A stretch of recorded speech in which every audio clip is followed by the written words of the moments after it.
قوتابخانەی ڕادیۆیی. لە هەوڵی ناساندنی شاکەرە هونەریەکاندا و ئاشناکردنی ئێوەی گوێگر بە ناوەڕۆشی یەشێک لە بەرهەمە ئەدەبیە بەناوبانگەکانی جیهان، دەنگی گەلی کوردستان ڕۆمانی حەمەدۆک بە زنجیرە پێشکەش دەکات. ئەم بەرهەمە لە نووسینی یەشار کەمالە و عەبدوڵڵا حەسەنزادە کردوێتی بە کوردی. مافی بەرەمێنانی ڕادیۆییشی پارێزراوە بۆ ئیزگەی دەنگی گەلی کوردستان. ڕۆمانی حەمەدۆک ڕۆژانە دوای بە دوای هەواڵەکانی کاتژمێرێکی پاشنی و ڕۆ ئەڵقەیەکی پێشکەش دەکرێت و دوای بە دوای هەواڵەکانی کاتژمێر دەیشە و دووبارە دەکرێتەوە.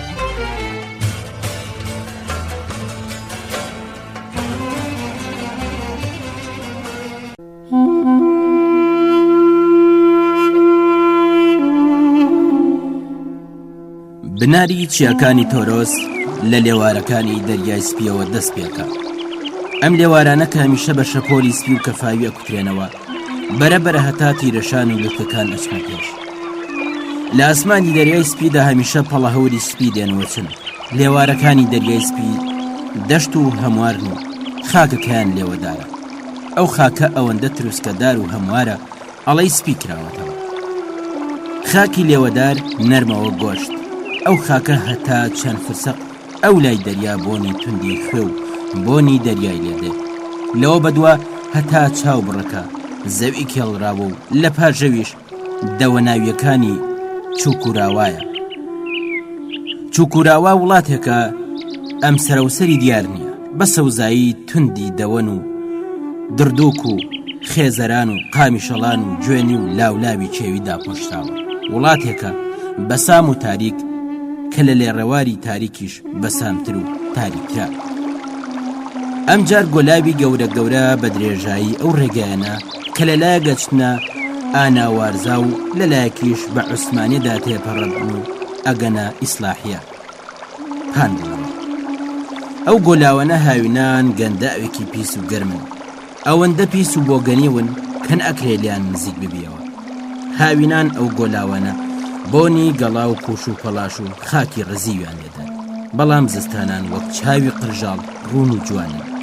هاوینان سەریان بە قەوزەدا پۆشتێ، بەڵام زستانان هەڵەی هەریرن، هەریری پان و پاک و خاوێن. لەو لای ئەو گۆلاوانە دیسان پەڵەزەوی پان و بەرینی داچێنرا و وەرد و شێ و بڕا و دەست پێکەنەوە. خاکی ئەم مەڵبەندانە چەور و سووکە، خاکەکەیان ئەوەندە باش و بەبڕشتە کە 1.40 بڕێ. لەو لای ئەو زەویانش تەپۆڵکە تەپۆڵکەیە کە بەداری مێرسیندا پۆشراون. بۆنی قورسی ئەم دارانە مێشکی پیاوەگرێت. ئەم جار بەردەڵان و کاجستانێک دەست پێکە، ئەوەندەش لە ناکاو دەست پێکە کە پیاو لێ ترسێ و ئەسڵەمێتەوە. کاجەکان و گابەردەکان شان بە شانی یەکتر ئەڕۆنە پێش. شیلەی کاج لەو شوێنە وەک دەنکی مرواری ئەتکێتە سەر زەوی. لە پاژە و بەردەڵان و کاجستانە بەربڵاوانە دیسان بیابان و زەوی پان و بەرین دەست پێکاتەوە. لەم ناوچەیەدا زەوی نەزۆک و بەیارە و لێرەوە لوتکەی پڕ لە بەفری تۆرۆس ئەوەندە نزیک دیارەکە کە پێت وایە دەست درێژ بکەی ئەیگاتێ. خاردەشت سوچێکە لەم بیابانە کە 5 گوندی تێدا. خەڵکی گوندەکانی خاردەشت بستێکیان زەوی نییە، هەموو زەویەکان مڵکی عەبدی خانن. خاردەشت وڵاتێکە تەریک و جیان لە وڵاتانی دیکە. خاردەشت دنیایەکە بە ژیان و قانونی تایبەتی خۆیەوە. خەڵکی خاردەشت جگە لە گوندەکانی خۆیان ئەکرێ بڵێن هیچ کوێیان نەدیوە. کەم کەسیان لە خاردەشت بەولاوەتر چوون. لە لاوەژڕا هیچ کەس ڕێی لەم وڵاتە ناکەوێت. ڕێگاکان و خەڵکی خاردەشت کەس نایان ناسێت. تەنانەت باجگری دەوڵەتیش چەند ساڵ جارێک زیاتر ڕێ ناکەوێتە ئێرە. ئەم جار ئەویش هیچ کاری بە دێنشینەکانی خاردەشت نییە. عەبدی خان ئەبینێ و ئاوێ بێنە و دەستان بشۆ. ئاسیاب چەشمە گەورەترین گوندی خاردەشتە و عەبدی خان لەوێ ئەژی. گوندی ئاسیاب چەشمە لە ڕۆژهەڵاتی دەشت و لە بن بەردەڵانێک دروست کراوە. گابەردەکان شین و سەریان پڕە لە خەنەتیلکەی سەوز و زیوین و ژەنگاری و هەمەڕەنگە چنارێکی پیر و قەدەستور کە لەبەر پیری لک و پۆپەکانی بەرەو خوار شۆڕ بوونەوە زۆر لە مێژ ساڵە بە شکۆ و سەنگینیەکی تایبەتیەوە لەسەرەوەی گوندەکە بە پێوە ڕاوەستاوە هەتا 100 هەنگاو تا 50 هەنگاویش لە چنارەکە نزیک ببیەوە گوێت لە هیچ دەنگێک نابێ لێرە جگە لە بێدەنگێکی بەسام خەبەرێک نییە ئەگەر زیاتریش بچێ پێش 25 هەنگاوت بمێنێ بۆ چنارەکە دیسان هەر ئەو بێدەنگیەیە لە 10 هەنگاویش هەر ئەو بێدەنگیە و ئەو بێدەنگیە ئەڵەی نە زیندەوەرێک هەناسەی دێ و نە پەلەوەرێک باڵ لەگەدا بەڵام هەرکە گەیشتێ پەنابەردی بن چنارەکە لە ناکاو هەموو شتێکە گۆڕێ هاڕێک هەڵەسێ هاڕێک کە گوێت کەڕەکە و بەبیستنی تێگڕابی کەچی پاژماوەیەک بەرەبەرە ئارامە بێتەوە و بێدەنگە بێ لادەیەکان بەو جێیە کە هاڕی ئاوەکەی لێ هەڵەسێ ئەڵێن سەرچاوە پێیان وایە کە سەرچاوەی ئاوەکە ئەوەیە بەڵام ئەم ئاوە زۆر دوورتر لە ئاکجداخ ڕادادێ و لە پاشان چەند فرسەق بەنێو کاجستان و ژێر بەردەڵانەکاندا تێپەڕێ لەگەڵ بۆنی پنگە و جاترەی کێوی تێکەڵە بێ و سەرنجام بە کەف پرژاندن و هاڕهار لەو بنبەردە دەرەپەڕێ و ئەوەندە بە تاقەت و تین و تەوژم و سەرشێتە ئەگەر دارێکی تێبهاوێژرێ ئەتوانێ ڕۆژێک 2 ڕۆژ و تەنانەت حەوتەیەک بە دەوری خۆیدا هەڵی سوڕێنێ تەلانێکی بەگابەرد و گازدا پۆشرا و ئاسیاب چەشمە لە ئاکشداخ جیاکاتەوە ئەو تەلانە ئەوەندە ڕژدە و گابەردەکان ئەوەندە زەلامن و کاجەکان هێندە بڵندن کە تۆرۆز لێرەوە هەر هێندەی خانوویەک دیارەکە ئەکرێ بڵێن لەم بەردەڵانەدا هیچ حەیوانێک ناژی تەنیا جارجار ئەویش زۆر بەدەگمەن ئێواران گاچێویەگە بینی کە لەسەر دوندی گابەردێک ڕاوەستاوە شاخە درێژەکانی بە پشتیەوە نووساندون و لەلایەکەوە ڕاماوە ئەڵەی سەیری فەزای بێبڕانەوەکە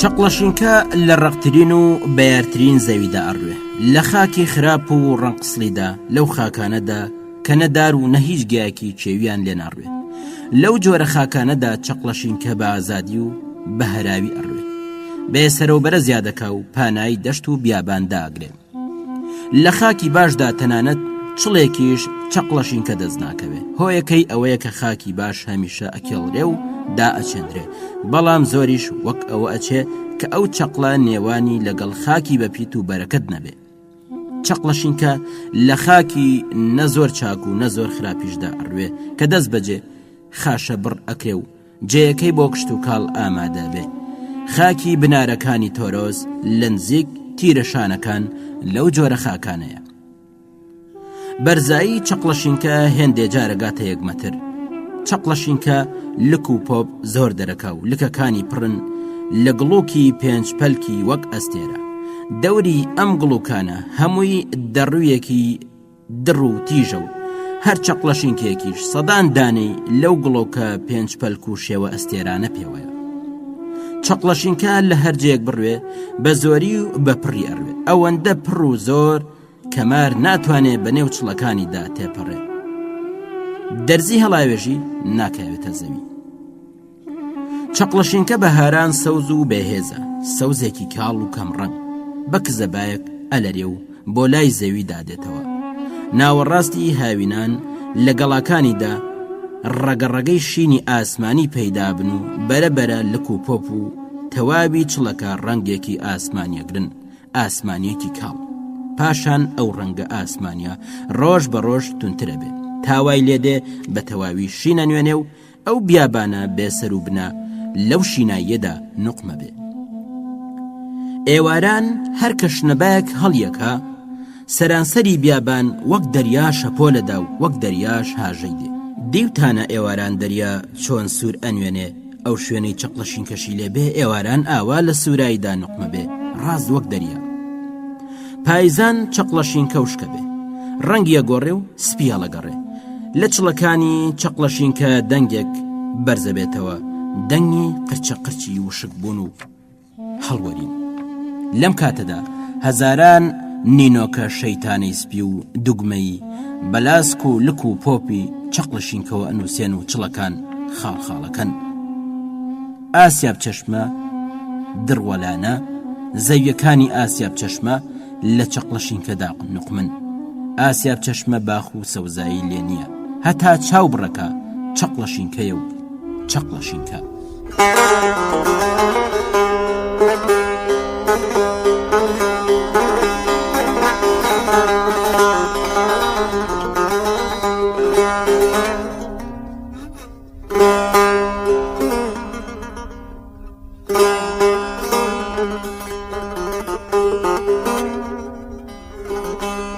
کوڕێک کە بەنێو چەقڵەشینکەدا غاریەدا هەناسەی لێبڕا بوو لە مێژ بوو یەکتەکان غاریەدا لە پڕ ڕاوەستا تەماشای لاق و لە تەری خۆی کرد چەقڵ لاق و لە تەریان هەڵدڕ کردبوو لاقی خوێنیان لێ چۆڕا پێی خۆش نەبوو ڕاوەستێ ئەترسا هەر ئێستا بگەنە سەری بەترسەوە ئاوڕێکی بە دوای خۆی دایەوە بەڵام ئەوەندەی چاوی بڕیەکرد کەسی نەدی ئارام بووە و بەرەو لای ڕاست بایدایەوە دیسان ماوەیەک غاریدا دووبارە ماندوو بوو بە شەکەتی لە نێو دڕوەکان ڕاکشا لە لای چەپیەوە سەدان مێروە عەجەمە لە تەنیشت شارە مێروەکەی خۆیانەوە بە هەڵپە و پەلەپەل کۆ ئەبوونە و تێکیانەوە داویشت کوڕەکە تاوێک هەموو شتێکی لەبیر چووە و لە تەماشای مێرۆکاندا نقم بوو دوایی هۆشی هاتەوە بەرخۆی و بەترسەوە هەستایە سەر پێ بایدایە و لای چەبوو لە دڕواییەکە چووە دەر لە تەنیشت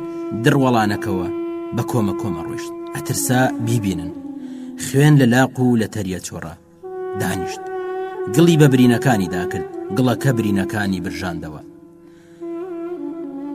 بەردەڵان نەختێک دوور بوو هەرچی تینی هەیبوو دای بەلاغەکانی و بەرەو بەردەڵان دەخۆی نووسا لە چنارە پیر و قەت ئەستورەکەی تەنیشت گەورەترین گابەردیە و شوێنە نزیک کەوتەوە لە پشتەوەی چنارەکە قوڵکەیەکی لێبوو هێندەی چاڵێک گەڵای زەرد و پەلک زێڕین بەڕەگەڕەگی سوورەوە لە ژێر دارەکە کەوتوبوونە سەر یەک و نیوەی قەدی دارەکەیان لە نێو خۆیان گرتبوو کۆمای ئەو گەڵاوشکانە خشەخشیانە هات کوڕەکە خۆی لەسەر ئەو شکە گەڵایە درێژ کرد مەلێک کە بەسەر بەرزترین لکی دارەکەەوە هەڵنیشتە بوو بەدەنگی خشەخش ترسا و هەڵفڕی کوڕەکە ماندوو بوو بێهێز بوو ویستی ئەو شەوەی لەوێ ڕابێرێ ڕەنگە بیشی توانی باە بەڵام بیری کردەوە ئەم بیابانە پڕ لە جانەوەر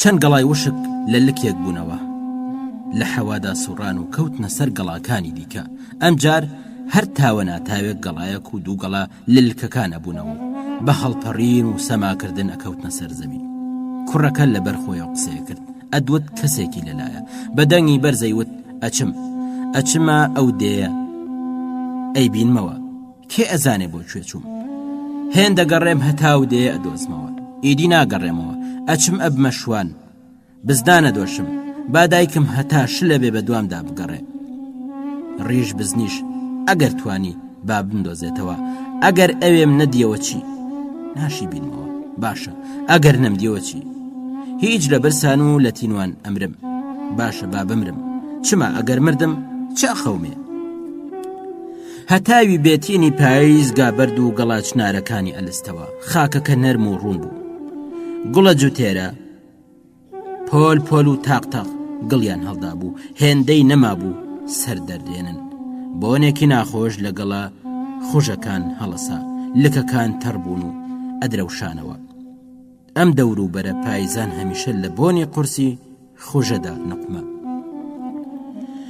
یەک دوو سەعات و بگرە زیاتریش لەوێ مایەوە هەتا و بەرە و کە لە پۆ شۆڕ بووەوە کوڕەکە پاژماوەیەک گوڕێنە هاتەوە هۆشخۆی پێی وابوو دوای کەوتون و هێندەی نەماوە بیگەنێ تەماشای هەتاوی کرد ئەوەندەی نەمابوو ئاوا بێ ئێستا ئەبوو بە کاملادا بڕوە و بچێتە کوێ ئەوەی نازانی ڕێچکە بزنێک بەنێو بەردەکاندا ڕۆیشت بەو ڕێچکێدا ڕای کرد بێ ئەوەی گوێ بداتە دار و بەرد و دڕک و داڵغاری ئەدا چاک ماندوو بوو جارجار ڕاوەستا و ئاورێکی دوای خۆیدایەوە و سەر لە نوێ ڕایە کرد لەسەر مورەدارێکی ڕزی و چاوی بە مارمێلکەیەکی بچکۆلە کەوت نازانم بۆ پێی خۆش بوو مارمێلکەکە بە دیتنی ئەو لە ترسان ڕای کرد و لە ژێر کۆلکەدارێکی دیکەدا خۆی شاردەوە بەلادا هات چاوی بەڕەشەوە هات دنیا وەک فرفرە لە پێش چاوی ئەسوڕە چەند توندیش ئەسوڕە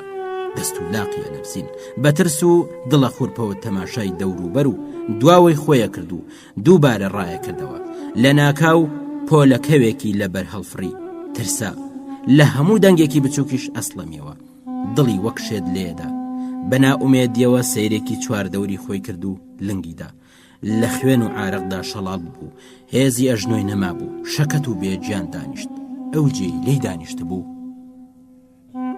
گۆڕاییەکی بچوو بوو پڕ لە خیز و بەرد بە بۆنی ترشاوی ئارەقی لەشی ناڕەحەت بوو بۆنی جایەکی بۆن خۆشیشی بە بەرلوتی هەڵات بە زەحمەت چاوی هەڵبچڕی سەری قورس ببوو بە ترسەوە سەری هەڵبڕی و تەماشای دەوروبەری خۆی کرد هەتاو خەریک بوو ئاوا بێ سێبەرەکان هەتا بڵێ درێژ ببوونەوە ڕوانیە دوورتر چاوی بە تارمایی کۆختەیەکی بە مۆرە دانراو کەوت لە خۆشیان ڕاچەنی دووکەڵێکیش لە کڵاو ڕۆژنەکە هەڵەسا و لە هەوادا بڵاوە بووە ئەو دووکەڵەی لە کڵاو ڕۆژنەکە هەڵەسا تاریک نەبوو دووکەڵێکی مەیلەوشین بوو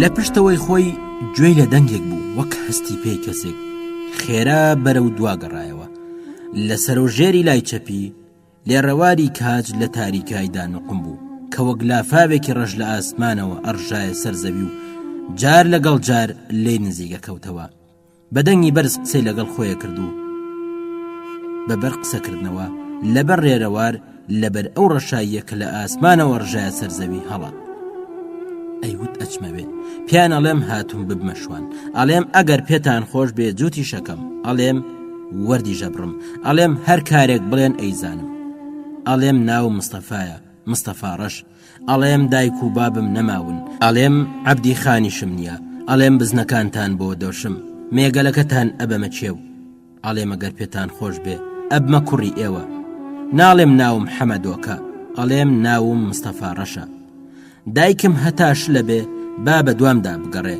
عەبدی خانیش ئەگەر توانی با بمدۆزێتەوە ئەچم ئەبم بە کوڕیان پاشان زۆر دەستی کردەگریان لێڕەواری ڕەش زەوی و ئاسمانی پێکەوە درو بوو هەتا زیاترە گریا پتر دڵی پڕە بوو لە دەنگی گریانی خۆشی لەزەتێکی وەرەگرت کاتێک لە تەپۆلکەکە چووە خوار لە پڕ گریانەکەی بڕی لوتی بە سۆرانیەکەی پاکردەوە سۆرانەکەی تەڕ بوو گەیشتە خانوە قوڕینەکە کاتێک بە ژووری حەسارێک کەوت تاریک داهات بوو لە دەوروبەری تارمایی چەند ماڵێکی دیکەش دیار بوو ئەم ماڵانە هەمویان بە مۆرە دانرابوون لە فکران ڕاچوو ناکە ئێرە دەیەکە بێ لەبەر دەرگا پیاوێکی ڕیژدار خەریک بوو کورتانی وڵاغەکەی چاگەکەت کاتێک سەری هەڵبڕی چاوی بە تارماییە کەوت کە وەک بزمار لە ناوەڕاستی حەسارێ چەقی بوو تارماییەکە یەک دوو هەنگاو لێ نزیک بووە و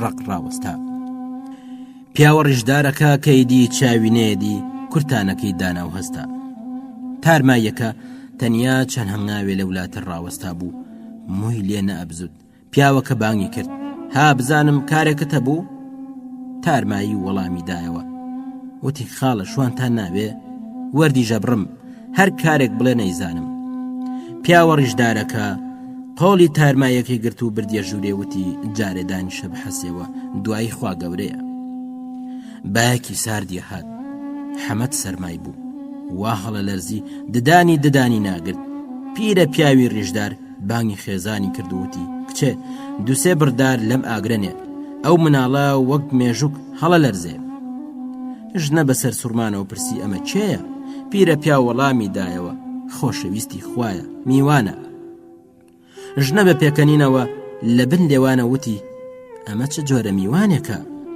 پیرە پیاوتی میوان ئەم جۆر و ئەو جۆری نییە، میوان میوانە و بڕایەوە. ژنە باوەشێک داری هێنا و یەک خستێ ناو ئاگرەکە. ئاگردان بەرەبەرە داگیرسا. کوڕەکە لە لای چەپی ئاگردان لە بن دیواری کزداما و دانیشت. دەم و چاوی بچووک و قڵی شاو و سەری زل بوو. مووی سەری کە گەیشتنە سەر لاجانگی، هێندەیان تیشکی هەتا و بەرکەوت بوو، کاڵ ببوونەوە و مەیلە و سوور بوون، چاوەکانی کاڵ و گەورە بوون، لەشی تاوەگاز و تاوە سوود بوو. 11 ساڵە دیاریە کرد. دڕ و پانتۆڵەکەیان هەتا سەر ئەژنۆی دادر کرد بوو، لاق و لەتەری بەدەرەوە بوو. خوێن پەڵە پەڵە لەسەر لاق و لەتەری وشەکەڵاتە بوو. ئاگردان بە تەواوی داگیرسا بوو، بەڵام ئەو هەر هەڵ ئەلەرزی. ژنەکەوتی مناڵی بە سزمان وا دیارە زۆری برسیە، ئێستا جامێک شۆربای گەرمی بۆ تێکەم بابی خوا و گەرمی بێتەوە. ژنە لە مەنجەڵێکی مز کە لەسەر ئاگرەکە ئەکوڵا چەند کەوچکێ شۆربای لە جامێک کرد. حەمەد چاوی بڕی بووە ئەو هەڵمە کە لە جامەکە ئاڵەسا. ژنە جامە چێشتەکەی لە پێشدانە و کەوچکێکی داریشیدایە دەستوتی بخۆ با گەرمت بێتەوە، خێرا خێرا بخۆ. پیرە پیاوتی خێرا خێرا دەمیە سوتێ، مناڵەکەوتی ناسوتێ، مناڵەکە پێکەنی، پیرە پیاویش پێکەنی. ژنەکە تێ نەگەیشت ئەوان بۆچی پێکەنین. پیاوەکەوتی وا دیارە شۆربای گەرم هێنایەوە سەرخۆ. مناڵەکە وەڵامی دایەوتی ئیدی هەڵ نالەرزم، ژنەکەش پێکەنی. ئاورگەکە زۆر جوان و خاوێن و ڕێک سواخ کرابوو، بانی ژوورەکە گڵ بوو، هۆڵەکانی کە بریتی بوون لە دار و هەڵاش بە دووکەڵی چەندین ساڵە ڕەش ببوون و ئەدرەوشان. ژوورەکان کردبوو بە دوو بەش کە بەشێکی تەویلە بوو، هەڵمێکی گەرم و شێداری لێڵەسا، هەڵمێک بە گەرمی و شێداری هەناسا. ئەم بۆنە بۆنی ڕیخی تازەی گوێلک بوو، وەک بۆنی کاوداری تەڕەچوو. لە لای تەویلەکەوە کوڕ و کچ و بووکی پیاوە پیرە هاتنە ژوور. کوڕەکە ئاوڕێکی خۆشی لێدانەوە. پیرە پیاو ڕووی کردە کوڕەکەی وتی بۆچی بە خێراتنی ئەم میوانە ناکەی؟ کوڕەکە زۆر بەژگیری و سەنگینی بە خێراتنی کرد و ئەحواڵی پرسی بەخێر بێ کاکە گیان، شکر باشی؟ کوڕەکە هەروە پیاوانە جوابی دایەوتی سوپاس بۆ خوا باشم. ئەم جار کچ و بووکی مامە پیرەش بە خێراتنیان کرد. لەم کاتەدا ئاگردانەکە بە چاکی داگیرسا بوو. کوڕەکە دەستی لە بن هەنگڵی نابوو، لە بن دیواری کەس داما بوو. بڵێ سێ ئاگر کە لە ئاگردانەکە جیابەوە سێبەری سەیری ئەخستە سەر دیوار. سێبەرەکان پەیتا پەیتا بیچمیانە گۆڕی و تاوێکیش ئارامیان نەبوو. پیرە پیاو بە گەرمی خەریکی سەیری سێبەرەکان و خوێندنەوەی فکری ئەو مناڵە بوو.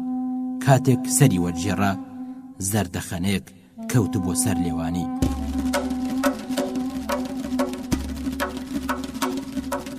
خۆشەویستان لە ئەڵقەی داهاتوودا درێژەی ڕوودا و بەسەراتەکانتان پێشکەشەکەین تا و کاتە ڕێز و سلاوی سورێن ناتق جێبەجەکار پێشڕامەر پێشکەشکار پەسەند فەرموون. هاوڕێمان بن.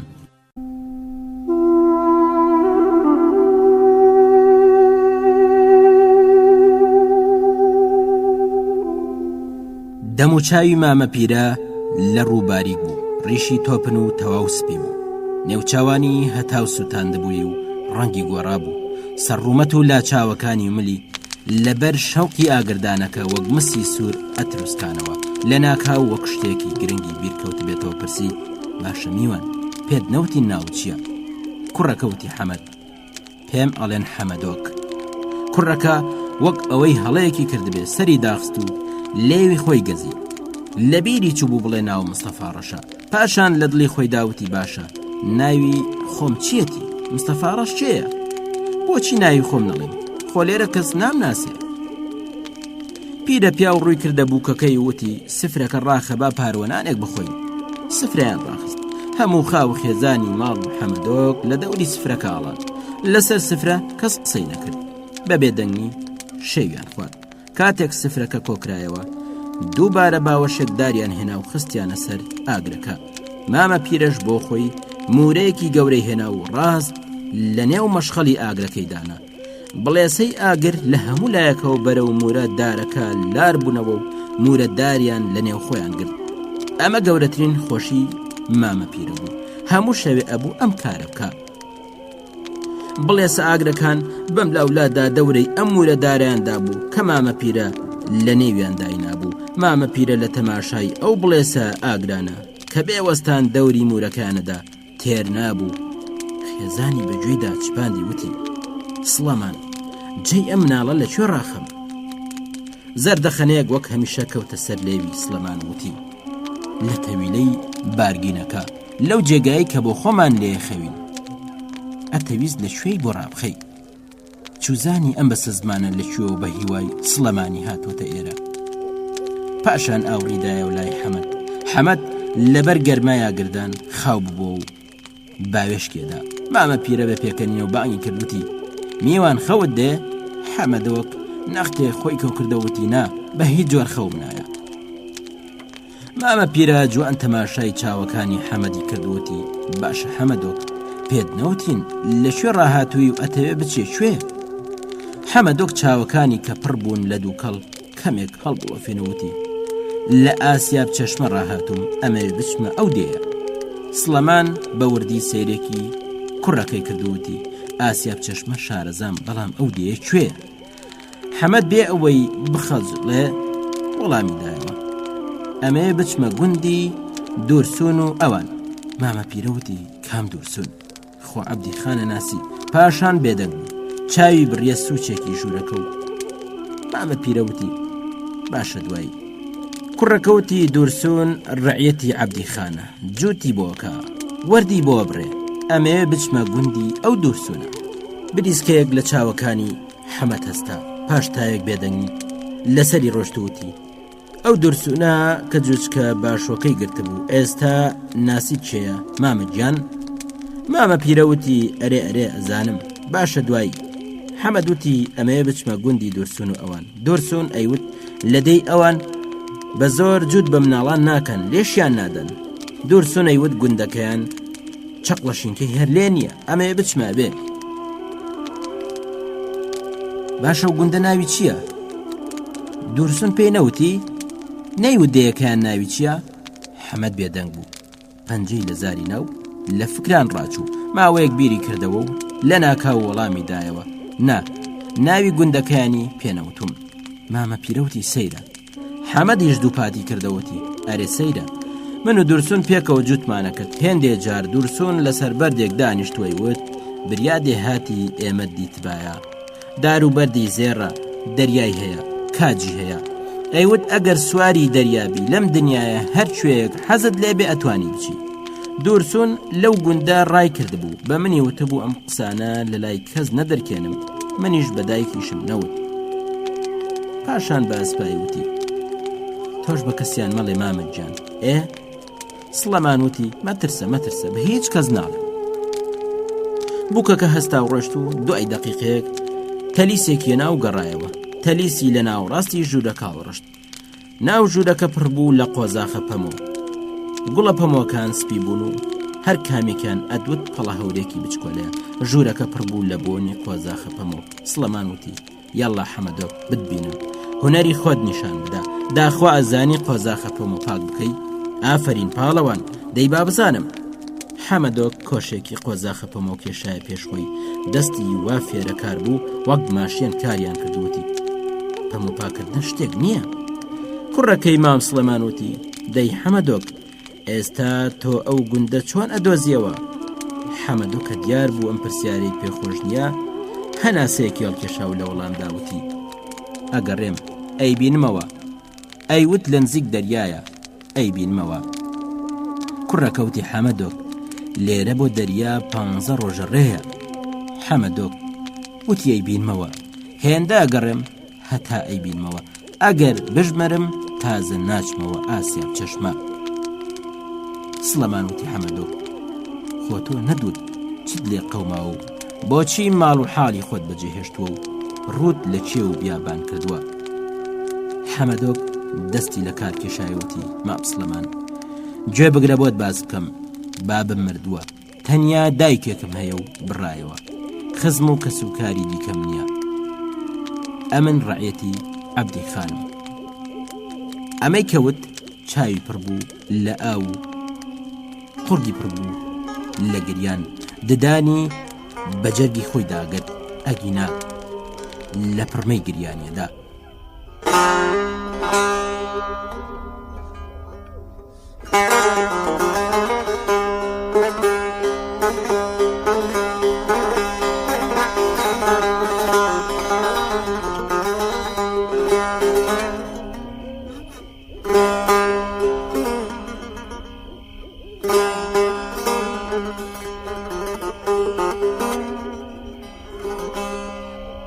حەمەدۆک لەسەری ڕۆیشتوتی 2 ساڵە جووت بۆ عەبدیخانەکەم چەقڵە شینکە پیاوی خوا چەقڵە شینکە وەک سەگ لاق و لە تەری پیاوە گەزێ. ئەمن لەو دڕوەڵانە جووتمە کرد. عەبدیخان هەموو ڕۆژێ بە قەستی کوشتن دارکاریەکردن. دوێنێ بەیانیش لێدام هەموو لەشم ڕەش و شین هەڵگەڕا. منیش ڕام کرد ئەمەوێ بچمە ئەو دێیە. عەبدیخان لەوێ نامدۆزێتەوە ئەچمە ئەو ئاواییە جووتەکەم ئەبم بە شوان ئەگەر پێشیان خۆش بێ ئەبم بە کوڕیان. حەمەدۆک وەختێک گوتی ئەگەر پێشیان خۆش بێ ئەبم بە کوڕیان جوان سەیری چاوی مام سڵەمانی کرد. حەمەدۆک دڵی پڕ بوو ئەگەر زاری کردبایە و یەک قسەی دیکەی کردبایە گریانی هات و خۆی پەیڕانە ئەگیرا. سڵەمان کە تێگەیشت بوو باسەکەی گۆڕیوتی حەمەد ئێستا کە نیازت نییە بچیەوە ئاسیاب چەشمە لەلای ئێمە بمێنەوە. دەم و چاوی حەمەد گەشایەوە لە خۆشیان هەموو گیانی دەرسی. کوڕەکەی مام سڵەمانوتی دەریا زۆر دوورە حەمەدۆک ئەو گوندەش بەو ئاسانیە نادۆزرێتەوە. هەموو تەلیسە پەمۆیەکە پاکرا بوو. ژوورەکە پڕ بوو لە ئەسپێ ڕەشەی پەمۆ. ئەسپیەکان بە پەلە بە چوار کولێنچکی ژوورەکەدا ئەگەڕان. جێخەوی حەمەدیان لە نزیک ئاگردانەکە ڕاخست. چاوی گەرم بوو ئەگەر لێی گەڕابان دەست بەجێ ئەچوە نێوجێ. مامە پیرە کەیزانی حەمەد زۆر کوشتەخەوە وتی بڕۆ سەر جێکەت و جێخەوەکەی نیشاندا. حەمەد بێ ئەوەی قسێک بکە چوە نێو جێیەکەی و خۆی قانگڵە کرد. ئەدوت هەموو لەشی لە ئاومدا کوتراوە. هەموو ئەندامی لەشی ئێشا لە دڵی خۆی دایوت ئەبمە کوڕی دایکم هەتاش لەبێ با بە دوامدا بگەڕێ ناتوانم بمدۆزنەوە تازە ناچمەوە. حەمەد 2 سەعات پێش هەتا وڵاتن ڕاست ئەو وەختە کە ڕۆژان ئەچوە جووت لە خەو ڕاپەڕی لە جێ هاتە دەر هەروە بە خەواڵووی میزەکەی کرد هاتەوە سەرخۆ. دوێنێ شەو مام سڵەمانی ڕێشسپی و وەبیر هاتەوە لە دڵی خۆی داوتی ماڵی مام سڵەمان هەر لێرە بم ئیدی ناچمەوە ئەبم بە کوڕیان. لە دەرێک زەبایەکی ساردی هات سەرما بوو هاتەوە ژوورێ و سەر لە نوێ چوە نێو جێیەکەی ئەژنۆی کۆکردنەوە و بە سنگی خۆیەوەنا جێیەکەی گەرم داهات. حەمەدەی زانی کامڕۆ هەتا تاو هەڵاتنیش ئەتوانێ بخەوێ بۆیە دووبارە خەوینیە کەوتەوە. هەتاو بەدەم شنەمای بەیانیەوە لە کەل دەرکەوت. دایک منجەڵە شۆربایی لەسەر ئاگر لابرد.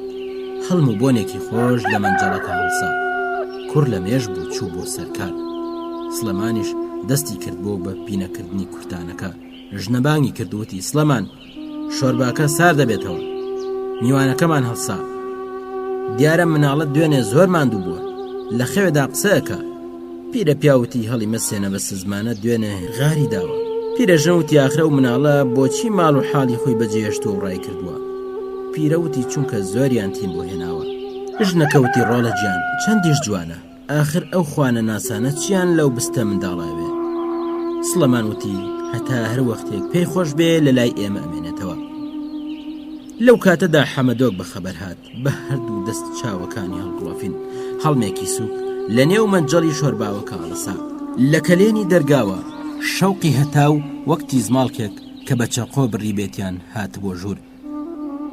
حەمەدۆک دەست بەجێ لە جێی دەرپەڕی. کاتێک سڵەمان پەلەپەلی حەمەدی دی وتی مەترسە کوڕم ئەگەر پێت خۆشە جارێ بخەوە. حەمەد ئافتاوە مسەکەی لە تەنیشت ئاگردان هەڵگرت و چوە دەرێ. پاژەوەی دەست و چاوی بە ئاوی گەرم شت چوو لە سەرسەری مام سڵەمان ڕاوەستا و تێوەڕامە. ژنە دیسان بانگی کردەوتی وەرن شۆرباوەکەتان بخۆن سار دەبێتەوە. سڵەمان کورتانەکەی دانا و بە پێکەنینەوە چاوێکی لە حەمەدۆک داگرت. هاچی شۆرباکەمان بخۆن. شۆرباکەیان بڕوێش بە شیر بوو. بۆنی بڕوێش و شیر تێکەڵ ببوو. بە جارێک ژوورەکەی داگرت بوو. شۆرباکەیان بە کەوچکی دار خوارد.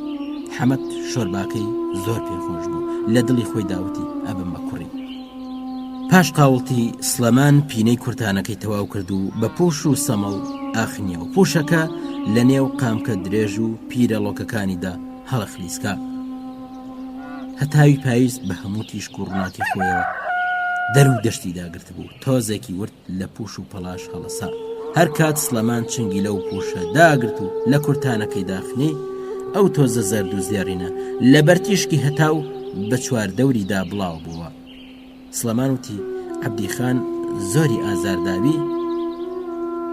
حەمەدۆک چاوەڕوانی پرسیارێکی وانە بوو، بەڵام تەردەست وەڵامی دایوتی بە قەستی کوشتن لێدام. جارێکیان ئەوەندەی لێدام کە مانگێکی ڕەبق لە جێدا کەوتم. دایکم ئەیوت ئەگەر نوشتەی مەلا ساری نەبووە ئەمردم. عەبدیخان لە هەموو کەسیەدا، بەڵام لە من زیاتر. سلەمان وتی باشە کەوا بێ لە لای ئێمە ئەمێنیەوە. حەمەدۆ گوتی خۆ من لەو گوندە کارێکم نییە. ئەم جار لێرە ڕا بۆ ئەو ئاواییە 15 ڕۆژە ڕێیە. دەریایەکەشی نازانم بە کەڵکی چی دێ. ئەگەر چەقڵەشینکەشی نەبێ خۆ ئێرەش نیەتی.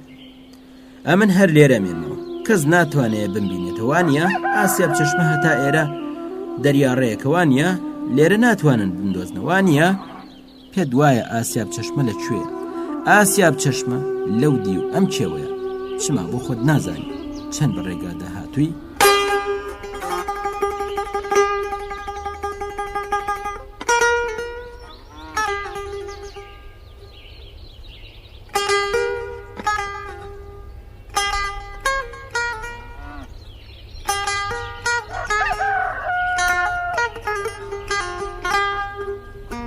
حەمەدۆ گوشک چاوی پێزەق بوو ئارەقی کرد. هەموو هیوایەکەی ببووە بڵقی سەر ئاو. ئارەق چۆر لە هەموو گیانی سەرۆژێر بوو. ویستی شتێک بڵێ، بەڵام تفی خۆی قوددایە و هیچی نەوت. پۆلە هەڵۆیەک بە ئاسمانەوە دیار بوون. چاوی پێیانکەوت. خۆی لە سلەمان نزیک کردەوتی کەواوێ باشترە بچمە ئەو دێ و ببمە کوڕی ئەوان. ئەگەر عەبدیخان بمبینێتەوە ئەنجن مەکە. سلەمان بەسەر کۆنە وەڵامی دایەوتی باشە بچۆ ئەو دێ و ببە بە کوڕی ئەوان. حەمەدۆ گوتی چەند خۆش بوو ببام بە کوڕی تۆ. بەڵام سلەمان وتی بەڵام چی؟ حەمەدۆ گوتی ئەگەر بکەومە بەردەستی لەخواش ناترسێ لەت مەکە. سلەمان وتی ئەمنیش کارێکم لەدەست نایە حەمەد. سلەمان ئەمەی وتو لەسەر کارەکەی هەڵسا و چاک سەیری حەمەدی کرد. دەم و چاوی حەمەد ڕێکاتە بوو. چاوەکانی کەس داگیرا بوون. ئەدوت سۆمای چاوی ڕۆژاوە. وەختێک حەمەد دیتی سلەمان تەماشایەکە زیاتریش خۆی لێنزیک کردەوە و دەستی کرد. هەموو ئاوات و ئارەزوەکانی لە چاوانیدا دیار بوو. لە سلەمانی پرسی چی بکەم؟ سلەمان وتی مەترسە حەمەد بەترس و خۆشیەوە زەردەخەنێکی تاڵی کرد. سلەمان کورتانەکەی لە قوش بنێکدانا و بەڕێکەوتوتی حەمەدۆ من هەتا ئەو ماڵەی بەرامبەرمانەچم کارێکمەیە. تۆش چیت پێخۆشەوە بکە. ئەگەر پێت خۆشە بچۆ لە نێو ئاوایی بۆ خۆت بگەڕێ. حەمەدۆ لێی جیابۆ و چووە نێو دێکە 25 ماڵە بوو. هەموو خانوەکان بە مورە دروستکرا بوون. هەروە لە گۆترا چەند بەردیان لەسەر یەکدا نابوو. خانویان لەسەر دروست کردبوو. خانوەکان لە تەختی زەویدا مەترێک زیاتر بەرز نەبوون و هەمووشیان مورە بوون. حەمەد هەموو دێکە گەڕا. مناڵان لە سەروانگەلک یاریانە کرد. ژنەکان لە بەربەڕۆچکەی دانیشت بوون و خەریکی تەشی ڕستن بوون. سەگێکیشی بەرچاو کەوت. سەگەکە کلکی لە گەڵۆزی گرتبوو. بەترسەوە بە بن دیوارێکدا ئاڕۆشت.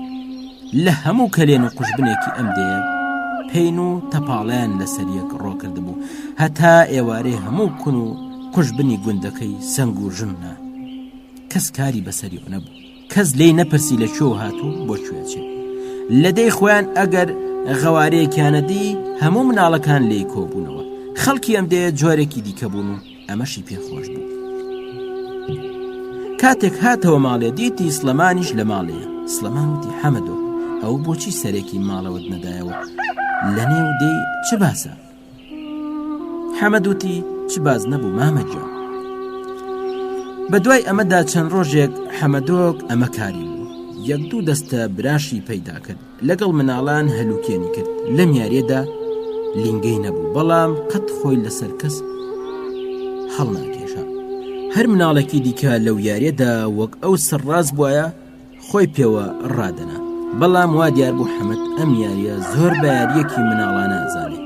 هیچ گوێی ئادایە بردنەوە و دۆڕاندن، هەر بۆیە مناڵەکان زۆریان خۆشەویست. پاشان پایزەبارانی تۆرۆز دەستی پێکرد. دیوتانە پایزان گەڵای داران چۆن هەڵەوەرێ. پایزەبارانی تۆرۆسیش بە درشتی وەک گەڵا زەردی پایزەکەوێتە سەرزەوی. هەوردیان گرمان لە چێوی پشت ئاوەدانیەوە. گاشەبەردی زەلام زەلام لەگەڵ دەنگی هەورە تریشقە بەرەو دەشت تاوێرە بوونەوە. چێوەکە لێڕەوار بوو، لێڕەوارێکی چڕ و داری زەلام زەلام. ڕۆژێکیان حەمەد هاتە لای سڵەمان وتی: مام سڵەمان، هەتا کەنگێ بێکار بم، بۆچی هەر بسوڕێمە و نانی مفت بخۆم؟ سڵەمان وتی: گوێمە دەیە حەمەد، ئاخرەکەی کارێکت پێسپێرین. باران چەند ڕۆژێک لێ کردەوە، هەتاو لەسەر گەڵا و بەرد و خاک دارە شێدارەکان مۆنج مۆنج ئەدرەوشا. هەڵمێکی تەنک لە زەوی هەڵەسا و بۆنی ڕێخ و پەینی بۆ لای ئاوایی بەڕێ کرد. جارجاریش پەڵە هەوری زیوین پێشی تیشکی هەتاویانەگرت. حەمەد لە نزیک ماڵێ لەسەر بەردێک دانیشت بوو. جووتە کالێک کە سڵەمان لە چەرمی خاو بۆی دووری بوو لە پێیە کرد. کالەکان تەڕ بوون، دیوی دەرەوەیان بە تووکێکی مەیلە و شیندا پۆشرا بوو. لەوە ڕادیار بوو کە کالەکان لە چەرمی جوانەگا دروستکراون. حەمەد لە خۆشی کالەکانی خەریک بوو باڵ بگرێ. سڵەمان هاتوو لە پەنای ڕاوەستا. حەمەد بەنی کالەکەی بەست و سڵەمان تەماشایە کرد. دیار بوو حەمەد دەستی بەو کارە ڕاهات بوو. خێرا بەنی کالەکانی هێنا و بردو لە لای پاژنەی گرەیدان. سڵەمان وتی: حەمەدۆک، لە کالە لە پێکردنیشدا وەستایی؟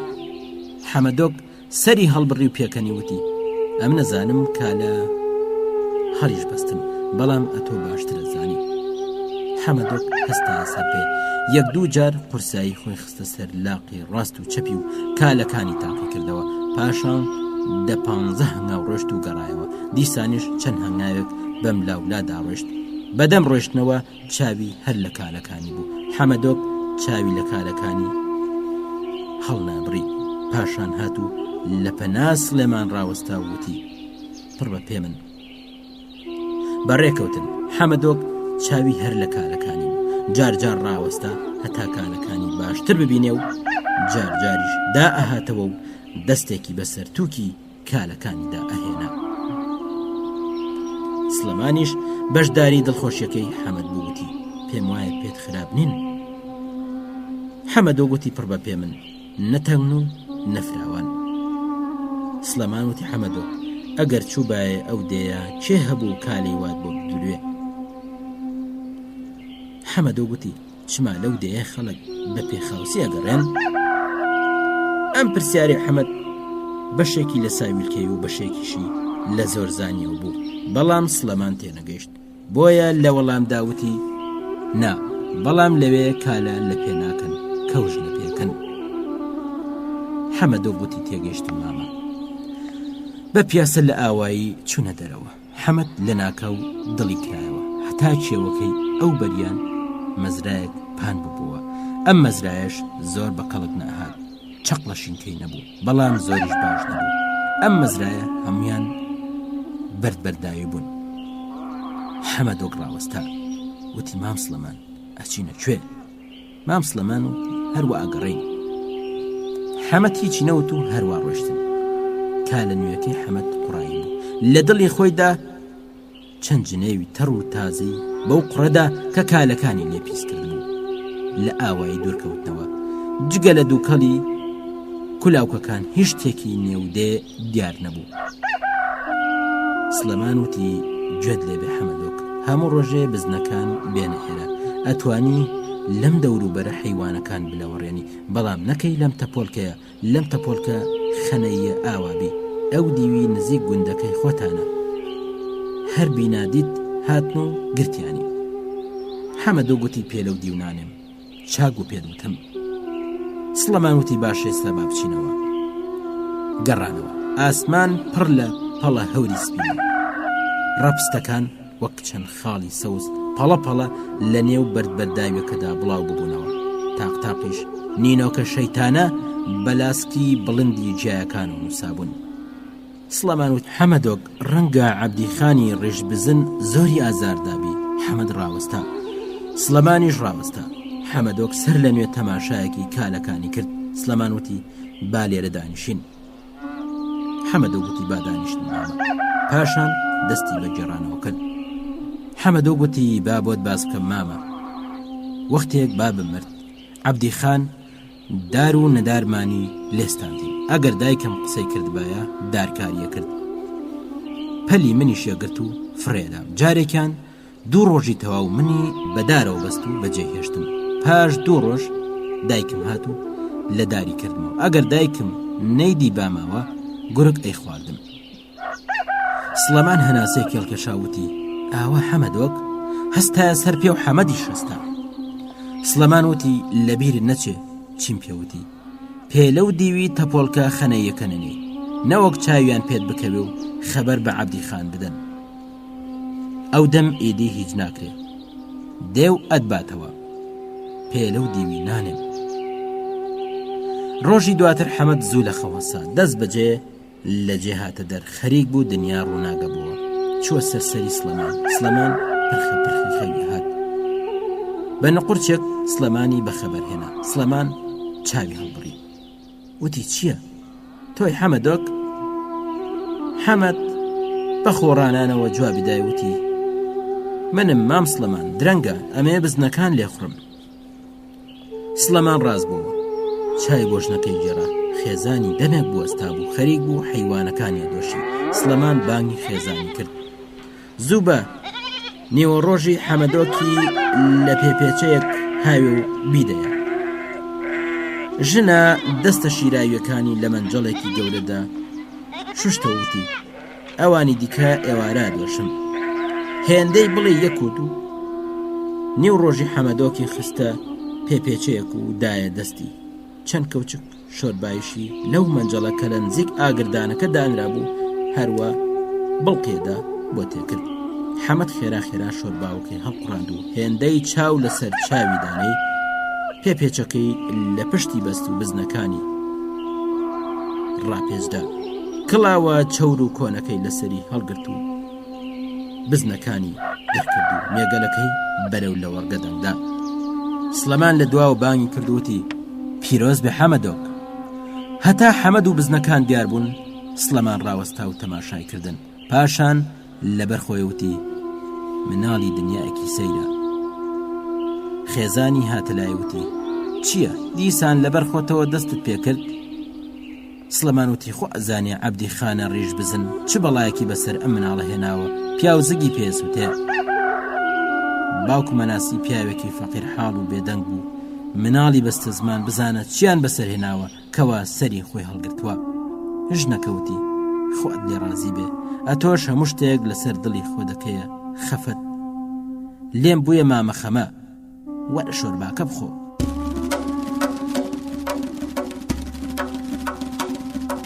خۆشەویستان لە ئەڵقەی داهاتوودا درێژەی ڕوودا و بەسەراتەکانتان پێشکەشەکەین تاوکاتە ڕێز و سلاوی سورێن ناتق جێبەجەکار پێشڕامەر پێشکەشکار پەسەند فەرموون.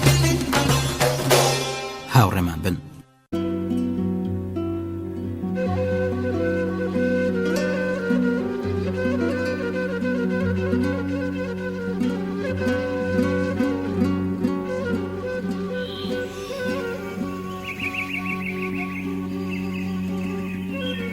لای ئێوارێ بوو هەموو خەڵک لەسەر کار و کاسبی گەڕایەوە بەڵام حەمەدۆک نەهاتەوە. ڕۆژ ئاوا بوو دیسان حەمەدۆک دیار نەبوو.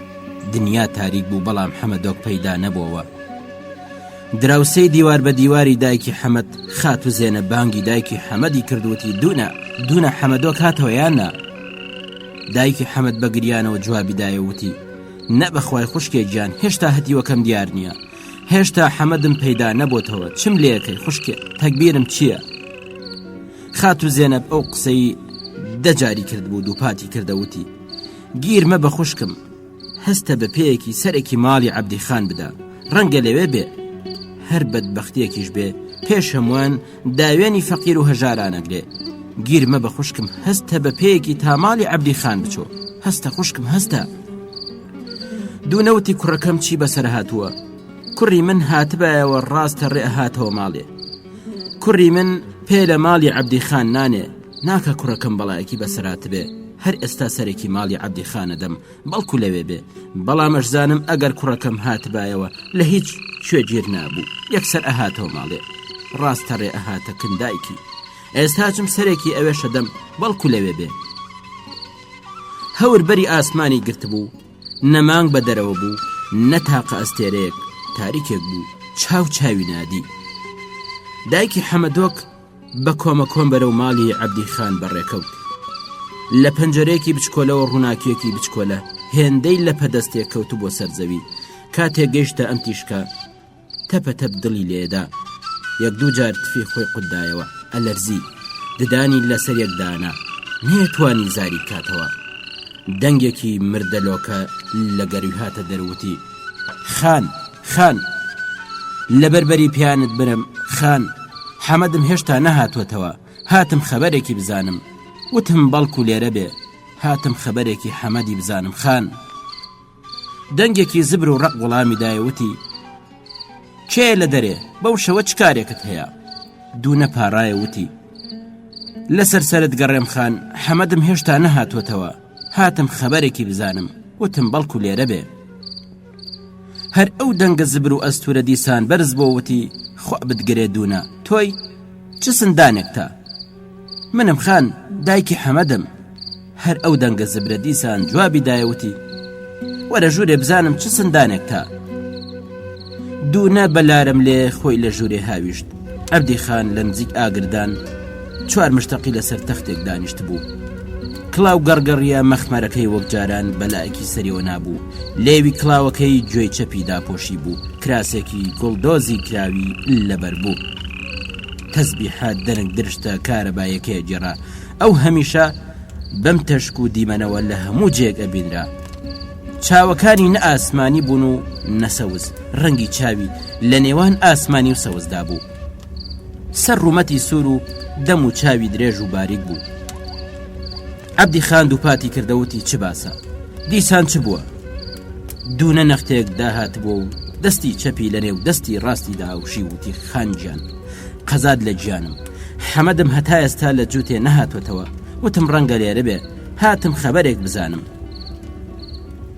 عەبدیخان نەڕاندی و ڕاست بۆ وتی هەتا ئێستا نەهاتوەتەوە ئەی حەرامزادە گایەکانی لەکوێ بەرەڵا کردووە و چوتە چ جەهەنەمێک بەپەلا خۆی گیاندە دەرگا دەرگای کردە و هاواری کرد هۆی دۆرسن وەسمان عەلی لەکوێن سێ دەنگ لە سێ جێگا وەڵامیاندایە وتی لێرەم خان زوو کەنوەرنێرە هەرسێکیان لەو تاریکاییەدا بەپەلە و بەلنگدان خۆیان گیاندە عەبدیخان دۆرسون پیاوێکی 40 ساڵەی چوارشانەی بەخۆوە بوو بەڵام عەلی وەسمان مێر منداڵێکی 15-16 ساڵان بوون عەبدیخان وتی زوو بگەنە مەزرایە بزانن ئەو بێژۆ لەکوێ بزانن گاچوودەکانی لەکوێ بەرەڵا کردووە هەتا گایەکان نەبینەوە نەیەنەوە دۆرسون وتی ئێمەش هەربیرمان لەوە کردەوە خان ئەمانوت ئەو کوڕا تا ئێستا لەکوێ ماوەتەوە بە چاوان خان هەر ئێستا بەدوایەکەوین دوونا خۆی پێڕانەگیرا و لە پڕمەی گریانیدا عەبدیخان بە تووڕەییەوە بەگژی داتوتی بیبڕەوە بێدەنگ بە بزانین لە دەست ئەو بێژوەی تۆفرێت داوە چیمان بەسەردێ بەو خوایە مویەک لەسەری گاچوودەکانم کەم بێتەوە کەوڵ یەکەم ئێسکانی لە ئاومدا کوتم دۆرسون و عەلی وەسمان خەریک بوون لە تاریکیدا ونەبوون دوونەش بەدوایان کەوت دۆرسون کە دیتی دوونەشیان بەدواوە وتی خوشکم پێویست بە هاتنی تۆ ناکە تۆ بڕۆ ماڵێ ئێمە ئەگەر دیمانەوە ئەیهێنینەوە ڕەنگە گاسنەکەی پسان دەبێ لەوانەشە ئامورەکەی شکان دەبێ و نەوێرە بێتەوە تۆ بگەڕێ خوشکم ئێمە ئەیبینینەوە دوونەوتی قەزاتان لە من کەوێ حەمەدم لە ئێوە ئەوێتەوە کوڕەکەم لە تۆ ئەوێتەوە مام دۆرسون ئەزانی حەمەد چەندەی تۆ خۆشەوێ ئەمن حەمەدم لە تۆ ئەوێتەوە دوونە هاتەوە ماڵێ و ئەو سێ کەسە لە تاریکای شەودا ون بوون و دەنگی پێیانیشان دوورکەوتەوە و بێهەست بوو. ئەوان ئەو ڕێگایانە باش شارەزا بوون، بەو تاریکێشەوە ڕۆیشتن. لە پێشدا بە مەزرایەکی پڕ لە بەرد و سندەگەڵدا تێپەڕبوون. دوایی بەردەڵانێکیان بەجێهێشت، لەو لای بەردەڵانەکە دانیشتن بحەسێنەوە. هەرسێکیان پاڵیان بەیەکەوەدا بوو، ماوەیەک هەروە بێدەنگ مانەوە.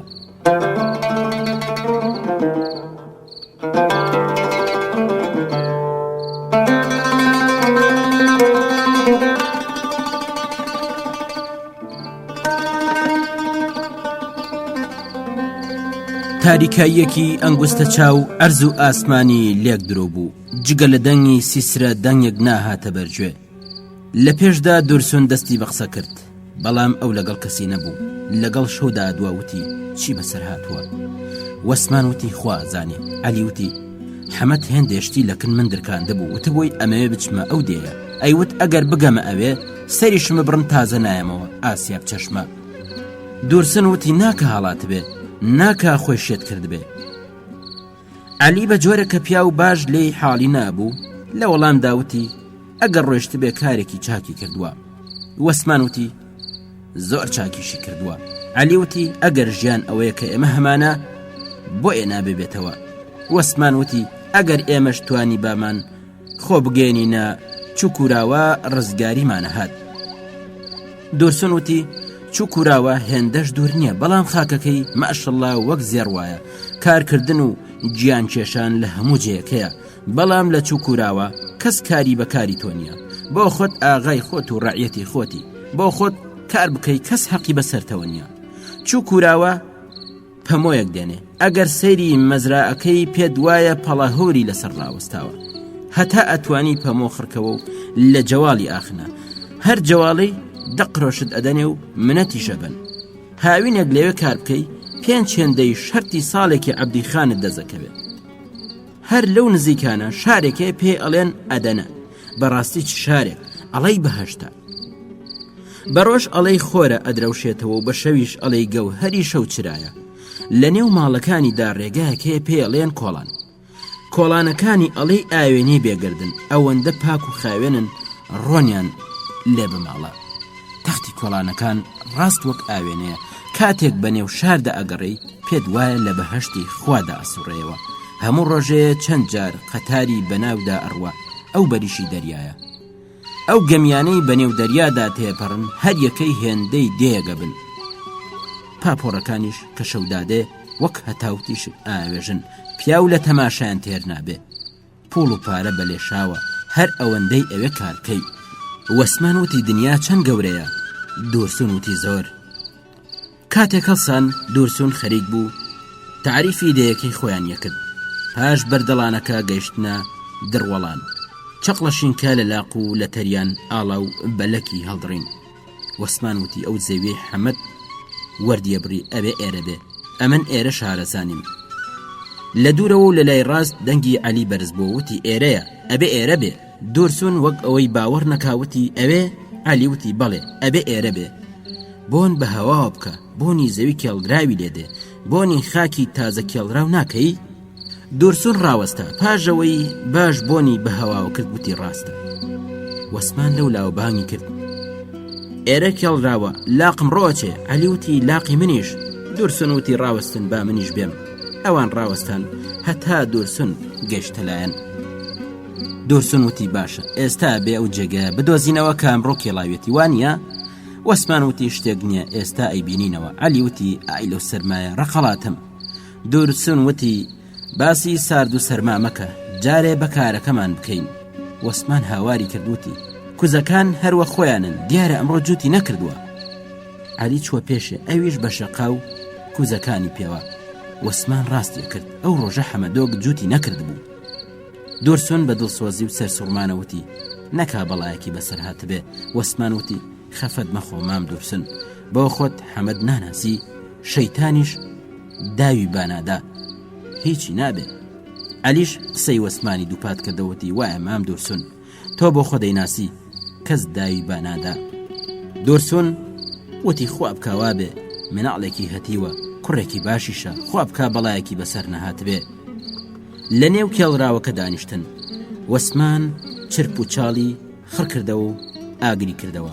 عەلی و دورسون گەرمەی قسەیان بوو.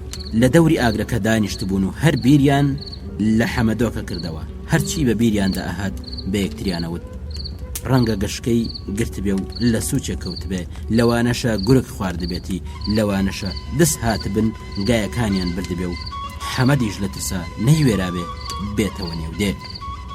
لەسەر هەر کام لە فکرەکان ماوەیە قسەیان کرد، بەڵام لەسەر هیچیان ساق نەبوونەوە. هەموو ئەوانە ڕێیان تێچوو، لەوانە بوو هیچیشیان ڕویان نەدابێ.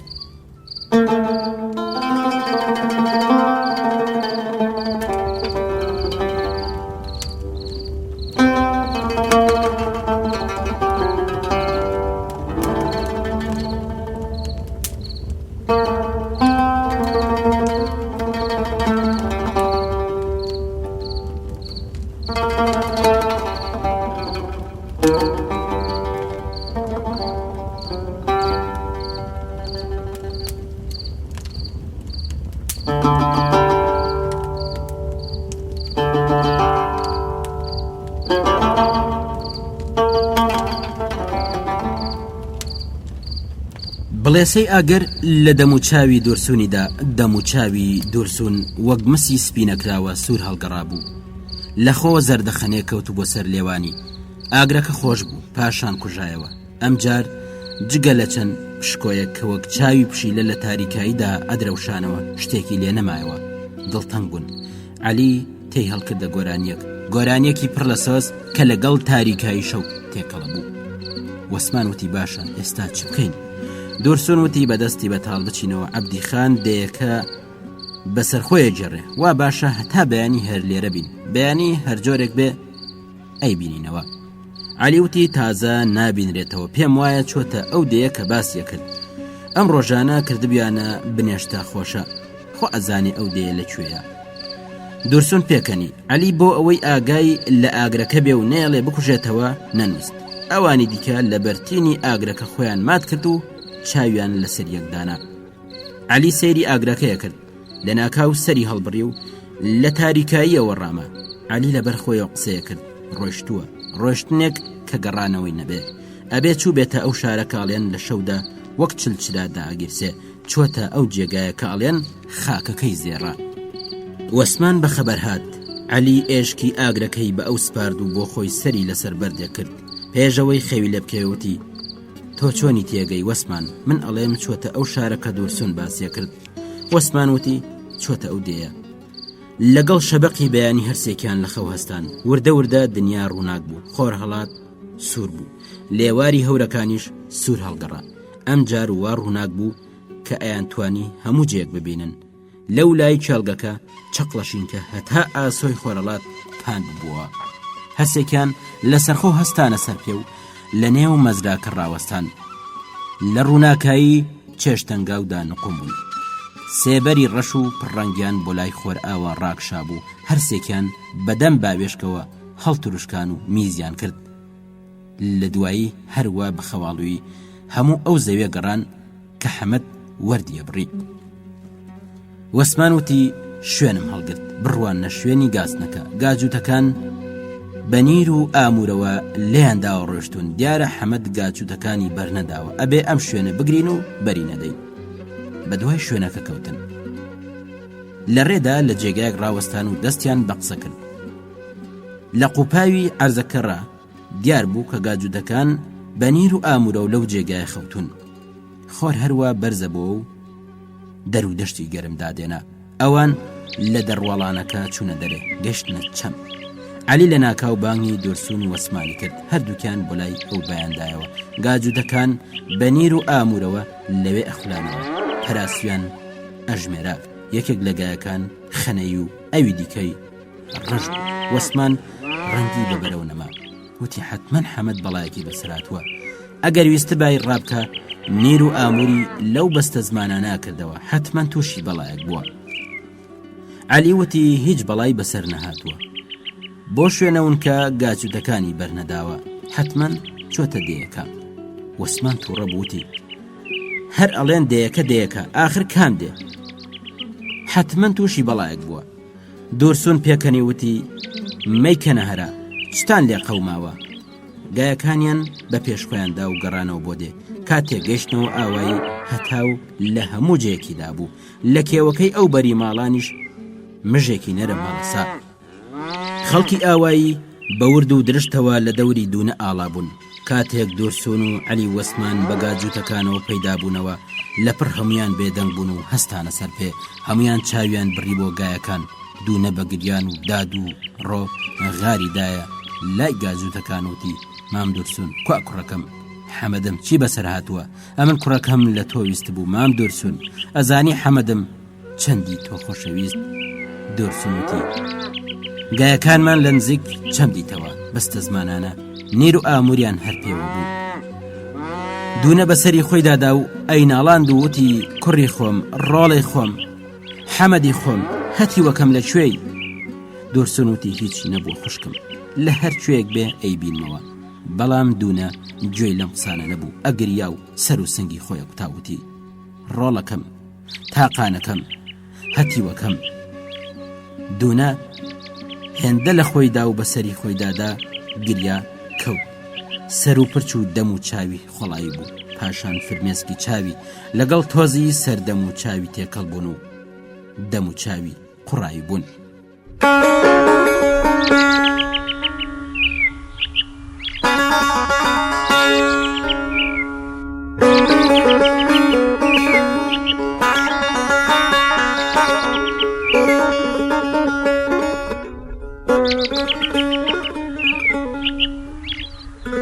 خەڵکی دێ کە لە دەوری دوونە هەڵا بوون ڕقڕاما بوون. ئاوڕێکیان لە گاجووتەکان ئەدایە و ئاوڕێک لە دوونە و هیچیان ناوت.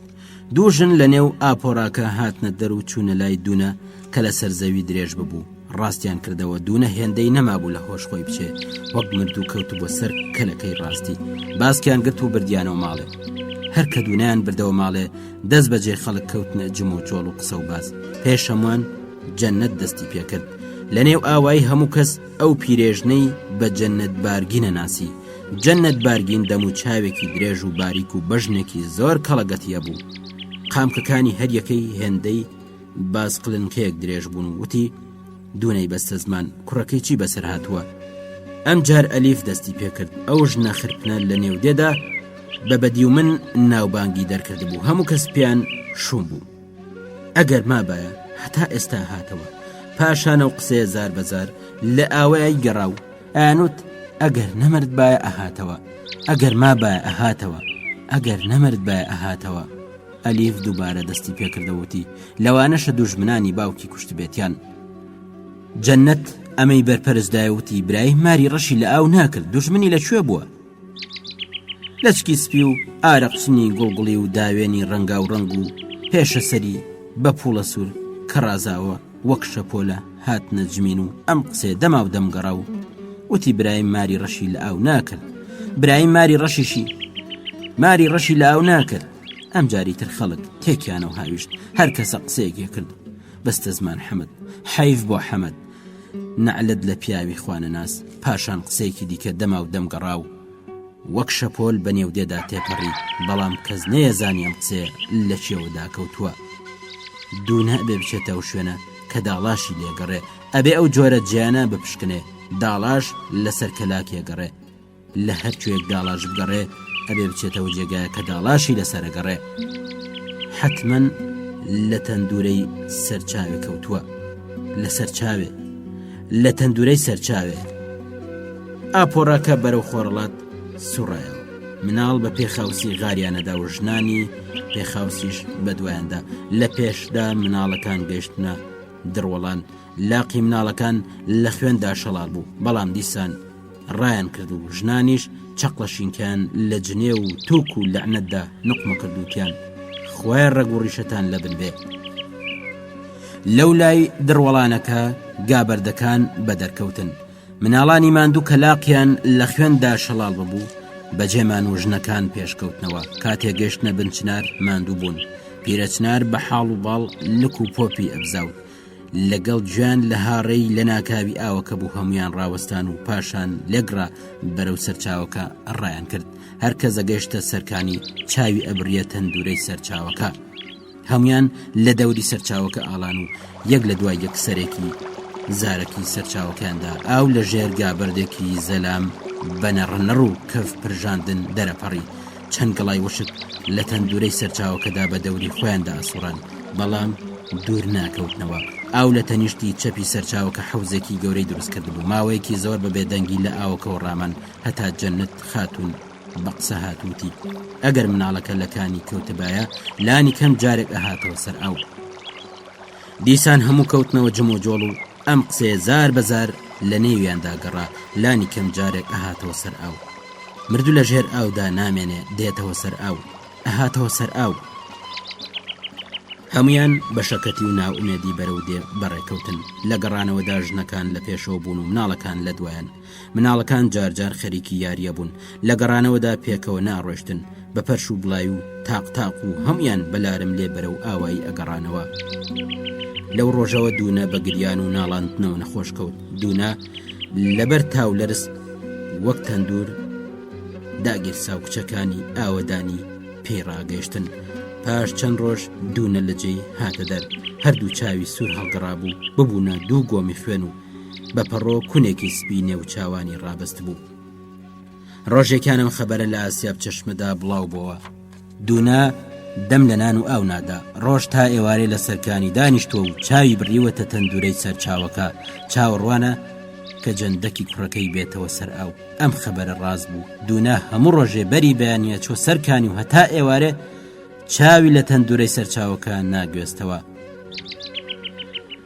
دەڕۆژی بەم جۆرە ڕابوارد پاشان بێجان و بێحاڵ لە ماڵێدا گردەنشین کەوت و بە دەرنەکەوت دوای ئەوە دوونە ڕێگایەکی دیکەی گرتەبەر هەموو ڕۆژێ لەگەڵ تاریک و ڕوونی بەیانی ئەچووە سەربان و چاوی لە ئاسمانەوە ئەبری هەموو لایەکی ئاسمانی سەیرە کرد بۆ ئەوی بزانێ داڵاش لەکوێ گەڕێ هەر وەخت چەند کۆللارەی ئەدیت کە لەسەر جێگایەک چرخیانەدا بە پێخاوسی و بێحاڵی خۆیەگەیاندا ئەو جێگایە هێندێ جار داڵ لەسەر جێی زۆر دوورەگەڕا بۆ وێنە لەسەر گردەباران لە ئاسیاب چەشمەوە بۆ گردەباران ڕۆژەڕەیەکی تەواو بوو دوونە خۆیەگەیاندا ئەوێش دوونە ئەوەندەی بەم لاولادا ڕاکرد بوو وەک دەرزی باریک ببوو شەوێکیان لە دەرگای ماڵی دوونەیاندا لە دەرەوەیەکێک بانگی کردوتی خوشکێ منم دوورسون دوونە بەترس و هیواوە دەرگای کردەوتی وەرە ژوورێک کاک دوورسون حەمەدم زۆری تۆ خۆشەویست دوورسون هێدی و سەنگین لەسەر دۆشەکێک کە لەوێ ڕاخرابوو دانیشتوتی گوێ بگرە خوشکم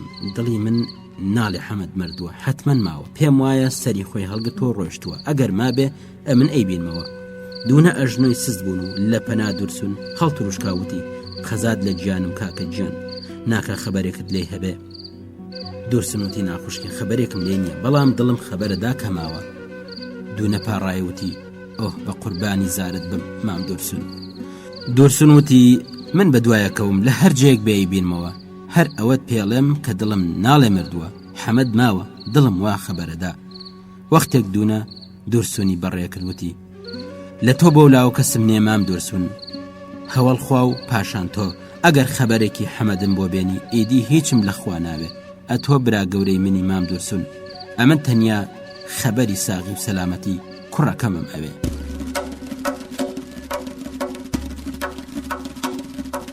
خۆشەویستان لە ئەڵقەی داهاتوودا درێژەی ڕوودا و بەسەراتەکانتان پێشکەشەکەین تا و کاتە ڕێز و سلاوی سورێن ناتق جێبەجەکار پێشڕامەر پێشکەشکار پەسەند فەرموون هاوڕێمان بن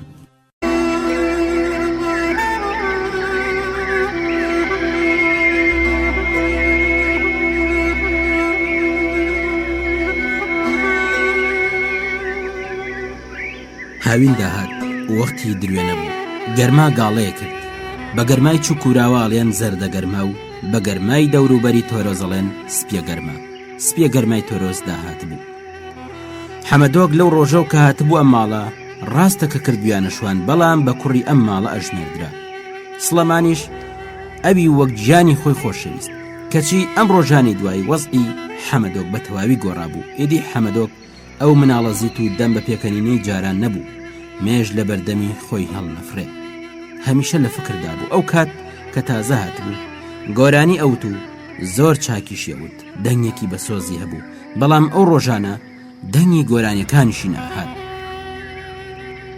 لە پێشدا مێگەلەکەی بردە باشترین لە وەرگە و زەنوێرترین لێڕەوارەکان. ئەگەر ئەیدی بزنێک باش نالەوەڕێ دەست بەجێ چارەیە کرد، کەچی ئێستا زۆر وایە بزنەکان لە دەشتی خۆڕایی ئەکاو بۆ خۆی لە بندارێک یان گابەردێک دانیشێ، چەناگەی ئەهاوێتە سەر گۆپاڵەکەی و لە فکران ڕاچێ، جارجاریش لەگەڵ خۆی دوێ. دایەکجان، ئاخ دایەکجان، چێ گەنمەکەت بۆ دوورێتەوە دایەکجان؟ عەبدی خان، دایەکجان ئەگەر من نەبم گەنمەکەمان ئەپەڕێ. چێ گەنمەکەمان ئەدوورێتەوە دایەکجان؟ ئەگەر بۆ خۆم نەبم گەنمەکەمان ئەپەڕێ دایەکجان. تاوێک تەماشای ئاسمان هەود، زەوی و گەنمە سوورداگەڕاوەکانیە کرد و دیسان لەگەڵ خۆیە کەوتەوە قسەکردنەوەی وت: گەنمەکەی لەک چەشمەمان حتمەن ئێستا پەڕیوە. خۆ تۆ کەست نییە گەنمەکەت بۆ بدورێتەوە دایەکجان؟ تۆ بە یەک تەن و یەک باڵی ناتوانی درێنە بکەی دایەکجان. شەوانش خەوی لێ ناکەوت، لە نێو جێدا هەمیشە جنگڵیەدا و هەر لە فکری لەک چەشمە و دەغڵ و دانەکەی ئەویاندا بوو. ئەیوت: ئەگەر گەنمەکەی لەک چەشمە بە وەخت نەدورنەوە هەموویە پەڕێ و لە ناوەچێ تاقە گوڵێکیشی لێ نامێنێتەوە. لەک چەشمە وەک جێەکانی دیکە نییە، گەنمەکەی زوو پێگا و ئەبێ زوو لە سەری حازر بی، دەنا دەنکە گەنمێک چییە لێت دەست ناکەوێ. بەیانیان کە لە خەو هەڵەسێ حاڵی باش نییە، هەموو لەشی ژانەکە بەنابەتڵی بزنەکان لێ خوڕێ، بزنەکان پەرش و بڵاو و ناڕێک بەرە و چێوەسن و حەمەدۆک هۆشی بەسەریانەوە نییە. هەر وەخت ڕووی خۆش و چاوی پڕ لە خۆشەویستی سلەمانی دێتە پێش چاو بەخۆداشتێتەوە، دەست بە جێمێگەلەکەی خڕکاتەوە و بەرەو لە وەرگەی سەوز و زەنوێر دەنگێدا، بەڵام زۆری پێناچێت کە دیسان وە خۆی لێ دێتەوە، دیسان لە فکران ڕاچێ و لەسەر ئەو هەردە گەرمە ڕاکشێ. ئەو گەرمایی بە خەیاڵیشدا نایە و تەنیا شتێکی بیری لێکاتەوە لەک چەشمەیە و دایکی و ئەو گەنمە کە لە لەک چەشمە لە بەرگەرما پەڕێ. کاتێک بەهۆش خۆیە هاتەوە کە ئێوارەدا هاتبوو خەید بوو ڕۆژ ئاوا بێ، بزنەکانی کە لە مەزرادا بڵاو ببوونەوە کۆ کردەوە و بەرە و تەپۆلکەی خەنەی دەنگیەدان. لەو کاتەدا دواتیشکی هەتاو لەسەر لووتکەی تەپۆلکەکە درەوشا. ئەو بزنەکانی لە داوێنی تەپۆلکە بەجێهێشت و بۆ خۆی ئەچوە سەر لووتکەی سەرێ. لە دوور بەستێکیەدی بولێڵی ئێواران کەوتۆتە سەری. ئەو بەستە هەتا چاو بڕەکە چەقلەشنکە دایپۆشیوە، بەڵام لەسەر تەپۆلکەی خەنەی ڕا ئاسیاب چەشمە دیار نییە، چونکە چەند تەپۆلکە لەو لای دڕوەڵانەکە وەک پەردە پێشی چاوی مرۆڤەگرن. جیای سەر ئەو تەپۆلکانە ئەوەندە وشکە ئەڵێ ئێستانا ئێستا هەڵە بن و گڕەگرن. قسەکانی سلێمانی وە بیردێتەوە و لە خۆی تووڕێبێ. ئاخر سلەمان پێی نەوتی پێنەخەیە ئەم دەوروبەرانە. لەو دیو تەپۆلکەی خەنەی نەپەلەوەرێک باڵی لێگەدا و نەزیندەوەرێگە بینرا، ئەمەش زیاتر ئەوی تووڕا کرد. ئەهاتەوە داوێنی تەپۆلکەکە و ئەو بزنانی لەوێ خۆڕای کرد بوو سەر لە نوێ خڕیەکردنەوە. ئەم کارە هەتا خۆرە ئاوای خان وەختێک ئەگەیشتەوە ئاوای شەودا هاتبوو. هەر وەخت سلەمان ئەیپرسی بۆ درەنگ هاتوێتەوە، جوابێکی بە درۆی بۆ سازە کرد. ئەیوت: لە وەرگەیەکی چاکم دیبەوە، دڵم نەهات حیوانەکان زووتر بێنمەوە، وتم بەستە زمانانە با کەمێک بلەوەڕێن. ڕۆژێکیان پێش تاریک و ڕوون لە خەو هەستا و چووە ئاغڵێ. ئاغڵ بۆنی پشقل و مڕووی لێ هات. حەمەدۆک بزنەکانی دەرکرد و لێی خوڕی. هێندێک ڕۆژ پێش دنیا ڕووناکبوون، زۆر پێش ڕووناکبوون، سوچێک لە خۆرڵاتی ئاسمان ڕەنگێکی خەنەی ئەگرێت. کەمێک دواتریش لێواری هەورەکانی لای خۆرڵات وای لێدێ وەک پەراوێزیان لێنرابێ. جا ئەم جار بەیان ئەنگوێ. حەمەدۆک سەیری ئاسمان و لای خۆرڵاتی کرد. ئەمڕۆ یەکێک لەو ڕۆژانە بوو. حەمەدۆک لە ناکاو دڵی ڕوون بۆەوە، خۆی قەلب سووک و بەکەیفدی. لەو کاتەدا شنەی بربەیانیش دەرکەوت. شنەی بربەیان وەک وردە قەڵبەزەی سووک و فێنکی شەپۆل ڕوومەتی ئەوی ئەلستەوتێ پەڕی دڵی کەوتە لێدان گوێی لە تەپەتەپی دڵی خۆی بوو بزنەکانی بەرەو تەپۆلکەی خەنەی دەنگدا بزنەکان لە پێشە و حەمەدۆک بەدوایاندا هەورێکی تۆز و خماریان لە پشت خۆیانەوە بەجێهێشت و لە تەپۆلکەی خەنەی نزیکە بوون کاتێک گەیشتنە خوار تەپۆلکەکە حەمەد پێشی بزنەکانی گرت حەمەد سەیری کەوت بۆ تەقەلە بزنەکان بەم لاولادا بڵاو بوونەوە حەمەدۆک لەسەر عەرز دانیشت و چەناگەی هاویشتە سەر گۆپاڵەکەی ماوەیەکی زۆر لە فکرەوە چوو بزنێک دەست و ملی لستەوە بەڵام حەمەدۆک ڕووی نەدایە بزنەکە بەجێهێشت و ڕۆیشت ڕووناکایەک چوار دەوری داگرتە بوو پیاو ئەیوت شاخ و کێو و دار و جا ئەبن بە ئاو لەگەڵ ڕووناکایی تێکەڵە بن دەستی لەسەر دەم و چاوی لابرد تیشکی هەتاو لە چاوانیدا ماوەیەک نەیتوانی هیچ ببینێ هەتا کەم چاوی ڕاهات بەنابەدلی هەستایە سەر پێ لە چاو لێگنانێکدا بزنەکان سەرکەوت و بەو دیوی تەپۆلکەکەدا شۆڕ بوونەوە حەمەد بەرەو جنوب گەڕایەوە دەستی بۆ چاوی کردە سێبەر و ڕوانیە دوور پێی وابوو تڵۆڤکی پیرەچناری ئاسیاب چەشمەی لێوە دیارە دڵی داخورپا لای باکووری تەپۆلکەکە بەست بوو چەند زەویەکی شۆرەکات و نەزۆک ئێران لە بیابانی پڕ لە چەقلە شینکەی ئاسیاب چەشمە جیا کردەوە ئەم خاکە وشک و نەزۆکانە وەک کۆمایەک لە دوورەوە تێ هەڵپەڕی بوون حەمەد بزنەکانی بۆ لای ئەو کۆما خاکیە لێخوڕی دوو باڵندەی بچکۆلەی لەبەر هەڵفڕین و هەڵاتن تەماشای ئاسمانی کرد لە باڵندێک زیاتری لە ئاسماندا نەدی و لەوە بەولاوە تەنانەت مێشولەیەکیش لەو دەوروبەرە باڵی نەجوڵان زۆر دوور پەڵە هەورێک لەسەر زەوی ڕاوەستا بوو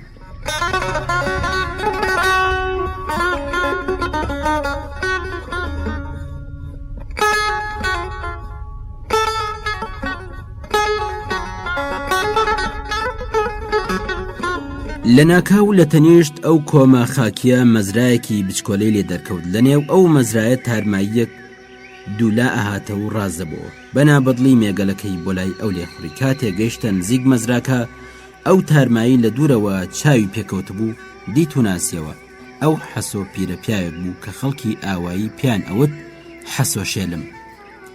حەسۆ شێلم سەری هەڵبڕی و ئاوڕێکی بەسەر حەمەد و بزنەکانیدا حەسۆ سەرگەرمی کاری خۆی بوو داسی داوەشان حەمەدۆکیش بزنەکانی بەرەڵا کرد بزنەکان لە کەردی نزیک بوونەوە بەڵام پیرەپیا و هۆشی هەر بەسەر کارەکەی خۆیە بوو پاشان بزنەکان لە هەموو لاوە چوونە نێو گەنمەکە و دەستیان کرد بەلەوەڕ و هەڵبەستدابەست کاتێک حەسۆ پەیزانی دەهری بوو داسەکەی دەستی گرتە بزنەکان و بۆ خۆشی بەجنێودان ڕای کرد بۆ لای بزنەکان حەمەد لە جێی خۆی نەجوڵا و هەروە تەماشای حەسۆیە کرد وەختێک حەسۆ بە هەزار زەحمەت و هانکە هانگ بزنەکانی لە عەرز دەرکرد چاوی بە کوڕێکەوت کە ڕاما و تەماشایەکە تێگەشت ئەو کوڕە شوانی بزنەکانە ئیدی بە تەواوی لە دین دەرچوو بزنەکانی بەجێهێش داسەکەی هەڵگرتەوە و پەلاماری کوڕەکەیدا لە ڕقان کەفیە پرژاند و جنەی وێداوتی بێژووی حرامزادە ئەو بزنە سەگ بابخێوانەت تەواوی ئەو دەغڵیان تێگوەرداوە بۆ خۆشت هەروە ڕاوەستاوی و تیانەوە ڕاماوی ڕاوەستا بابت گەمێ هەتاوات بە گۆڕی بابتدا بڕیانم کە هەتا ماوی ڕوو لەم نێوەنەکەیەوە مناڵەکە لە جێی خۆی نەجوڵا و هەروە چاوی لە حەسۆ بڕی بوو بەڵام حەسۆ بەو خەیاڵەکە مناڵەکە لێ ترسێ و ڕاکە بەبەر غاردانەوە داهاتە و خڕەبەردی لە دەستدا و خۆشی کۆ کردەوە کە پێیدا بدا حەسۆ سات بە سات لە کوڕەکە نزیک و نزیکترە بۆ کەچی کوڕەکە هەروە لە جێی خۆی چەقی بوو مووی لێ نابزەوت کوڕەکە هەڵنەهات حەسۆ خۆی گیاندێ و قۆڵی گرت ئەیویست بە دەستکەداسەکەی لەسەری ڕاکێشێ بەڵام وەک دەستی وشک بوو بێ ئەو دەستەی هەڵی هێنابوو نەهاتەوە خوارێ و دەستەکەی دیکەشی قۆڵی بەرداوتی ئەتۆی حەمەد ئەتۆی کوڕم لەکوێ بووی هەموو کەس پێی وابوو مردووی پیرەپیا و هەناسەی سوار ببوو نەیتوانی بە پێوە ڕاوەستێ ناچار هەڵتوورشکا و دانیشت لە پشتەمەلی تاوە سووت و لەسەر و چاوی ئارەق هەڵەڕژا لەو نێوەدا دووبارە بزنەکان بەنێو مەزراکە کەوتنەوە حەسۆ شێلموتی ڕاکە حەمەد ڕاکە بزنەکان دەرکە خەریکن گەنمەکەی وێرانەکەن حەمەدۆ کە هەتا و کاتە وەک پەیکەرێکی بێجان ڕاوەستا بوو جوڵەی ناکرد لە ناکاو دەرپەڕی و خێرا بزنەکانی دەرکرد و بۆ لایەکی دیکەی لێخوڕی پاشان دووبارە هاتەوە لای حەسۆ و دانیشت حەسۆ شێلموتی چوو بووە کوێ ڕۆڵە ژیان هەموو دنیات لە دوا گەڕان وتیان حتمما لە چۆم کەوتووە خنکاوە. هێندەی نەماوە ئەو دایکە بەستە زمانت لە تاوان دێق بکە، هیچ لە فکری دایکت نەبووی؟ حەمەد دانیشت بوو چەناگەی هێشت بۆ سەر گۆپاڵەکەی و نوتقی لە خۆی بڕی بوو. حەسۆ پرسیوتی ئەو بزنانە هیچیان؟ حەمەد نەزاری هەڵپچری و نەجوڵی کرد. حەسۆتی لەگەڵ تۆمە حەمەد، ئەو بزنانە هیچیان؟ حەمەد بە زەحمەت زاری کردەوە بەنابەدڵی وەڵامی دایوتی هیسلەمانن لە گوندی کەسمە. حەسۆتی پیاوی چاکە. دوایی لەسەری ڕۆشتوتی باشە ڕۆڵە گیان، تۆ کە نیازت بوو ڕابکەی بۆ بەدایکردنەوت. ئەزانم لە دەستی ئەو عەبدیە بێناموسە کردت گەی بۆ سەر ئێسقان، بەڵام هەقوا بوو بەدایکت وتبایە کاتەوێ ڕابکەی. حەمەدەوە وەختێک گوێی لە ناوی عەبدی بوو، دەستی حەسۆی گرت و پاڕای وتی بۆ خاتری خوا مام حەسۆ بە کەس مەڵێ حەمەد بۆتە شوانی مام سڵەمان، ئەگەر بە گوێ عەبدی خان بگاتەوە بە دوام دادێ ئەم باتەوە و لە ژێردارە ئەم کوژێ، کەس ناتوانێت هیچت لێ بکە. شێتە تۆ دایکەکەتت کوشت، دایکت بۆتە چنگێک ئێسک و پێز. دوای ئەم قسەیە حەسۆ هەسا و بێ ئەوەی شتێکی دیکە بڵێ چووە بەر کردی و دەستی بە دروێنە کردەوە. حەسۆ خێرا خێرا گەنمی ئەدووری، دەنگی خشەخشی داسەکەی ئەگەیشتە بەر گوێی حەمەدۆکیش. حەسۆ هەروەخت پشتی ئەکەوتە ژان، داسەکەی دائەنا و تاوێک دەستی لە کارەڵەگرت، دەستی بە پشتیەوە گرت، پشتی ڕاستە کردەوە و تاوێک تەماشای دووریە کرد. ئەم جار سەر لە نوێ دەستیە کردەوە بە دروێنە. حەمەدیش لە نزیک کردی ڕاوەستا بوو بێ ئەوەی بجوڵێت. چاوی بڕی بۆ حەسۆ.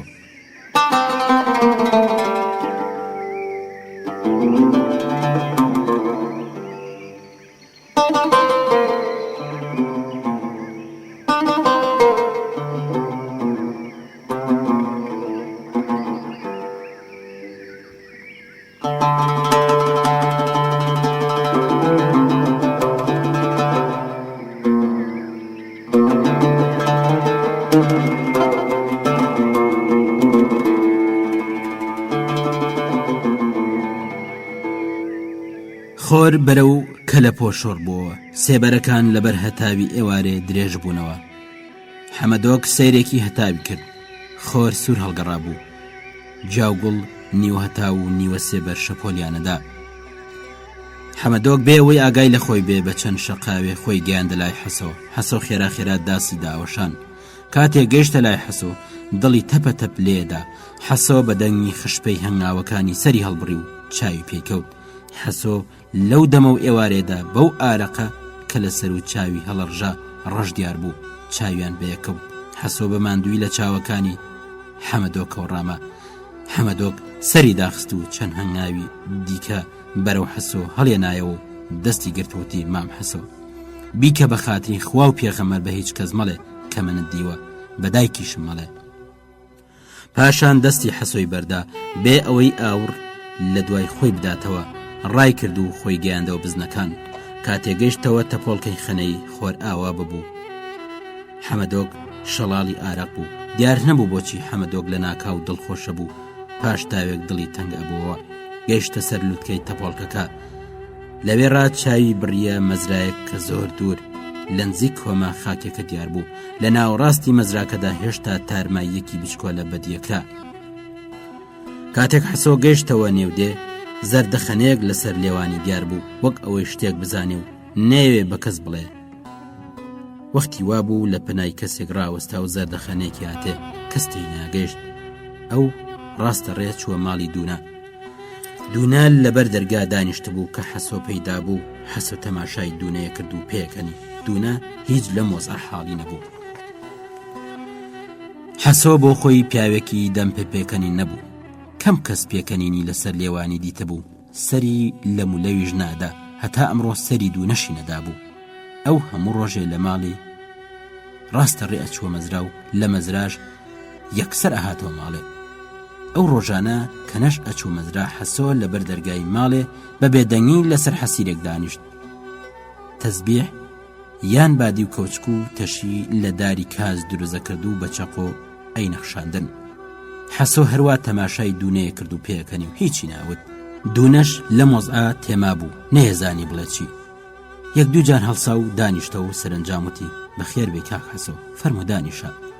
حەسۆ وای نیشاندا کە گوێی لێ نەبوو و هەروە بە بێدەنگی زەردەیە هاتێ. دوونە دووبارە خوڵقی کردوتی بۆ دانانیشی کاک حەسۆ.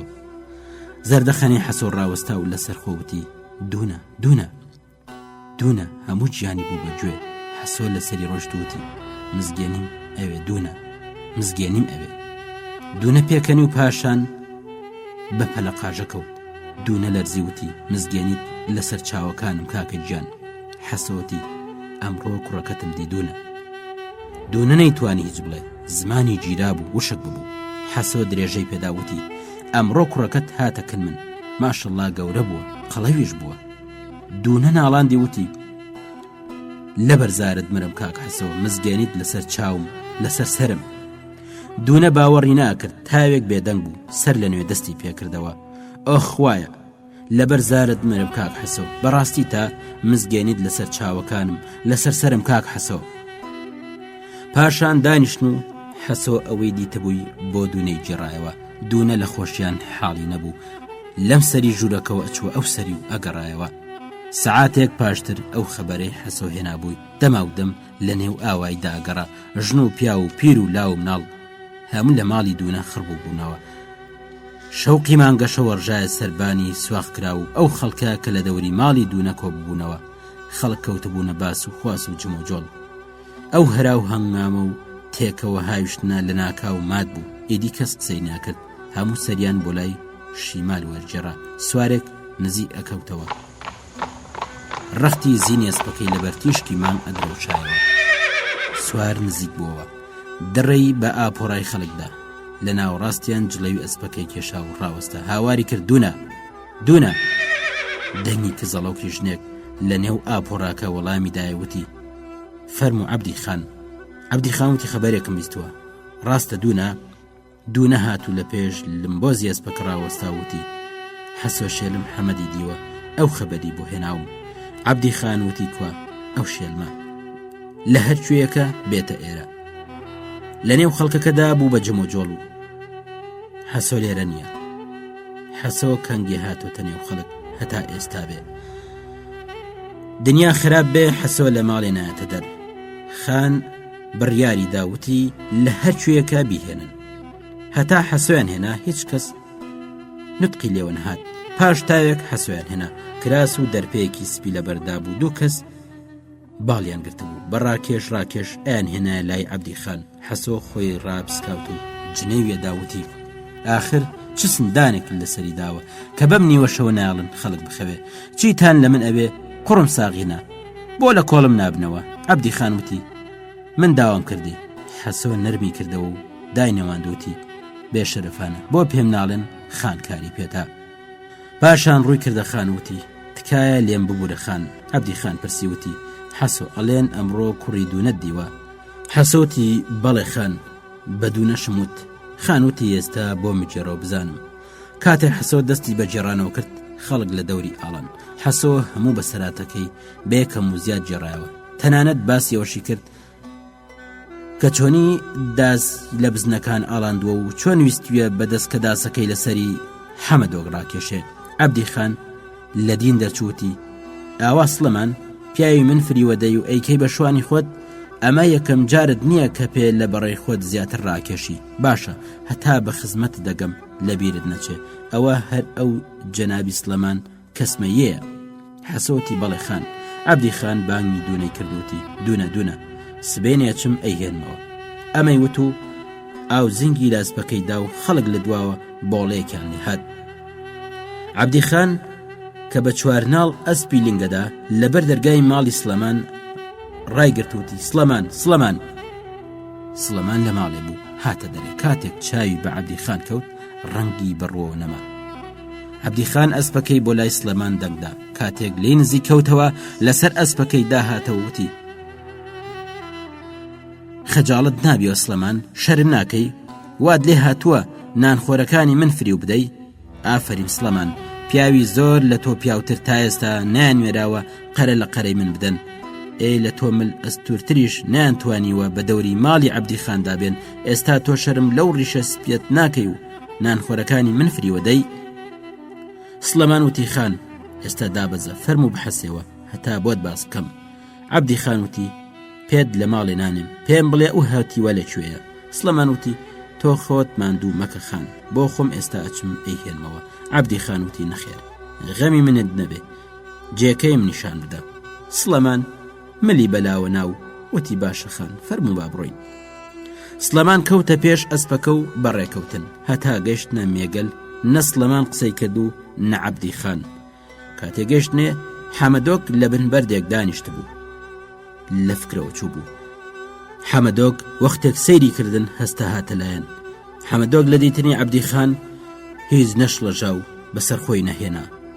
چاوی بە چاوی سڵەمان کەوت قسەیەکیان نەکرد. بەڵام لە چاوی سڵەماندا کە ملی بەلاوە نابوو ئەخوێندرایە و کاڵێ چی بکەم حەمەدۆک هیچم لە دەست نایە. عەبدی خان یەک دوو هەنگاو ئەسپەکەی بۆ لای حەمەدۆک لێخوڕی وتی پێشکەوە. حەمەدۆک بێەوەی قسێک بکە پێشی کەوت. ملی بە نێوشانانیدا ڕۆچوو بوو. لای نیوەڕۆ بوو کە عەبدی خان بە سواری و حەمەد بە پێیان گەیشتەوە ئاوایی. لە ڕێگا نە عەبدی خان شتێکی پرسی بوو نە حەمەدۆک هیچی وتبوو. بەڵام لە تەواوی ڕێگادا حەمەدۆک لەوە ترسا کە عەبدی خان لە پشتەوەڕە بەرچنگە ئەسپانی بدا و بپلیشێنێتەوە. حەمەدۆک شارەزای ئاکاری عەبدی خان بوو. لە بەردەرکی ماڵی دوونە عەبدی خان جڵەوی ئەسپەکەی ڕاکێشا ڕاوەستان. عەبدی خان نەڕاندی وتی دوونە وەرە توت کە سەگەکەت وەرگرا. کاتێک دوونە لە ژوورێ هاتە دەر عەبدی خان ئەسپەکەی لنگدا و دوورکەوتەوە. وەختێک دوونە چاوی بە حەمەدۆک کەوت بە شیوەن و گریان خۆی گەیاندێ و لە ئامێزی گرت. وردە خەڵکی ئاوەدانیش پێیانزانی. ورد و درشت لە دەوری ماڵی دوونە کۆبوونەوە. هەمویان دەوری حەمەدیاندا بوو. لێیانە پرسیوتیان لەکوێ بووی؟ حەمەد ئەوە تۆی؟ حەمەد سەری داخست بوو هیچی ناوت. وردە خەڵک بڵاویان کرد و ڕۆیشتن.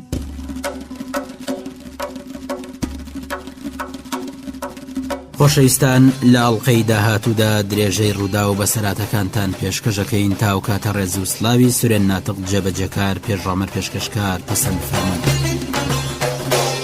هاوڕێمان بن.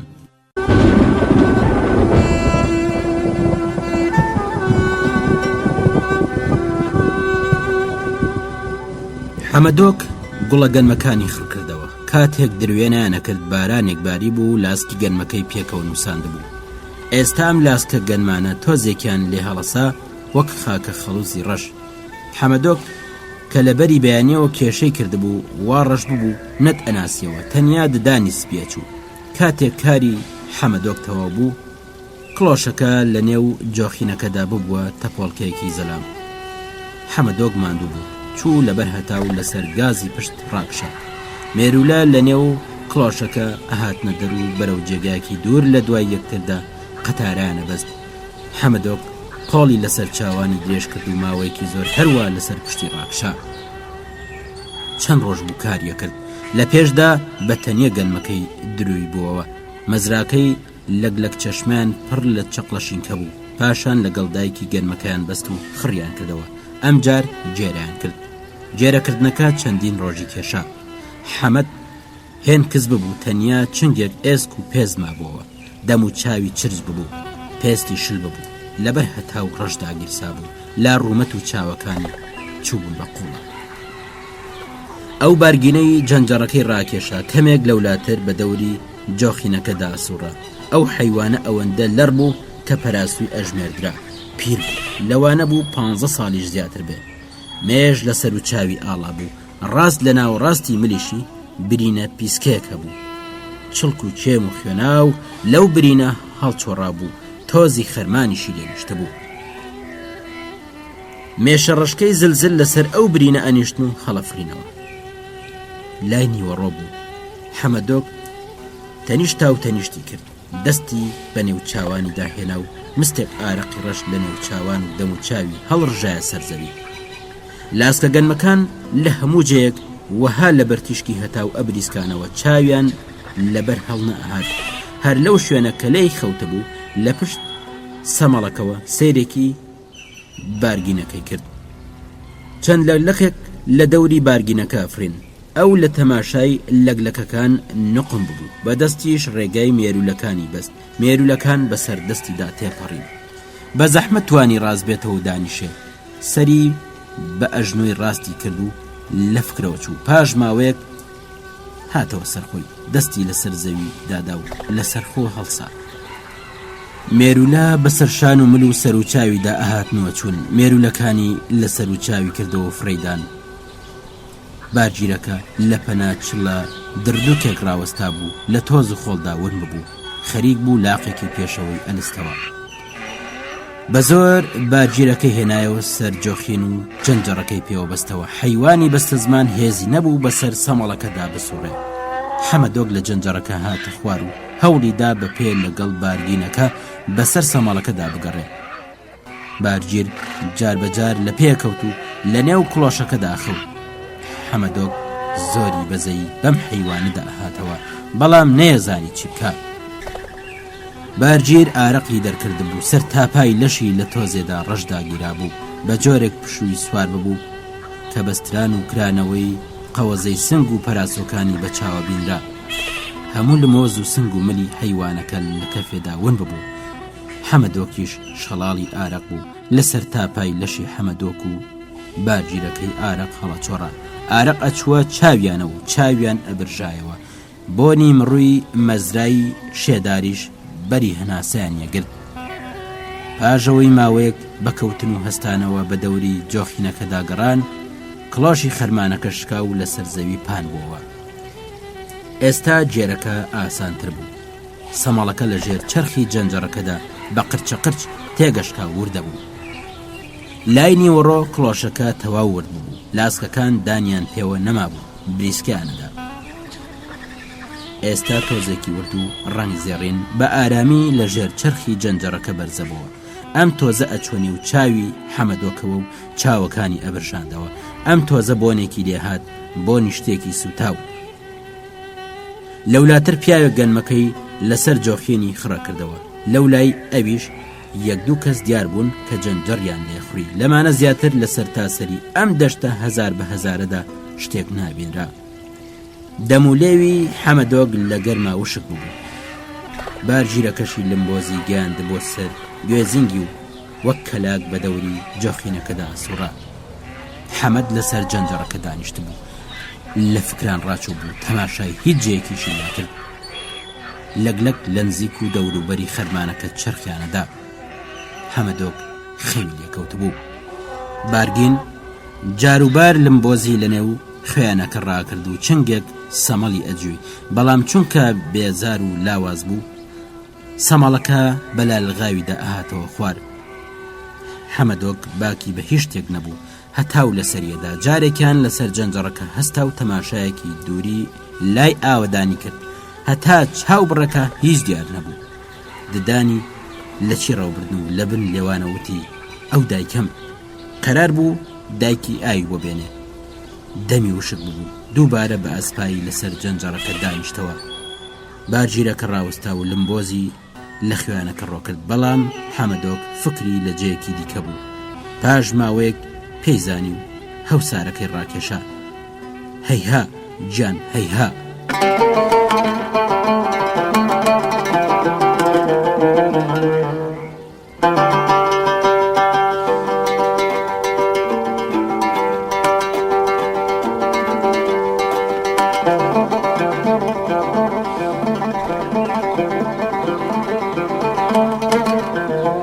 مێشولە لەسەر برینی حەیوانەکانیشت. بارگیرەکە بە ئارامی و بێحاڵی کلکی ڕاوەشان، بەڵام مێشولە بە خەیاڵیشیاندا نەهات. حەمەدۆک بە قەڵسی و نیگەرانیەوە لەسەر جەنجەڕەکە هەستا، ڕووی بۆ لای ئاوەدانی وەرجێڕا. لەسەر دڕوەڵانەکە ڕاست سەرێک دیار بوو. تاوێک دواتر دایکی ناسی و قەڵسی و نیگەرانێکی بوو بە خۆشحاڵی. دایکی کە لە ئارەقدا شەڵاڵ بوو بە هەناسە سواری. پێپێچەی نیوەڕۆژی حەمەدی دانا، وەک ئەوە چوو دەستی درێژتر بوو بن ئەگەیشتنە سەر زەوی. دایگوتی چت کردو کوڕم، کارەکەت سوکتر بووە؟ حەمەدوتی هەموو گەنمەکەم کێشا و جێرم کردووە. دایگوتی باژورت بووە؟ حەمەدوتی ئەرێ خراب نییە. گۆزەڵاوەکەی لە دایکی وەرگرت و بینی پێوەنا. ئەوەندە بە ئیشتیایی ئەخواردەوە کە ئەو بە لە لێوانیدا هەڵەڕژە و بەرۆک و سنگ و تەنانەت لاق و لە تەریشی تەڕەکرد. دایک وتی دابەزە حەمەد دابەزە کوڕم، ئەتۆ پاروەنانێک بخۆ ئەمن جەنجەڕەکە لێ خوڕم. هەوساری بارگیرەکەی دایە دەست دایکی و بۆ خۆی لەبەر سێبەری دردووکێک دانیشت. پێپێچەکەی کردەوە، پیاز و خوێ تێدا بوو، دۆدانەکەش دوای تێدا بوو، جامێکی دۆ تێکرد. پاش نان خواردن لە بن سێبەری دردووکێ ڕاکشا، لە پشتێن بەرەو خواری لەبەر هەتاو بوو، خەوی لێکەوت. وەختێک بەخەبەر هات ئێوارە بوو، چاوی ڕاگوشین و غاریدایە سەرجۆخین. حەمەد وتی دایک جان ماندوو بووی وانە؟ زۆر ماندوو بووی؟ دایکی سەری بەلاوە ناو بەدەنگێکی خەماییەوە جوابی دایەوەتی وەرە سوار بە کوڕم.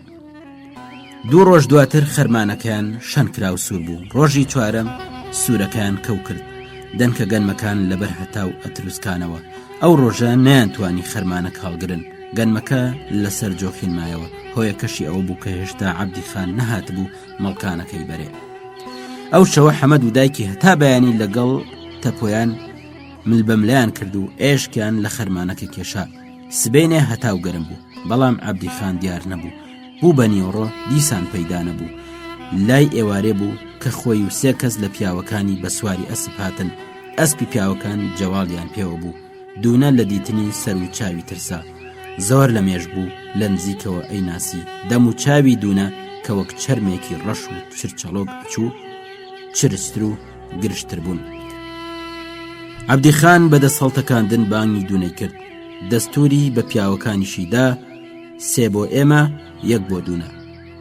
دوونە داوێنی خانی باداوتی نەکەی خان ڕەحمت بێ، زستانێن لە برسا ئەمرین، لە بەربەری پیانت ئەمرم. خانوتی بە خۆڕایی مگری دوونە، حەقی خۆت دەدەمێ. دوونە ناڵاندی وتی حەقی من سەیەکە خان. خان لەسەر ئەسپەکەی بۆ لای دوونە داهاتەوە، تەماشایەکی چاوەکانی کرد و پرسی وتی جووتەکە چێ کردوێ دوونە؟ دوونە وتی من کردومە خان، پیاوەکانی من یارمەتیان داوی یان نا؟ دوونە وتی بەڵێ خان.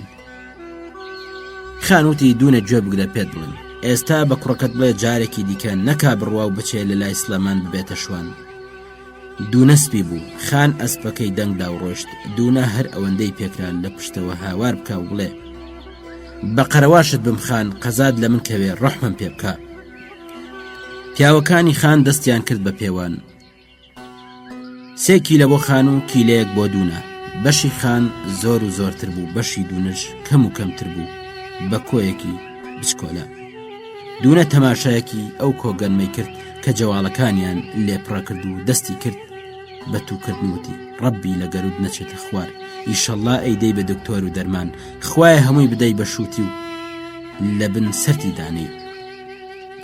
پیاوەکانی خان بەشی ئەویان لەو جەواڵانە کرد کە هێنابوویان، هیچ کامێکیان زاری هەڵ نەپسڕی و هیچیان بە دوو نەنەوت. هەمویان وەک پەیکەرێکی بێجیان ڕق ببوون و قسەیەکیان ناکرد. حەمەد هات و لە پەنای دایکی دانیشت. لە نێو ئەو جۆخینە تۆزاویە کۆیەکی چکۆلە گەنم مابەوە، بەڵام ماوەیەک لەمەوبەر چەند زۆر بوو. حەمەد سەیرێکی گەنمەکە و سەیرێکی دایکی کرد. حەمەد وەک تاوان باران بێدەنگ دانیشت بوو. دایک وتی ئەو دەم کە تۆی لە ماڵ سلێمان هێنایەوە لێ نەدای، من پێم سیر بوو، بەڵام ئێستا تێگەم بۆچی بژێوی ئێمەی بڕی کافری خوانە ناس. حەمەدۆک پێشی گریانی خۆی پێنەگیرا و دەستی کرد بە هەنسکدان وتی خەتای منە. دایک بە هەموو هێزی خۆی کوڕەکەی لە ئامێز گرت و بەخۆیە وشی وتی چ بکەین، دەسەڵات چییە؟ حەمەدی خۆم. حەمەدۆ گوتی ئەی زستان. دایک گوتی ئەم زستانە. لە پاشان دایکیشی لە بانگی گریانیدا خۆزگە باوکت مابایە، ئەگەر باوکت مابایە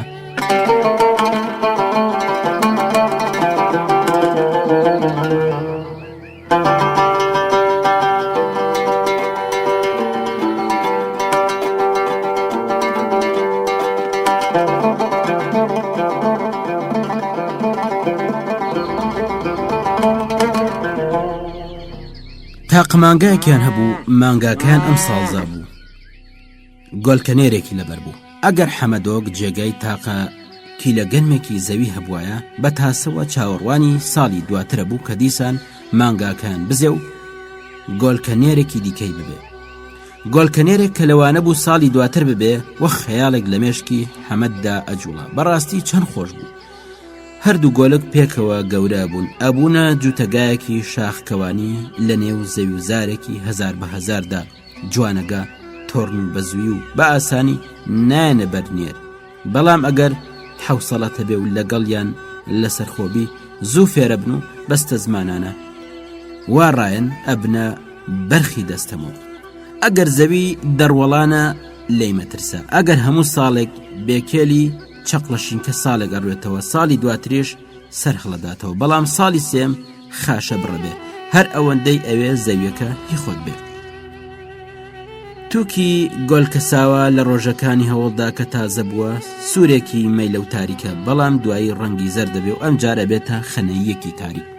تووکی گوێیانی وەک مەخمەر نەرمە، ئەگەر پیا و دەست بەسەر گوێی گۆلکە ساوادا بێنێ هەست بە لەرزەیەکی فێنک و نەرم لەزەتێکی شیرینەکە. جێی گۆلکەساوە لە ماڵە هەژارەکانی لادێ لە نزیک ئاگردان و لە تەنیشت جێخەوی لادێیەکانە. لەژێر گۆلکەساوە دۆشەکێک لە جای نەرم و پڕ گڵۆکی بەهاران ڕاخرێ. ماڵەکان پڕە بن لە بۆنی گڵۆکی بەهاری و جیا و ڕیخ و گۆلکەساوە. بۆنی گۆلکەساوە شتێکە وەک بۆنی شیری کاڵ. گۆلکەساوە پایزان گەورە بێ، ئەو دەم جێگاکەی ئەگۆڕێ و ئەچێتەکن گوێلپارەکان. دوونە سێ مانگی بەهاری بەسەر برد بێ ئەوەی هۆشی بەسەر گۆلکەساوەکەو بێ و ئاگای لێبێ. ئەگەر خەم و خەفەتی حەمەد نەبوایە گۆلکەساوەکە لە ماڵێدا وەک گڵۆکە سوورەی بەهاری ئەبوو بەمای شادی و خۆشی ژیانیان. ماڵی حەمەدۆک و ئەوان تەنیا ژوورێکە، ژوورێکی قوڕوبرد. بەرزایی دیواری ژوورەکان لە تەختی ژوورێ تەنیا مەترێکە. هیچ خانوویەکی دێ خۆ لە بەربارانی پاییز ڕناگرێ دڵۆپاکە. لە دێدا تەنیا خانووی حەمەد و ئەوان بوو کە لەو بارانەدا دڵۆپەی ناکرد. بابی حەمەدۆک ماوەیەک پێش مردنی چوو بوو لە ساری چاغژاک گڵی هێنابوو، سەربانەکەی پێسواخ کرد بوو. گڵی ساری چاغژاک شتێکی دیکە هیچ وەک ئەو گڵە ڕەش و نەزۆک و پڕچرپ و چاڵە ناچێ کە ئێمە دیتومانە. ئەو گڵە وەک دەنکی بلور وایەوە لە هەموو ڕەنگێک ئەنوێنێ، زەرد و سوور و بنەوشەی و ئاسمانی و سەوز. هەر ڕەنگێک بتەوێ ئەو گڵە ئەگەر گیرایەوە ئەبێتە قوڕێکی تند و خەست. سەربانی ماڵی حەمەدۆک و ئەوان بەو قوڕە سواخ کرابوو، بۆیە بانەکەیان لە ژێر تیشکی هەتاودا بریسکێدا و ڕەنگا و ڕەنگیار بوو. سەرانسەری هاوین دایک و کوڕ بە جانەمەرگی کاریان کردبوو. لە گەڵا ڕێزانی پاییزدا هاتنەوە نێو ماڵە پردەرد و بەڵاکیان. ئەو کاتە بە بیریان هاتەوە کە گۆلکیان هەیە. گۆلکەکان بە تەواوی لەبیر چووەوە. ئێستا گۆلکەساوەکان تەواوێک گەورە ببوو. دایک مورەیەکی گەورەی بە ئاگرەوە نابوو. لە دەرێ هەوری ڕەش لە باشوورەوە بەرەو باکوورە ڕۆیشت. نەختێک دواتر ژوورەکان بە بریسکێک ڕوون بووەوە. بڵێسە ئاگرەکان لە ناو ئاگرەکە ئەچون بەیەکە. لەو کاتەدا حەمەدۆک هاتەوە ماڵێ، دەستی سوور هەڵگەڕا بوو، لەبەر ئاگرەکە دانیشت. مانگاکان لە پشتەوەی ژوورەکە نووسە بوو. کاوێژیە کرد. مانگاکە بێخەم لێ کەوتە بوو. تفاقیان لە پێشدا نابوو، بەڵام نەیە خوارد. لە قوشبنێکی دیکەی ژوورەکە کایان ڕۆ کردن. حەمەدۆک کەستا و چوو سەری لە مانگاکەدا. گۆلکەکە لەسەر سەری دایکی ڕاوەستا بوو. حەمەدۆک گوێی گرت. گۆلکەکە ئەوەی پێخۆش نەبوو. بە قەڵسی سەری وەرجێڕا و ڕای کرد. چوو لەو لای دایکی ڕاوەستا. حەمەدۆک زەردەخەنێکی هاتێ. دایک گوتی ئەو وەختی تۆ لە ماڵ نەبووی فندق ئەم گۆلکەی لە دۆڵی ئاڵچیلی بوو. بە شەوی تاریک زۆری لێگەڕام هەتا فندقم لە بن دردووکێک دۆزیەوە. بەستە زمانە زابوو، خەریک بوو گۆلکەکەی ئەلیستەوە. لە پێشدا نەیەهێشت لیان نزیک بمەوە هەتا ئاخری گۆلکەکەم لە ئامێزی کرد و هێنامەوە. حەمەد وتی چەند گەورە بووە. دایک گوتی ئەدی ماشەڵڵا. پاشان بێدەنگ بوون، نەیانتوانی تەماشای یەکتر بکەن. هەردووکیان سەریان داخست بوو. چاویان بڕی بووە ئەو خەڵوزانە کە لە نێو ئاگردانەکەدا ئەگەشانە و پریشکیان ئاویشت. دایک گوتی چارمان نییە، ئەبێ بیدەینێ، ئاردەکەمان خەریکە تەواو بێ. حەمەدۆک نوتقی نەکرد. دایک گوتی بۆ خۆت عەبدی خان ئەناسی، لێمان تووڕەیە ئەگەر درەنگی بۆ بەرین بە خۆڕایی لە دەستمان دەردێنێ ئەو دەم ناتوانین هەتا هاوینێ ڕایکێشین. حەمەدۆک دیسان بێدەنگ بوو. دایگوتی چارەیەکمان نییە حەمەدە، ئەبێ بیدەینێ. ئەو هەڵاتنی تۆ پشتی شکاندین. حەمەدۆک بە ئارامی سەری هەڵبڕی و تەماشای دایکی کرد. چای پڕ بوو لە ئاوتی منی کردوەتە بیان و دایگیان ئەگەر منیش نەبوومام بیانوێکی دیکەیە دۆزیەوە. دایک گوتی ئەدی ڕۆڵم ئەی دۆزیەوە ئەم خوانە ناسە دوژمنی با بە هەژارەکەشت بوو. هەردووکیان ئاوڕیان بەسەر مانگەکەدایەوە. مانگەکە ڕەنگ خەنەی و قەڵەو بوو. نێوچاوانیشی چەند خاڵی تێدا بوو. زستان داهات بە فرگەیشتە ئەژنۆ. دوانی و ڕۆیان تاریکە. دایک لە مێژ بوو. مەنجەڵە مسەڕەشەکەی لەسەر ئاگردانا بوو. لەو کاتەدا جەنەت هاتە ژوورەوە. دوونەوتی فەرمودانیشە خات و جەنەت فەرمودانیشە. جەنەت هەناسەیەکی هەڵکێشاوتی دانیشم خوشکێ دانیشم. خات و جەنەت لە سوچێک دانیشت و دەستی پێکرد. وتی لە بەیانیەوە تا ئێستا ماڵ بە ماڵ گەڕاوم خوشکە دوونە ماڵ نەماوە ڕووی تێنەکەم. بیستم ئێوەش گەنمتان نەماوە. ئەڵێن جۆیەکەشتان تەواو بووە. ئێمەش هەفتەیەکە جەواڵەکەمان بەتاڵ بووە. ئەم ساڵ گەنمەکەمان باش نەبوو خوشکە دوونە بەڵام هی ئێوە خراپ نەبوو. مێردەکەشم هەرجەیەکی پێشگە هات و ئومێدی پێبوو سەری تێکرد بەڵام بێسوود بوو. خات و جەنەت چاوی بەو ئاوە کەوت کە لە مەنجەڵەکەدا لەسەر ئاگرە کوڵاو. وتی چی لێنێ خوشکێ؟ خات و جەنەت لەو پرسیارە مەبەستێکێ بوو. دوونا پێکەنینێکی ساردی هاتە سەر لێوان. وتی ئاوم بەسەر ناوە بکڵێ. خات و جەنەت بەسەر سوڕمانەوە پرسی هیچتان نەماوە؟ دوونەوتی هەرچی هەمانە لەسەر ئەم ئاگرەیە. خات و جەنەت وتی باشە خوشکە دوونە ئەتەوێ چ بکەی؟ دوونەوتی خوا ئازانێ خوشکێ. جەنەت وتی بۆچی ناچێکن مستەفای؟ دوونەوتی ئەچمەکنی خوشکێ بەڵام ئەزانم ئەویش نیەتی. چەند ڕۆژ بوو بەفر و با و بۆران گاڵەیە کرد. لەبەر کە ڕەسی سەرچاو هەڵنەهات. ئەو سەگانە کە هەمیشە لە کوچە و کۆڵانە نەگەڕان یەکیشیان دیار نەبوو. ئەدوت چۆلگەیە.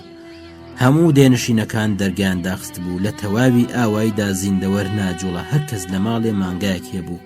تفاقەکەشی هەبوو. کەس کاری بە کەس نەبوو. دوونەش دەرگان نەمابوو لێنەدا. ئاشنا نەمابوو سەری بە ماڵێدانەکە. دەڕۆژە بوو دوونا لە هەموو جێک تەمابڕاو بوو. بەڵام لە دڵی خۆیدا ئەیوت ئەگەر بژمرم ناچمە دەرکی عەبدیخان. هەموو ساڵێکیش وەزعەکە هەروا بوو. نیوەی خەڵکی ئاوایی برسیە بوون و ئەچونە دەرکی عەبدیخان.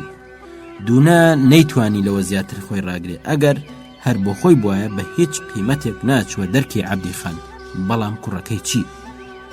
چەند ڕۆژە حەمەدۆک نوتق لە زاری نەهاتوتە دەر. سوورایی لە ڕوومەت و لێوەکانیدا نابینرێ. لێوە کاغەز تەنک بووە. ڕوخساری ڕەنگی مردووی لێنیشتووە. ئەگەر لە قوشبنێک دانیشێ هەتا خۆراوان لە جێ خۆی ناجوڵێ. هەمیشە سەری لە نێو دەستی ئەگرێ و لە ناو فکردا ڕاچێ. هەموو هەناسە و ژیان و ڕق و خۆشەویستی و ترس و هێزی لە چاوانیدا کۆبووتەوە. لە چاوەکانیدا جار بەجار بریسکێک بە قەدەر نوکی دەرزی هەڵە بێوە کوژێتەوە. ئەم بریسکەیە تیژ و بەکارە. ئەمە بریسکێکە پیا و لێ ترسێ چونکە بەسامە. لە چاوی ئەو پڵنگەشدا کە خۆی ماددا و خەریکە ئامبازی دوژمنی خۆی بێ ڕەنگە هەر ئەم بریسکەیە هەڵبێ و بکوژێتەوە. ئەم بریسکەیە لە چۆ دێ؟ ڕەنگە لە سروشتەوە هات بێ. بەڵام ڕاستیەکەی ئەوەیە کە ئەم بریسکەیە لە ئەشکەنجە و ئازار و دەرد و بەڵایەکەوە هاتووە کە دەوری حەمەدۆکیان داوە. ئێستا ساڵێکە ئەم بریسکەی هاتووە و لە چاوی حەمەدۆکدا هێلانەی کردووە. ئەگینا پێشتر چاوەکانی پڕبوون لە تیشکی پاکی و خۆشحاڵێکی مناڵانە. هەوری ڕەش و تاریک لە ئاسمان کۆ ئەبوونە و ئەسوڕان. لە پێش ماڵی عەبدیخان ئاپۆڕایەک لە دێنشینەکان بەبەرگی دەستچن و پواوەوە کۆ ببوونەوە و لەسەرمان پاڵیان بەیەکدا بوو. کوشم هەڵاتە بوون و ئەلەرزین. تەنیا یەکێکیان دوور لە ئاپۆڕایەکە بە تەنیا لە قوشبنێک ڕاوەستا بوو. ئەو یەکەش دوو نەبوو. هەموو چاوەڕێ بوون عەبدیخان دەرگا بکاتەوە و بە دەرد و مەرگیان ڕابگا.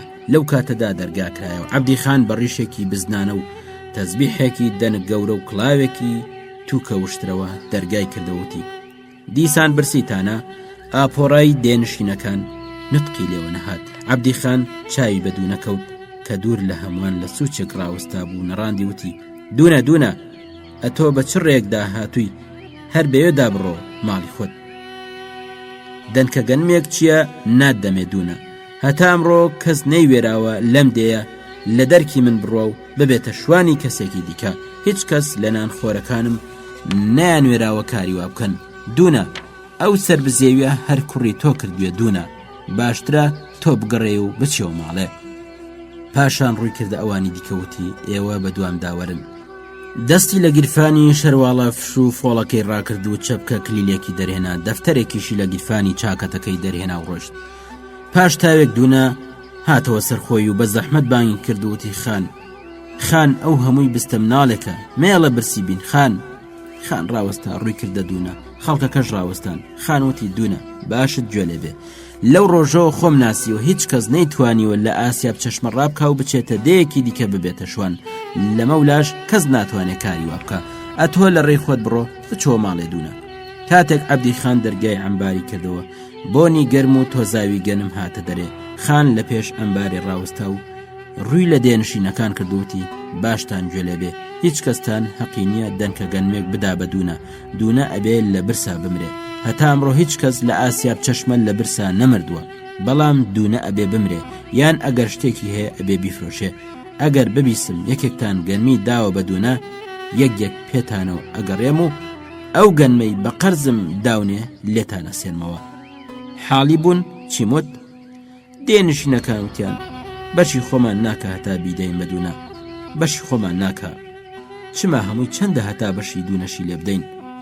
پیژەی ژنێکیش لە پشتەوە بیسراوتی بانەی هێشت با کوڕەکەی ڕابکە. هەمویان بە کۆڵە ئارد و چێودان و گەرم و جۆوە چوونەوە ماڵ. ئاش لەو سەری ئاوایی کەمێک لەو لای پیرە چنار بوو. شانسی سمایل گوێبڕاوی ئاشەوان هەستا بووە. لای ئێوارێ لە هەموو ماڵەکان بۆنی نانی گەرم و تازە هەڵسا.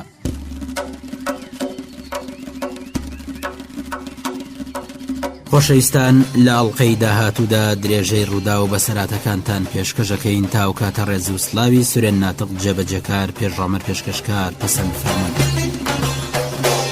هاوڕێمان بن.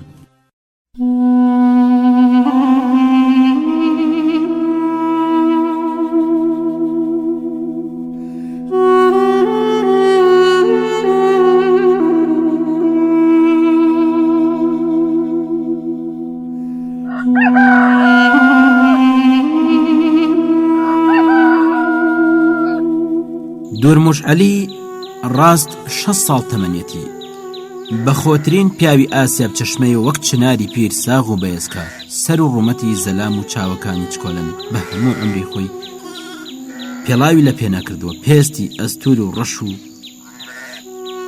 قەڵشتی بەری پێی کاری کەوشی بۆکە.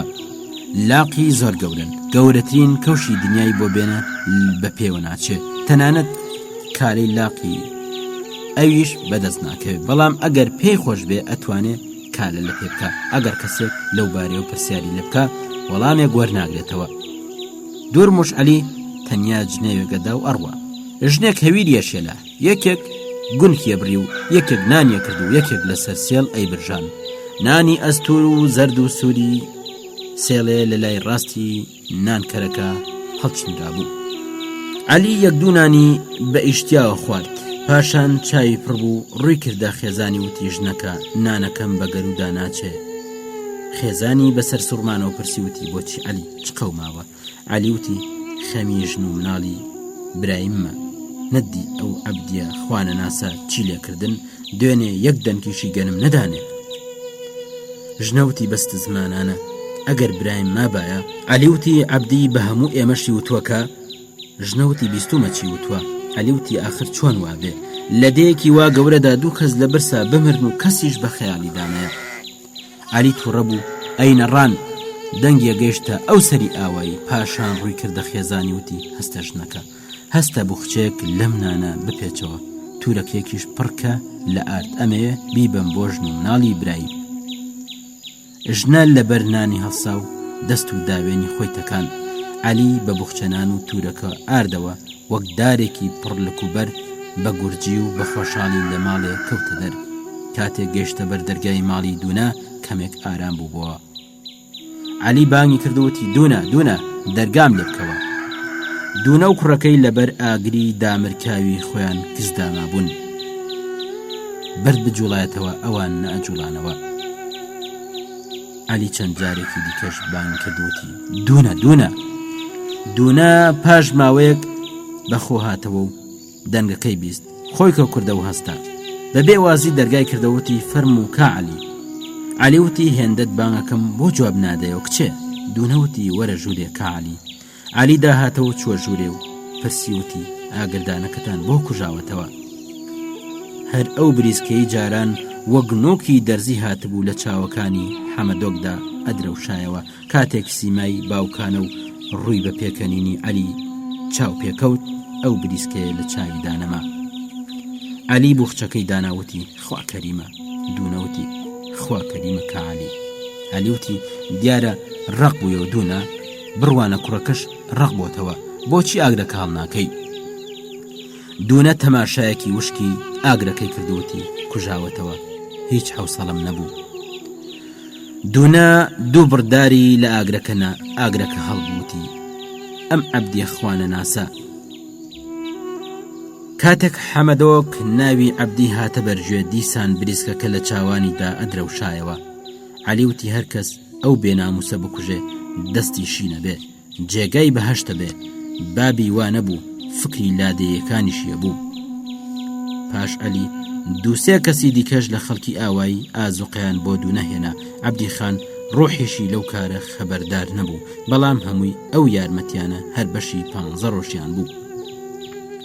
دایک و کوڕ 2 ڕۆژ برسی بوون. ڕۆژی سێم دوونە بێ ئەوەی قسێک بکا پەتێکی کردە ملی مانگاکەی و بەڕێکەوت. کاتێک دوونە مانگاکەی ئەبردە دەرێ حەمەد بانگی کردوەتی دایە. دوونەوتی چییە کوڕی خۆم؟ دوونە مانگاکەی لێخوی و لە بەردەرکی ماڵی عەبدی خان ڕاوەستا.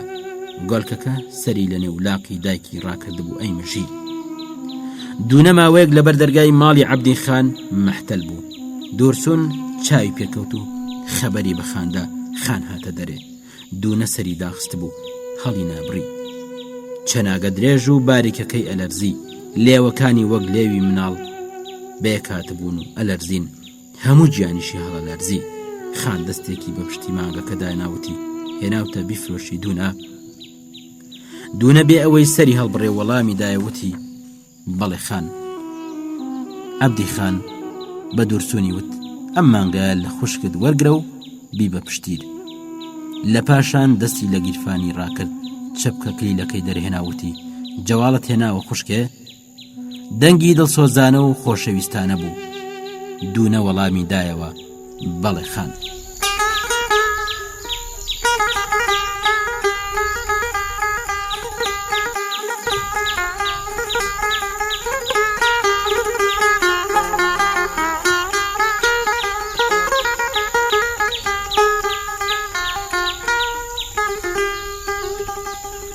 لەو جێی بەڕوو ئەڕوێ کەم داری دیکەشی نەبێ.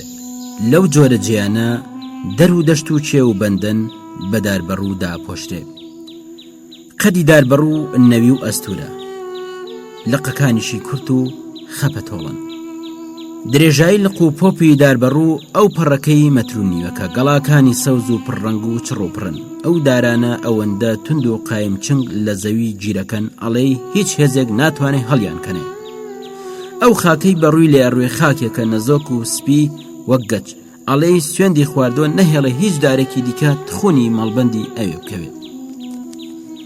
مەودای نێوان کادیرلی و جیغجیک هەمووی تەپۆلکەی بچووک و گەورەیە. خاکی ئەو تەپۆلکانە لێوەدار و ڕەش و چەور و بەڕێژەوە.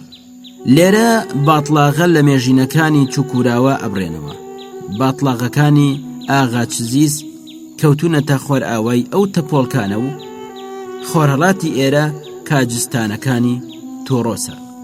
تەواوی ئەو تەپۆلکانە لە داوێنێ هەتا سەرێ داچێنراون. لە خاکی ئەم دەور و بەرەشدا بەڕوو ئەڕوێ، بەڵام دار بەڕوەکانی ئێرە جۆرێکی دیکەن، وەک ئەو دار بەڕوانی ئێمە ئەیان ناسین، قەت ئەستور و گرێگرێنین. ئەو دار بەڕوانە هێندەی سەریوێک بڵندن، لق و پۆپ و گەڵایان سەوزاییەکی تەڕ و تازیان لێ ئەبارێ.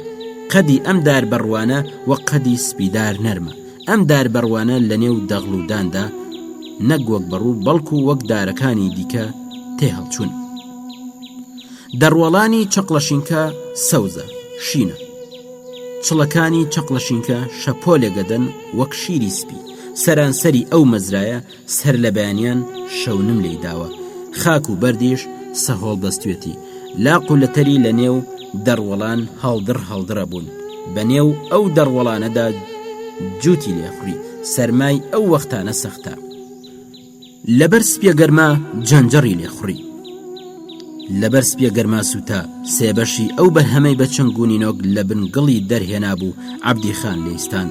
عەبدی خان دوو بەش لە سێبەشی بەرهەمی لە خەڵکی دیکە ئەستاند و بەشێکی بۆ ئەواندانا. پاش ئەو ساڵە ڕقێکی تایبەتی لەواندا گرت بوو. هەر جارەی بیانوێکی ئەدۆزیەوە هەتا شلە بوو. حەمەدۆکێ کوتا و زۆریشی جنێو پێدا. زەوی هەر جۆرێک بێ هەموو شتێک چۆن بڕوێنێ هەرواشی گەورە کا و پێگەێنێ. ئەو لە خاکێکی نەزۆک و بێکەڵکدا گەورە بوو پێگەشت. ئەو بوو 1001 دەرد و بەڵا نەیتوانی زۆر هەڵبدا. شان و پل و لاقەکانی هەڵیان نەدا. دەست و لاقی وەک نەمامێکی بێ ئاوشک بوون. خاکی ڕقەنی ئەم وڵاتە حەمەدۆکیشی هەر وەک دارەکان پێگەیاندە بوو. لا ڕوومەتی قوپا بوون. دەم و چاوی ئەسمەر بوو. ئەسمەرێکی تاوەگاز. ئەگەر بەباشی لێی وردبایەوە پێت وابوو داربەڕوێکی ئەو مەڵبەندە ئەبینی. سەخت و قایم ڕاست وەک داربەڕوەکانی ئەو مەڵبەندە کە تون چنگیان لە زەوی گیر کردووە. هەموو ئەندامی لەشی زبر و وشک بوو. تەنیا لە ئەندامێکیدا کەمێک تەڕایی مابوو. لێوەکانی هێشتا وەک لێوی مناڵان تەڕ و تازە و سوور بوو. وەک لێوی مناڵان ئەپشکوت. وەک ئەوە چوو کە هەمیشە زەردەخەنێک لەسەر لێوانی نیشت بێ. زەردەخەنێک کە لەگەڵ برسێتی و زبریەکەیدا ڕێگەکەوت. حەمەدۆک ئەمڕۆ خەریک بوو لە خۆشحاڵی باڵ بگرێ. ئەهاتە دەر لەبەر هەتا و سۆڕێکێدا و ئەچووە ژوورێ. گیرفانی چاکەتەکەی کە لە قاچاقچیانی کڕی بوو دەسڕۆکێکی تێدا بوو. دەسڕۆکەکەی بە شێوەی جۆرا و جۆر قەدەکرد. جارێک لێکیە کردەوە و یەک توێیە کرد و جارێکیش هەڵیە پێچا. کڵاوە گەڕگەڕیەکەشی نوێ بوو. کڵاوەکەی لەسەر ئەنا.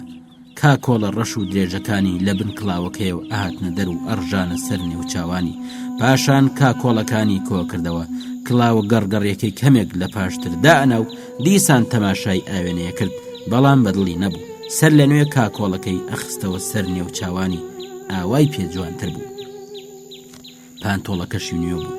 2 ساڵ لەمە بەرکڕی بووی. بەڵام هەتا ئەمڕۆ لە پێی نەکرد بوو. ئەمڕۆ یەکەم ڕۆژ بوو کە پانتۆڵە نوێیەکەی لە پێ کرد. چەند جووتی گۆرەوی لە پێ کرد و دایانانەوە. چەند گۆرەوی هەبوو. ئەو هەموو گۆرەویە. دایکی لە گۆرەوی چنیندا لینگەی نەبوو. جگەلەوە لە گۆرەوی میرزایشدا کەس تای ناکرد. ئاخر گۆرەویشی لە پێ کرد. ئەویشی بەدڵ نەبوو. گۆرەویەکانی داکەند و لە سوچێکی دانا. لە بن چاوانەوە هەر وریای دایکی بوو. چوە لای سندوقەکە. سندوقی کردەوە. بۆنی سێوە لاسوورە لە سندوقەکە هەڵسا. چاوی بە گۆرەویەکی نەخشین کەوت کە لە سوچێکی سندوقەکەدا بوو. لەرزی داهاتەوە و گۆرەویەکانی دەرهێنا. بۆنی سێوە لاسوورە ژوورەکەی پڕ کرد.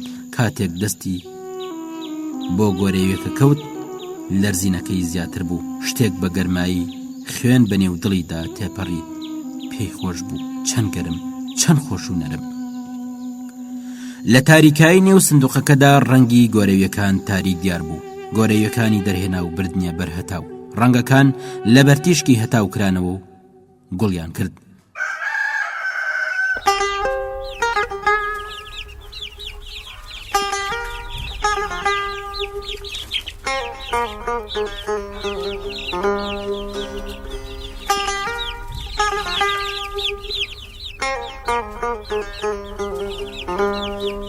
جاری وایە گۆرانیەک ئەبیستین. ئەم گۆرانیە بە شەو جۆرێکە و بە ڕۆژ جۆرێکی دیکە. ئەم گۆرانی ئەگەر مناڵێک بیڵێ تامێکی هەیە و ئەگەر ژنێک بیڵێ تامێکی دیکە. ئەم گۆرانی ئەگەر لاوێک بیڵێ جۆرێکە و ئەگەر پیرێک بیڵێ جۆرێکی دیکە.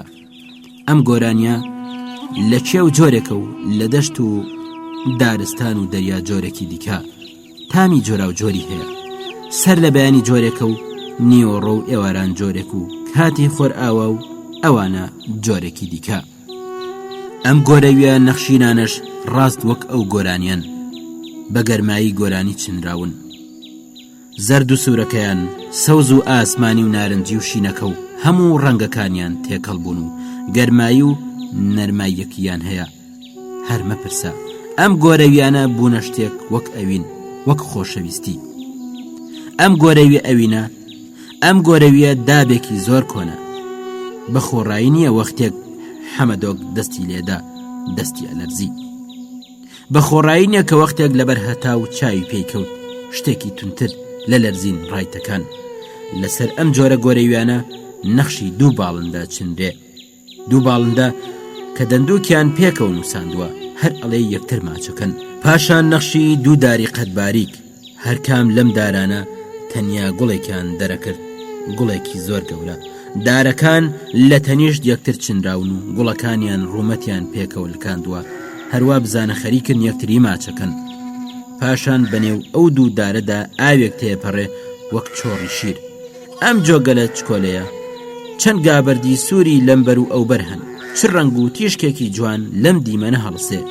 ئەڵەی دنیایەکە پڕ لە جم و جۆڵ کە لە خۆیدا دێت و ئەچێ. حەمەدۆ گۆرەویەکانی لە پێکرد. گۆرەویەکان ئەگەیشتە ئەژنۆی، هەتا ئەژنۆی دنیایەک گوڵ و باڵندە خەریکی ماچ و مۆج بوون و جۆگە و جۆبار تێپەڕین. حەمەدۆک خواخوای بوو خەجیج بەمۆز ئەوە بیبینێ. بۆ لای ماڵی خەجیج و ئەوان بەڕێکەوت. خەجیج لەبەر دەرکی ماڵی ڕاوەستا بوو. کاتێک حەمەدۆکی دی چاو پیاڵەی و جوانەکانی پێکەنین. کاتێکیش ئەو گۆرەویانەی لە پێدادی کە بۆ خۆی بۆی چنی بوون تەواو کەیفی کرد. حەمەدۆک سەرێک بێوێدا تێپەڕی و گەڕایە و بۆ نێو دێ. کاتێک گەیشتەوە بە نێو ماڵ چێشتەنگاو بوو، لەسەر بەردێک دانیشت، چاوەڕێی دەستە براکەی بوو. پاش تاوێک دەستە براکەی هاتە قونەبانێ. دایکی وتی: کوڕینە، زۆرتان پێنەچێ. عەبدی خان پێ بزانێ کە چوونە شار ڕۆژگارتان ڕەشەکە. حەمەدە گوتی: پێ نازانێ. هاوڵەکەی ناوی مستەفا بوو، کوڕی عەلیە کەچەڵ. مستەفاش ئەم ساڵ پێی نابووە تەمەنی 18 ساڵی. زۆر لەوە پێش هەردووکیان لەسەر ئەوە کە شار چۆن جێگەیەکە زۆریان قسە کرد بوو. سەرنجام قەول و قەراریان دانابوو کە بچن و لە نزیکەوە بزانن شار چییە. شتێک دڵی ئەوانی بۆ لای شار ڕاکێشا. هەر ئەو چووکوراوایە کە دوورسون بۆی باز کردبوون ئەوانی بۆ لای شار ڕاکێشا. ڕاست 2 ساڵ لەمەوبەر ئەم بڕیارەیاندا بوو، بەڵام تا ئەمڕۆ نەیانتوانی بوو جێبەجێ بکەن. یەکەم شت کە بڕیارەکانی ئەوەندە بەدرەنگ خست بوو ئەوە بوو کە مستەفا لە باوکی و حەمەدۆک لە دایکی و هەردووکیشان لە عەبدی خانە ترسان. 3 ڕۆژ لەمەوبەر بوو کە هەردووکیان مەسەلەکان لەگەڵ دایکی حەمەدۆک باس کرد. دایک گوتی: چۆن ئەتانەوێت بچنە شار؟ لەم تەمەنەدا چۆن ئەتوانن بچنە شار؟ ئەگەر عەبدی خان پێ بزانێ چی ئەکەن؟ بەخوا عەبدی خان ببیسێتەوە هەمومان لە ئاوای دەرەکە. حەمەدۆک پاڕای و دایک گوتی نابێ. حەمەدۆ گوتی: ڕاستەوتینا، بەڵام ئەو نایە لەسەر دڵی بوو بەگرێ. هەتا قسەکەی خۆی گۆڕیوتی: ئەگەر دەریشی کردین چش؟ ئێمەش. بەڵام ئەو باسییان بە باوکی مستەفانەوت. لە لای ئەو وتیان ئەچینە ڕاوی گاچێوی و چەند شەوێک لە چیا ئەمێنینەوە. زۆر لە مێژ بوو ئەوانە ئەچوونە ڕاوەچێوی. حەمەدۆک لە تەواوی ئاواییدا بۆ ڕاوەچێوی لنگەی نەبوو. ئەنگێوەیەک بوو دەرزیت بۆ داکرد بە هەڵیەگرت. ئەگەر عەلیە کەچەڵ ئەوانی بەو سەر و سیمایە و بەو وەزعەوە دیتبایە دەست بەجێ ئەیزانی کە مەسەلەی ڕاوەچێوی لە گۆڕێدانیە. مستەفا ئەو تفەنگەی کە بۆ ڕاوی هەڵگرت بوو دایە دەستی حەمەدۆک. ئەو شەوە تا بەیانی قسە نەمانەیکەن و خەیاڵ پڵاو نەما تێکی نەکەنەوە. ئەو شەو بە هیچ جۆر خەو نەچوە چاویان. پێش دنیا ڕووناک بوون هێشتا دۆست و دوژمن لێک ناکانەوە کە بەڕێکەوتن. وا تون دەڕۆشتن ئەدوت غارەدن. لە لای خوارەوە شنەبایەکی نەرم و فێنە کاڵی کرد بوو. هەتا خۆرکەوت نەقسەیان کرد و نەماندویان حەساندەوە. حەمەدۆک لە نزیک ئێشێل توپراک ڕاوەستا و پشوویەکی داوتی: لە پاش ئێرە ئەبێ بگەینە ساری بۆغا و دوای ئەویش ئەگەینە گوندی ئاشان ئەگەر لەوێش تێپەڕین ئەگەینە دێکیرلی شار لەو لای دێکیرلیە مەستەفاوتی لەو لای دێکیرلی بەڕێکەوتن دیسان ئەدوت ڕاکەن تاوێک ڕاوستان تەماشایەکی یەکتریان نەکرد و پێ ئەکەنین و دیسان بەڕێکەوتنەوە یەکتەکان هەتا گوندی سلێمانلی ڕۆشتن و لە پردەدارینەکەی پەنای گۆڕستانی ئەوێ پەڕینەوە کاتێک گەیشتنە توڕن لار نیوەڕۆ بوو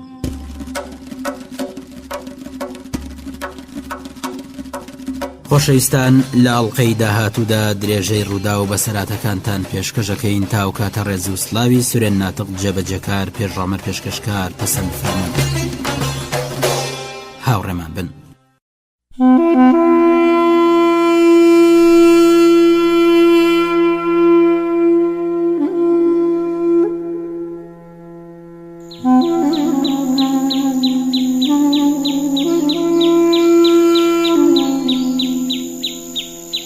هەوا زۆر خۆش بوو هەنار تازە گوڵیدا بوو خاک نمایی بوو لەسەر هەردی دانیشتن لەو لایدار هەنارەکەەوە پیرە پیاوێکی سەر و سنگڕوت و ماندوو ئارەق کردووی کەڵەگەت دەرکەوت تووکی تێگاڵاوی سنگی سپی بوو سپیایەکەشی تێگاڵاو بوو کۆڵەکەی دانایە سەرزەوی ماندوو نەبن کوڕینە دەنگی مامە پیرە گڕ و وەکوتک قرس بوو هەرکە دانیشت بوخچێکی لە کۆڵەکەی دەرهێنا و کردیەوە بوخچەکەی چەند نانێکی تەنور و پیازێکی گەورە و کڵۆیەک پەنیری تێدا بوو پیرە پیا و بەر لەوەی دەست بە خواردن بکە خولکی کردنوتی فەرمون لاوەکان حەمەد وتی نۆشی جانت بێ مستەفاژ وتی نۆشی جانت بێ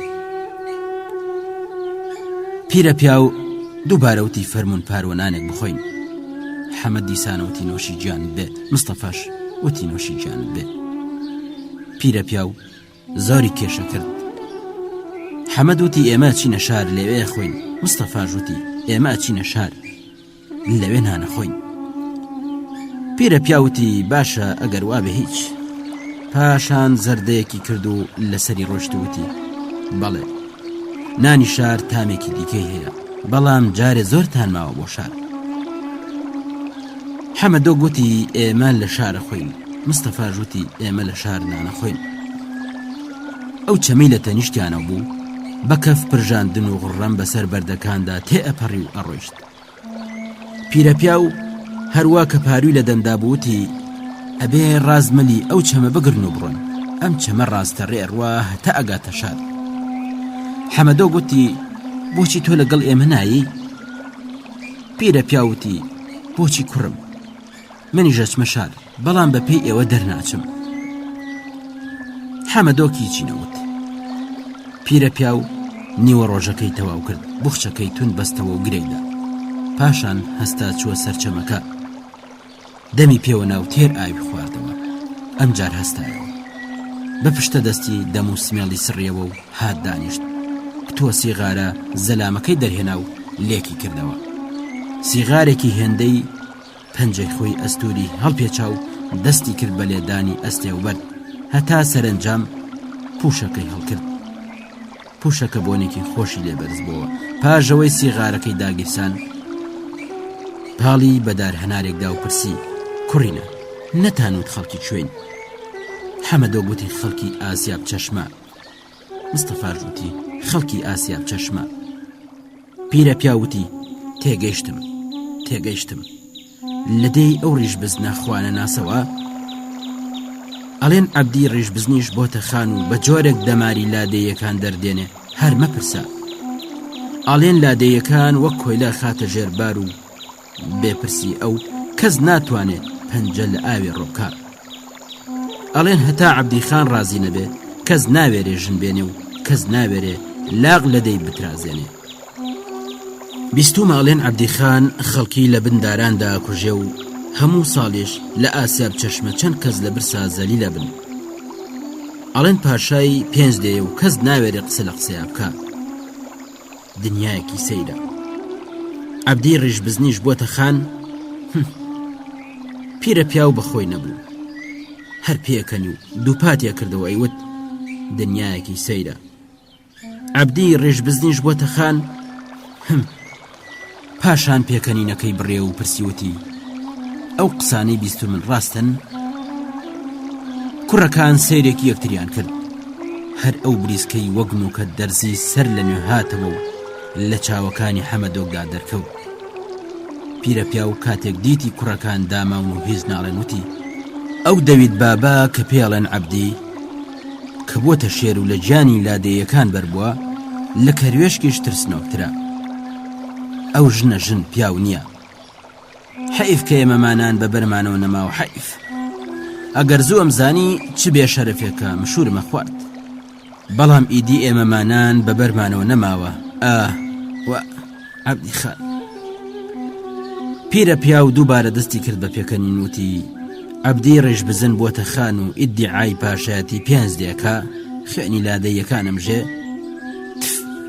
تف حەیف کە زوو تێنەگەیشتم. چ حرامزادەیەکی عەبدی. ئەگەر زووم زانی ئەو دەم ئەتزانی چیت بەسەر دێنم. حەمەد و مستەفا پاڵیان بە یەک دادا بوو بە جۆرێک تەماشای مامە پیرەیانە کرد کەوا بزانە باوەڕ بە قسەکانی ناکەن. لە خۆ زەردەخەنێک هاتە سەر لێوی مستەفا کە پیرە پیاوەکەش هەستی پێکرد.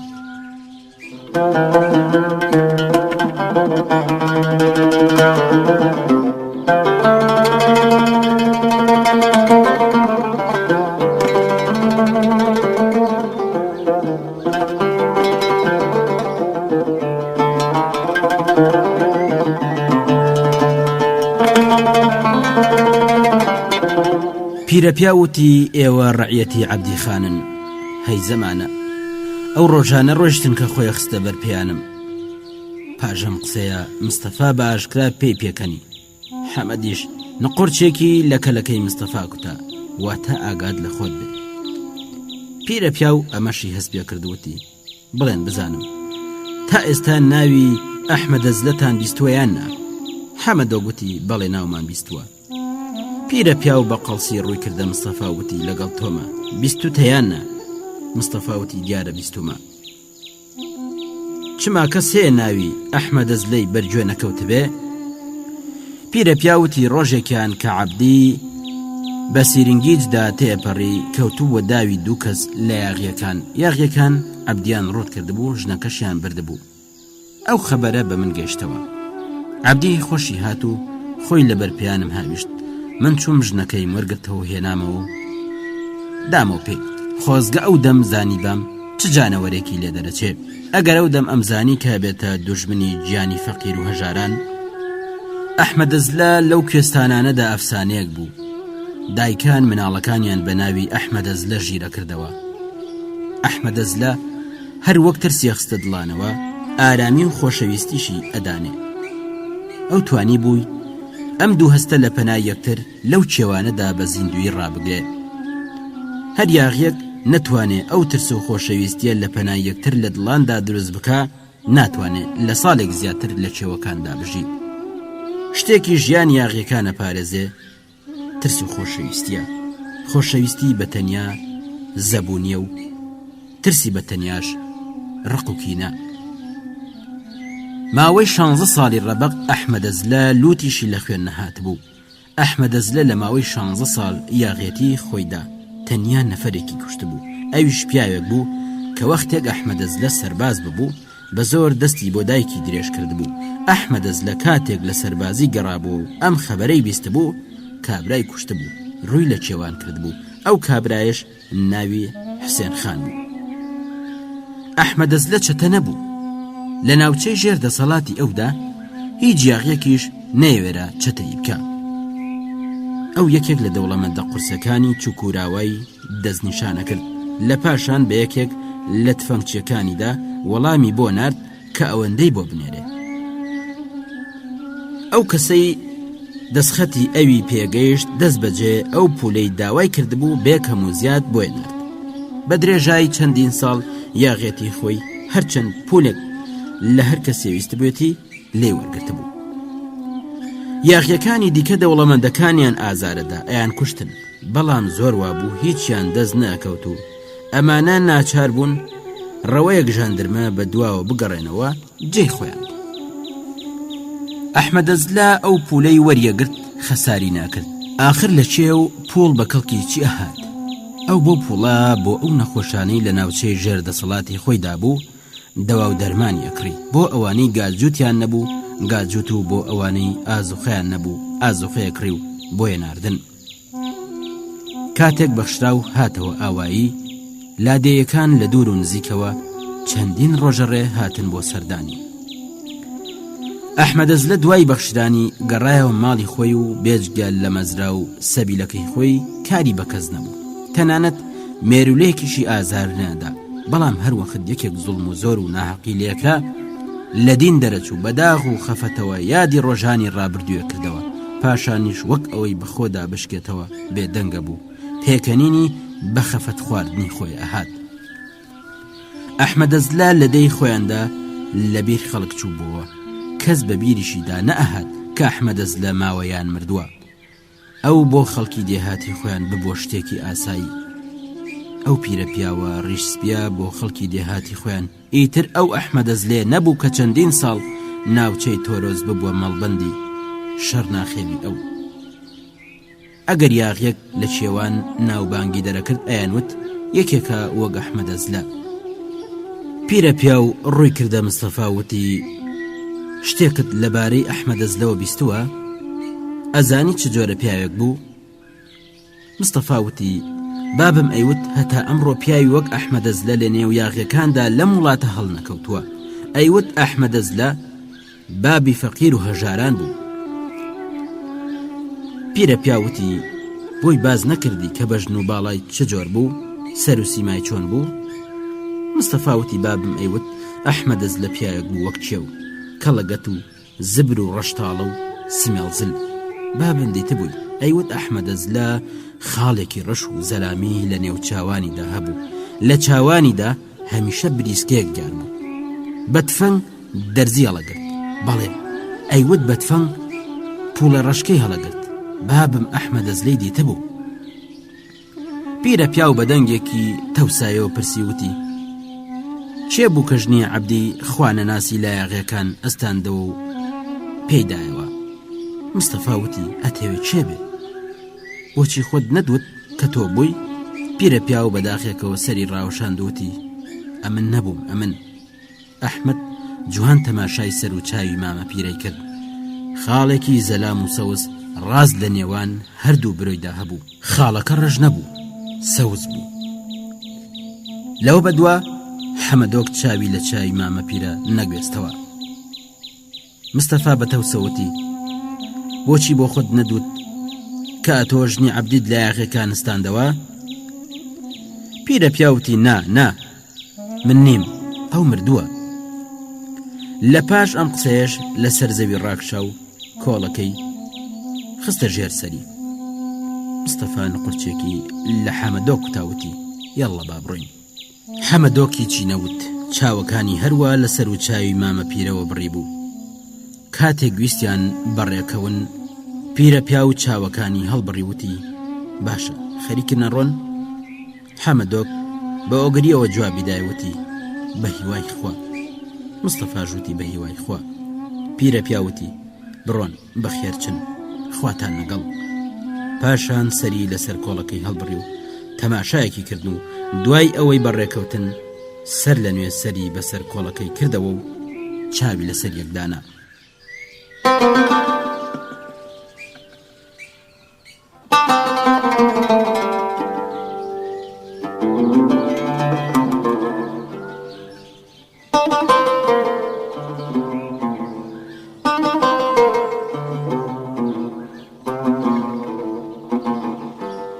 ئاو بە جۆش و خرۆش تێپەڕی.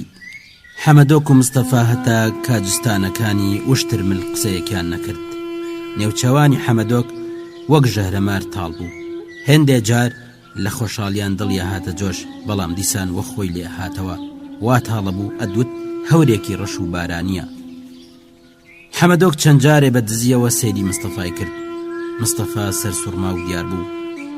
پاژەوەی لە تەپۆڵکێک سەرکەوتن حەمەدۆک لەسەر بەردێک دانیشت، ماندوو بوو لە ناکاو پێکەنی. مستەفا دەرفەتێکی دەستکەوت بوو کە قسە بکاوتی بەچی پێکەنی؟ حەمەدۆک هەروە پێکەنی. مستەفا وتی بەچی پێگەنی؟ حەمەدۆک خۆی گرتەوتی بەخوا خۆی بوو، ئەحمەدەز لە بوو، دڵم خەبەرەدا کە خۆی بوو. مستەفا وتی ئەرێ؟ حەمەدۆک وتی ئەرێ نییە، خۆی نەبێ کەسی دیکە نەبوو. مستەفا وتی چی خۆی بوو؟ هیچ فەرقی لەگەڵ خەڵکی دیکە نەبوو، زۆریش وەک باپیرمە چوو، ئەو پیرە پیاوە کوێی وەک ئەحمەدەز لە چوو. حەمەدۆک وتی بۆچی خاڵەکەی نێو چاوانیت نەدی؟ ڕاست لە نێوان هەردوو برۆیانیدا بوو. مستەفا وتی نانەمدی.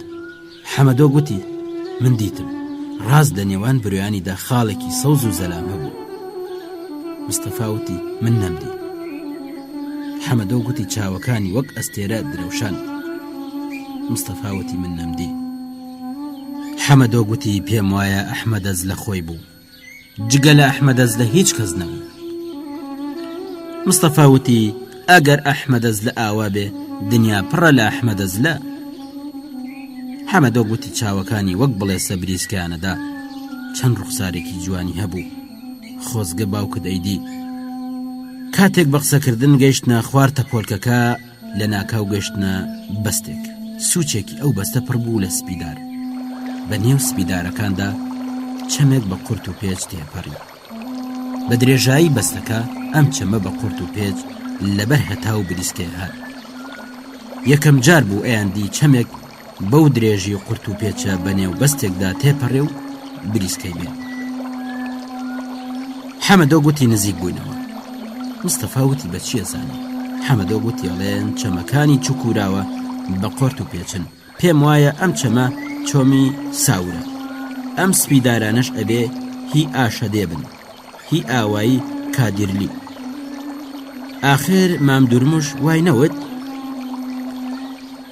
ڕاوێژی زاری حەمەد نەختێک تون بوو. مستەفا وای زانی حەمەدۆک تووڕە بووە. حەمەدۆک گواز و تووڕە نابوو، بەڵام ئەگەر تووڕە بووایە باسی سەر بوو. بۆیە مستەفا ویستی دڵی حەمەد بێنێتەوە جێوتی بەڵێ ڕاستە، ئێرە ئەبێت چووکوراوە بێ، ئێرە ئەو جۆرەیە کە مامدورمش باسیە کرد. باشت لە بیرماوە. گەشتنە شاباپلی. چۆمی شاباپلی هەستا بوو، ڕێک کە بەدەم چەمدا تێپەڕی بن ئاو کەوت بوو، بۆیە ناچار بوون بە پێخاوسی بەوێدا تێپەڕن. لە خوارەوەی شاباپلی واتە لە نزیک ماڵەکەی ئەمڕۆی مستەفا بولات خاک دوو ڕەنگە، لە جێک سوورە و لە جێک سمی، ئێرەش دڕوەڵانە. کاتێک لە دڕوەڵان تێپەڕین، یەکەمین خانوەکانی شار دەرکەوتن. بانی ئەو خانوانە قامیش بوو، پاش ئەوان خانوبەرێکی گەورە بوو کە بانەکەی سواڵت بوو. پاشان شار بە شیوانی بریسکەدار و خانی سپیکاری کرا و بانی سووری سواڵەتەوە وەک شارێکی یاری پان بووەوە. حەمەدۆک و مستەفا چاویان لە شار بوو، لەبەر سەرسوڕمان چاویان دەرپەڕی بوو. خانوەکان چەند سپی بوو، چەند زۆر بوو، نەیانەتوانی چاو لە شار هەڵوێزن. پاژەوەی لە بوو کولوردە تێپەڕێن گەشتنە شار. شوشەکان لە بەرتیشکی هەتا و بریسکانەدا، هەزاران شوشە لە هەر لایەکەوە، چەندین کۆشکی بلورین. ڕاست ئەو جۆرە کە دوورچۆن باسی کرد بوو، ئەدوت شاری شای پەریان و کۆشکەکانیەتی.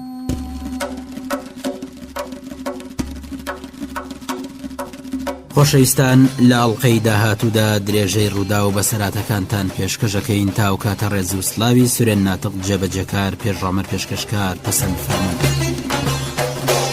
هاوڕێمان بن.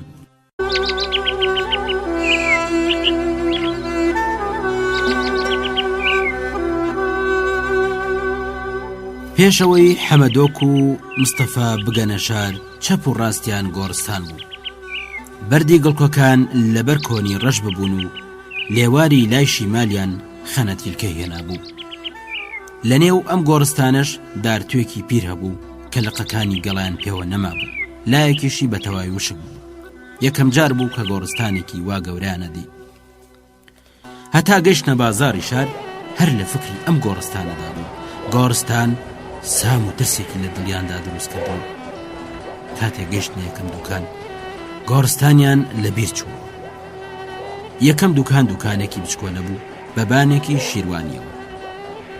دوکاندار لەسەر مێزێکی درێژ ڕیزێکی دەفر و ئامانی چینی دانابوو، هەمویان پڕ لە ئاو و نەباتی ڕەنگاوڕەنگ بوون. لە پێش ئەو مێزەش تەنەکە نەوت و سندوقی شەکر و خوێ و هەنجیر و کشمیش ڕیز کرابوو. ماوەیەک بەجود ڕاوەستان و تەماشای دوکانەکەیان کرد. ئەم دوکانە هیچ وەک دوکانی عەبدی خان نەچوو. بە تەماشاکردنەوە گەشتنە ناو ڕاستی بازاڕ. ئێستا هەتا و بەرەو ئاسۆ شۆڕ بووە. لە پێش دوکانێکی پارچە فرۆش ڕاوەستان.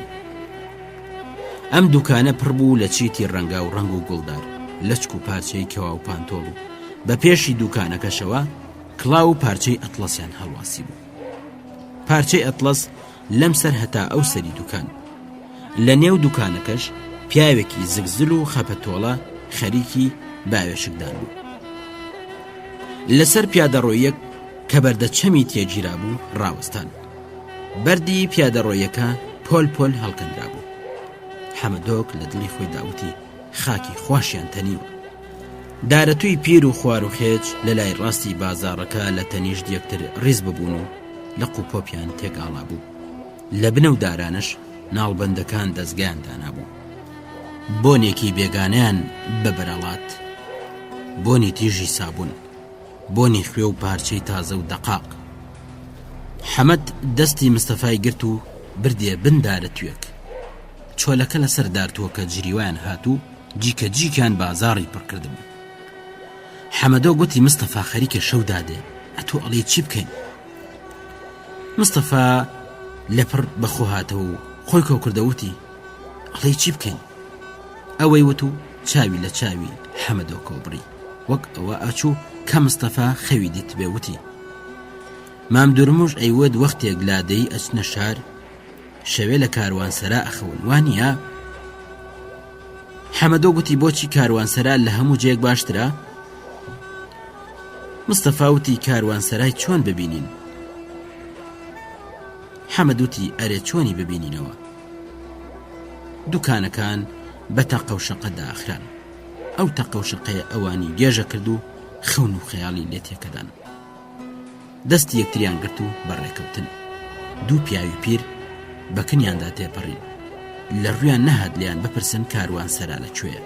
پاشان لە پێش دوکانێک ڕاوەستان. خۆر ئاوا ببوو. دوکاندارەکە پێیوا بوو ئەمانە کڕیار نوتی فەرموو کاکینە.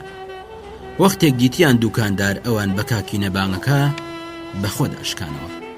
لە پێش دوکانەکە لاچوو. هەرچەند بەلای خۆوە ئەیانویست ڕێگەی کاروانسەرا بپرسن. هێندەی نەما بوو هەموو دوکانەکان دابخێن. ئەوان هێشتا لەم سەرەوە ئەچوونە ئەو سەر و ئەگەڕانەوە. نەیان دەتوانی پێ لە جەرگی خۆیان بنێن و لەو خەڵکە نەناسیا و سەیرە پرسیار بکەن. هەروە ڕاوەستا بوون و فکری خراپیانە کردەوە. لەپڕ حەمەدۆ خۆشحاڵ بوو. پیاوێک کە چاکەتێکی دەستچنی کێوپاری لە بەردا بوو بە تیژی بەلایەندا تێپەڕی.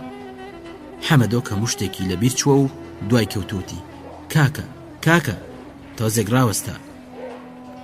کابرا ڕاوەستا و لە کاتێکدا سەری لە پەلەقاژەی حەمەدۆک سوورما بوو بە تەپسێکەوتی چییە؟ حەمەدۆ گوتی ئێمە ناشارەزاین. پیاوە کەوتی باشە چیتانەوێ؟ حەمەدۆک بە شەرمێکەوە پرسی کاروانسەرا لەکوێیە؟ پیاوەکە گەڕایوتی بە دوای منداوەرن بە کۆڵانێکدا بایدایەوە. کابرا زۆر توندە ڕۆیشت. حەمەدۆک بیری لەو ڕۆشتنی کابرا کردەوە. ئەو جۆرە ڕۆشتنە تایبەتی خەڵکی شاخی بوو. لادێیە کێوپارە نشینەکان وەختی ڕێڕۆشتن لاقیان هەتا ئاستی ئەژنویان لە زەوی بڵند دەکەن، بەڵام بە پارێز و ترسەوە دایانێنەوە. ئەوان وایان خوپیەوە گرتووە. لە کاتێکدا خەڵکی دیاتی دەشتایی ڕاست بە پێچەوانە لە ڕێڕۆشتندا لاقیان خەریکە لە زەوی بخشێ. کاروانسەرا خانوبەرەیەکی کۆن و ڕزی بوو بە دەروازەیەکی گەورەی دارینەوە. دەروازە دارینەکەی کاروانسەرا جێجێ خۆرکە لەیدا بوو کونکون ببوو. کابراوتی کاروانسەرا ئێرەیە. ئەم قسەی کرد و هەر بۆ ڕۆشتنە کوێستانی خۆی ڕۆشت و دوورکەوتەوە. حەمەدۆ گوتی ئەبێ بچین ساحێبی کاروانسەرا بدۆزینەوە. مستەفاوتی ئەبێ بیدۆزینەوە. چوونە ژوورێ. کاروان سەرا پڕبوو لە ئەسپ و باگیر و ئێستر و داشقا. پەینیش ئەگەیشتە ئەژنۆیەک. بۆنی پەینی تەڕ گەروی بنیادەمیە سووتاند. لەبەر بۆنی تون دڵیان بێکدا هات. لە ناوڕاستی حەسارێدا فانۆزێک بە دارێکی درێژەوە هەڵواسرا بوو. شوشە فانۆزەکە بە چەند جێ دووکەڵ گرتبووی و ڕەش بوو. حەمەدوتی بڕوانە ئەو فانۆزە. مستەفاوتی چەند زەلامە. لە حەساری کاروانسەرا پیاوێکی ڕێوەڵەی کورتە باڵا خێرا ئەهات و ئەچوو.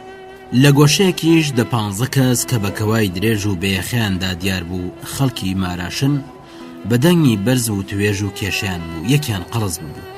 جنەی بە عەرز و ئاسمان و دار و بەردەدا و خوشک و دایک و ژن و مناڵی هەموو خانەکانی پێکەوە بەبەرەدا. ئەو پیاوە تایەک بێدەنگە بوو. پاشان لە پڕ قسەی سووک و جنێوەکانی لەو جێوە کە بە جێ هێشت بوون دەست پێکردەوە. ئەیوت ئەدی ئەو جاوانە پێچێ جاوەکان بنەماڵەیەکی فیوداڵی بن. دووبارە جنێ و قسەی سووک هەتا بڵێ زمان پێز بوو.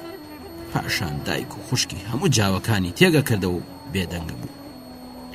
دەور و بەرەکەی هەر ئەوەندە قسەیەکیان لە دەم دەرهات بە دایک و خوشک و بابەڵ باب و مردوو زیندوی ئەوانیشی لە پەنای یەک دائەنا و ئاسوودا بوو. حەمەدۆک و مستەفا بێ ئەوەی بەدەستخۆیان بێ کێشرانە نێو ئەو کۆمەڵە. ئەوانەی کێشە و شەڕە دەندوکیان بوو هەر هۆشیشیان بەسەر حەمەد و مستەفاوە نەبوو. لە تەنیشت ئەو کۆمەڵە پیرە پیاوێک دانیشت بوو کە کاری بەسەرکاری ئەوانەوە نەبوو. ڕوخسارێکی شیرین و لەبەردڵان و مناڵانەی هەبوو. جارجاریش دیار نەبوو بیر لە چێکاتەوە زەردەخەنەیەکی ئەهاتێ.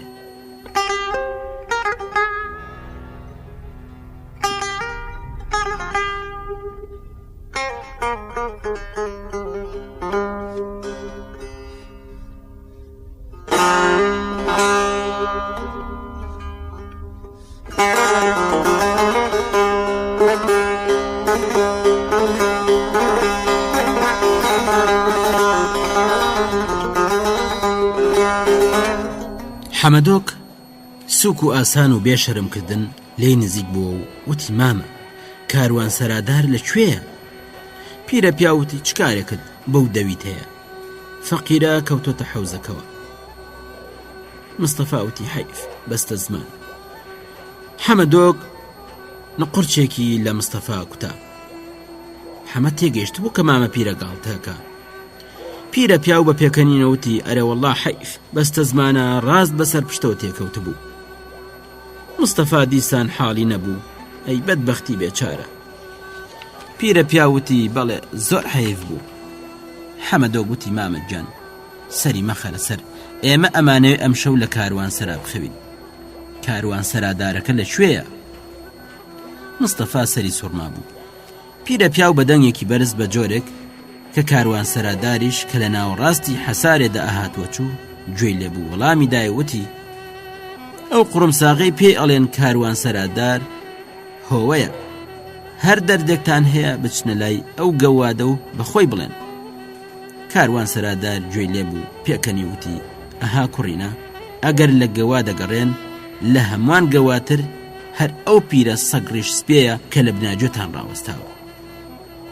پێتان وانە بێ ئەو سەر و ڕیشەی لەبەر هەتاو سپی کردووە لە گەوادیدا سپی کردووە. پیرە پیاوتی گوێت لێبێ گەواد باشی ئەم لاوانە ئەیانەوێ جێگەیەکیان بدەیە شەوێ لێی بخەون. لەو نێوەدا حەمەدۆک چۆلای کاروان سەرادارەکە. کاروان سەرادار وتێتوانن هەر لە ژووری ئەم گەوادە ڕیش سپێ بخەون بچن بۆ خۆی ژوورەکەیتان نیشانەدا. پیرە پیاوتی تەرگەوادێکی گەوات وەرن کوڕینە وەرن هەتا جێگەکەتان نیشان بدەم. لە نەردیوانەکە کە لە تۆز و خۆڵداون ببوو بە ترس و لەرزەوە سەرکەوتن.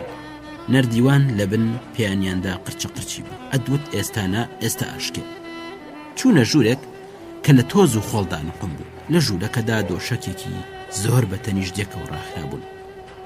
پیرە پیاوتی وا دیارە یەکەم جارە هاتوونەتە شار. حەمەدۆ گوتی بەڵێ یەکەم جارە. پیرە پیاوتی هەردووکتان 20 ساڵێگە بن چۆنە تا ئێستا نەهاتوونەتە شار؟ حەمەدۆک بە شەرمەوتی نەمانتوانیوە. پیرە پیاوتی خەڵکی چ دەیەکن؟ حەمەد وتی خەڵکی ئاسیاب چەشمە. پیرە پیاوتی ئاسیاب چەشمە کێوپارەیە وانە؟ حەمەدە گوتی بەڵێ کێوپارەیە. پیرە پیاوتی ئێوە هێشتا شێوتان نەکردووە؟ کاتێک مامە پیرەم قسەی کرد حەمەدۆک و مستەفا هەستیان بە برسایەتیەکی تون کرد. پیرە پیاوتی من ناوم نایب حەسەنە. حەمەد وتی من ناوم حەمەدە و ئەوەش مستەفایە. پیرە پیاو ئەوانی بردە دوکانێک قوتوەتەنەکەی ژەنگ لێدرا و مێش و مەگەزێکی زۆر کە وەک پەڵە هەورێکی ڕەش لەسەر قوتوی شیلە و کشمیش و حەڵوا ئەنیشتن و هەڵەفرینەوە دوکانەکەیان پڕ کرده بوو. نایب حەسەن وتی بزانە ئەم پاڵەوانانە چیان ئەوێ بیاندەیە، منیش نان و حەڵوا خۆم. حەمەدی ژوتی ئێمەش نان و حەڵوا خۆین. لەبەر چرافتی لێک کە فرتێنەیە کرد نان و حەڵواکەیان خوارد. کاتێک گەڕانەوە کاروانسەرە جگە لە نوێنەکانی خۆیان هەموو نوێنەکان پڕ بوون. هەروە بە جلوبەرگەوە چوونە نێوجێ. ژوورەکە پڕ لە دووکەڵی جگەرە بوو. دووکەڵی جگەرە لە ژوورەکەدا شەپۆلێدا و لە پشتەوەی ئەو شەپۆلە فانۆسێکی چڵکن کە شوشەکەی بە کەلاکی جڕ و جانەوەر خاڵخاڵ بوو بە حاڵە حاڵ دیار بوو. ئەوانەی لە نوێنەکاندا ڕاکشا بوون هەموو پێکەوە بە هەڵا و هەنگامە قسەیانە کرد. حەمەدۆک و مستەفا خەریک بوو کەلەکەیان لە نێوجێدا خۆشە کرد. نایب حەسەن وتی ئاوا یەکەم جارتانە؟ حەمەدۆ وتی بەڵێ و پاشان وتی پیاو بەو دووکەڵەوە بۆ ناخنکێ. حەمەد و مستەفا لە نێوجێدا تەخت ڕاکشان. نایب حەسەن وتی شار چۆن بوو؟ پێتان خۆش بوو؟ حەمەدۆ گوتی زۆر گەورەیە، خانووکان زۆر زەلامن، ئەڵێی کۆشکن. نایب حەسەن پێکەنی وتی جا ئەگەر ماراش ببینن ئەڵێن چی؟ بازاڕێکی هەیە ئەڵێ چلچرای ڕەنگا و ڕەنگە، تەماشای هەر شتێگەکەی ئەڵێی پێت پێکەنێ.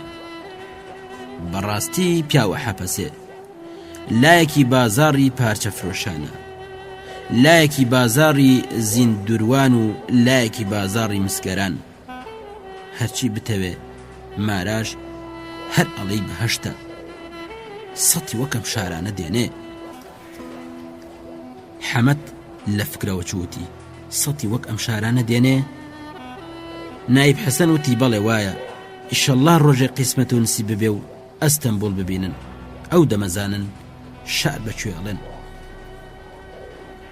حەمەد نێوچاوانی تێک نابوو، لە ناو شتێک دڵیاوشی ئەبوو شتێک بزانێ، تینی بۆ خۆی هێنا. لە نایب حەسەنی پرسی خانی ئەم شارە چێە؟ نایب حەسەن تێنەگەیشت. حەمەدە گوتی ئەڵێم خانی ئەم شارە چێە؟ نایب حەسەن ئەوە تۆ ئەڵێی چی کوڕم؟ شار خانی لەکوێ بوو؟ لە شار هەر کەس خانی خۆیەتی، لێرە بە پیاوی پۆڵدار ئەڵێن خان و ئاخا. بەو حسابە بێ لە شار خان زۆرە. بەڵام حەمەدۆک بە هیچ جۆر حاڵی نەبوو، پرسی ئەمێ بزانم خانی هەمووان چێە، خانی ئەوانی دیکە، ئەمێ بزانم ناوی چییە، خاوەنی ئەم دوکانانە و ئەو زەویانە چێە. نایب حەسەن تێگەیشت کە حەمەدۆک مەبەستی چییە، پرسی خانی دێی ئێوە چێە؟ حەمەدۆ گوتی عەبدی خان. نایب وتی هەموو زەویەکانی ئاوای مڵکی عەبدی خانن؟ حەمەدۆ گوتی ئەدیەتەوێ هیچێ بن؟ نایب وتی دوکانەکان هیچێن؟ حەمەد وتی خان. نایب وتی بزن و مەڕ و گا و گۆلەکەی؟ حەمەد وتی بەشی زۆریان هی ئەون. نایب حەسەن ڕیشی خۆی خوراند و لە فکران ڕاچ و پاشان وتی گوێ بگرە حەمەد، ئێرە ئەو جۆرە خانە کە تۆ باسیەکەی لێ نییە، زەویەکانی شار هی ئەم و ئەون، دیارە هێندێک کەسیشەن کە زەویان نییە. هەر کام لەم دوکانانە کە تۆ دیوتن هی کەسێکە، دیارە ئەوانەی پۆڵدارترن زەویەکی زۆرتریان هەیە، ئەوانش کە پۆڵدار نین لە قەدەر خۆیان زەویان هەیە، فەقیر و هەژارەکانیش بێزەوین. حەمەدۆک بەسەر سوڕمانەوە پرسی بەڕاستی تا؟ نایب حەسەن وتی درۆی بۆ چییە؟ دیارە بەڕاستیمە.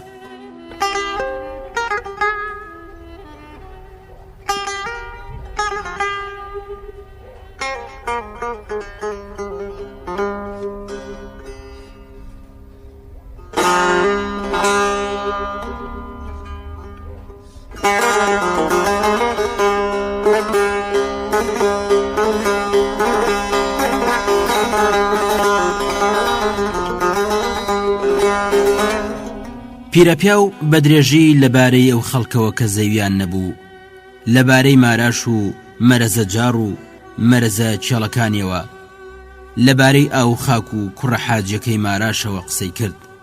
وتی کە ئەو کوڕە حاجیە چەندی زەوی هەیە بە ئەندازەی دنیایەک و چەندی پوڵ هەیە هەر بە کوپە. حەمەدۆک هەموو گیانی ببووە گوێ. نایب لە بیرەوەریەکانی سەردەمی دیلیەتی خۆی لە قەفقاز زۆر داستانی شیرینی ئەجێڕایەوە، پاشان لەبارەی گالیچیا، شام، بەیروت، ئەدەنە، مێرسین، کینیا و دەربارەی پیاوێکی گەورە بە ناوی مەولانە کە لەو شارە نێژرا و لەبارەی گڵکۆکەیەوە هێندێشتی باز کرد و لەپڕ بێدەنگ بوو لێفەکەی بەسەر خۆی داهەڵکێشا. هەڵاو هەنگامەی ئەوانی دیکەش دامرکا بوو. نەفەرێک لە قوشبرێن خەریک بوو سازەکەی لێدا و بەدەنگی زبری خۆی لە بن لێوانەوە بە نارەنار گۆرانیەکێوت کە بە زەحمەت ئەبیسترا. دەم و چاوی درێژیان پیاوە لە بەرشەوقی چرافتی لەکە پەیتا پەیتا شکڵیە گۆڕی، جارێک درێژتر و جارێک کورد یان پانە بوو. حەمەدۆک ماوەیەک بێوەی بیر لە هیچ شتێک بکاتەوە گوێی بۆ سازەکەی ئەو ڕاگرت، هەتا ئەویش سازەکەی بە بزمارێکەوە کە لە پشت سەری لە دیوار درابوو هەڵواسی و لێفەکەی بەسەر خۆی دادا. ئەوەی کابوو بۆ حەمەد بێتە پێش هاتبوو، ئیدی خەوی لێ ڕەوی بوو، لە گشت فکران ڕاچوو بوو، فکری جۆرا و جۆر یەک لە دوای یەک بە زەینیدا ڕائەبوورن و پسانەوەیان نەبوو. دنیا لە مێشکیدا گەورە و گەورەترە بووە و هەر بیری لە گەورەی دنیا کردەوە. ئاسیاب چەشمە لە پێش چاوی ببووە نوختەیەک، عەبدی خان لە بەرچاوی ببووە مێرولەیەک. ڕەنگە ئەمە یەکەم جاری بوو بێ کە ڕاست و دروست بیریە کردەوە.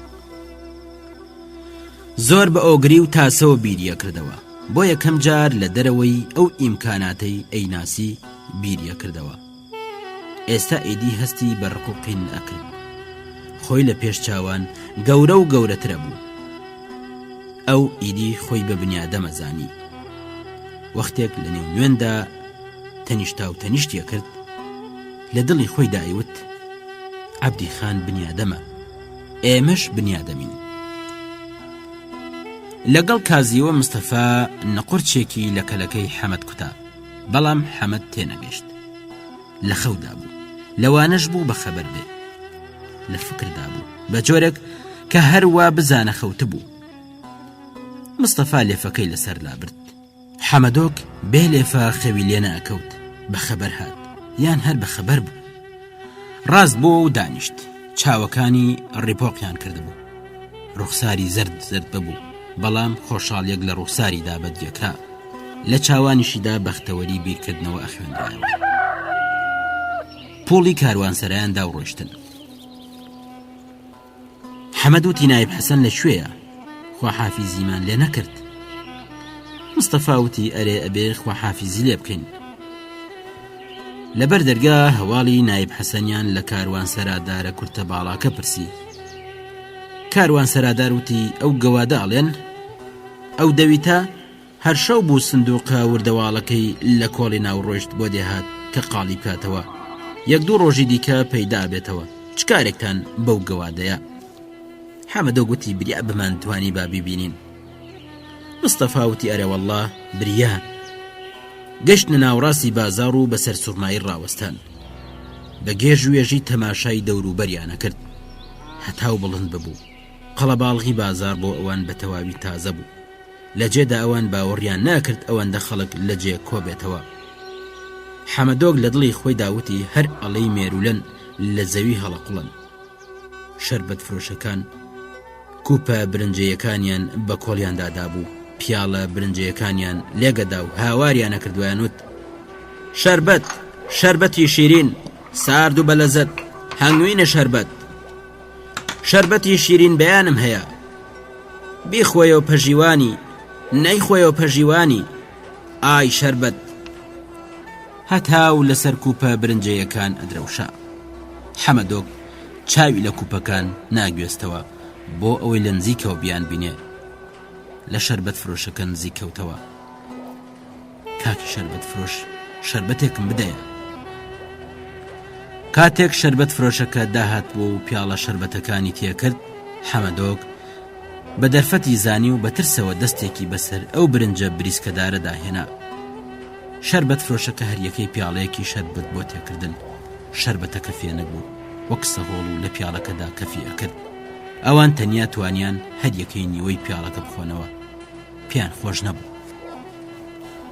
لە سوچێک ناڵبەندێک لەسەر کۆلکەدارێکی بڵند دانیشت بوو.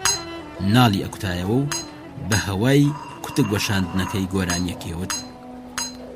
ئەو حاجی کوورەی بەناوبانگی شار بوو.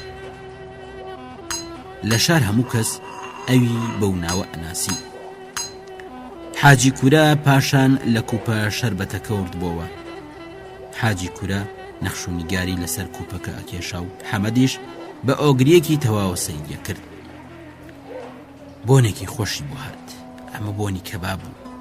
کاتێک گەڕانەوە دوای خۆیان دووکەڵی کەبابیاندی کە لە دوکانێکی شەق و شڕ هەڵەسا. ئەو دووکەڵە بۆنی گۆشت و چەوری و دووگی لێ هات. ئەو بۆنە گێژی کرد و بەدەست خۆیان نەبوو. چوونە کەبابخانەکە. شاگرد کەبابچی چەند جار فەرمووی کردن. بەو فەرمو فەرموش گێشتر بوون. دانیشتن.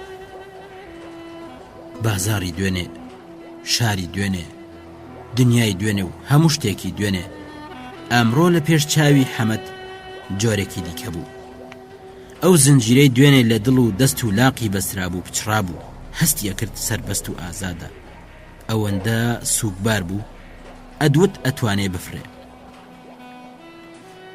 بە شەرمە و بەڕەنگهێنان و بردنەوە کەبابەکەیان خوارد. ئەدوت هەموو مشتریەکان تەماشای ئەوانەکەن. وەختێک لە دوکانی کەبابچی هاتنە دەرێ بە تەواوی گێژ بوون. چەند جارێ ئەم سەر و ئەو سەری بازار گەڕان. حەمەدۆک ڕووی کردە مستەفا وتی ئەڵێن ئێرە خانی لێ نییە. مستەفا وتی تۆ بڵێ ڕاست بێ. حەمەد وتی ئاوەدانی بێخان چوونە دوکانێک. قەوارەی ئاوریشمیان بە تەنافێکەوە کە ئەم سەر و ئەو سەری دوکان ڕاکشا بوو هەڵواسی بوو. حەمەد قەوارەیەکی ئاوریشمی زەردی هەڵبشاد. ئەمە ئاوریشمی خالیس بوو. ئاوریشمەکەی لە دەستیدا خڕ کردەوە و کردیەوە. ئاوریشم لە دەستیدا خزی.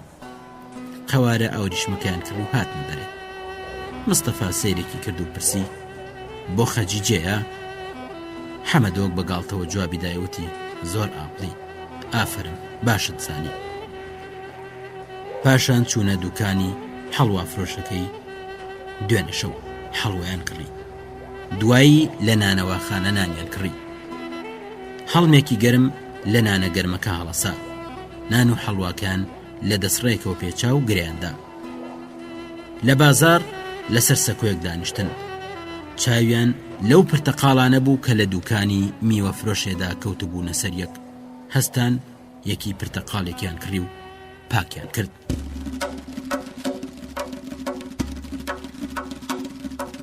خۆشەویستان لە ئەڵقەی داهاتوودا درێژەی ڕوودا و بەسەراتەکانتان پێشکەشەکەین تاوکاتە ڕێز و سلاوی سورێن ناتق جێبەجەکار پێشڕامەر پێشکەشکار پەسەند فەرموون. هاوڕێمان بن.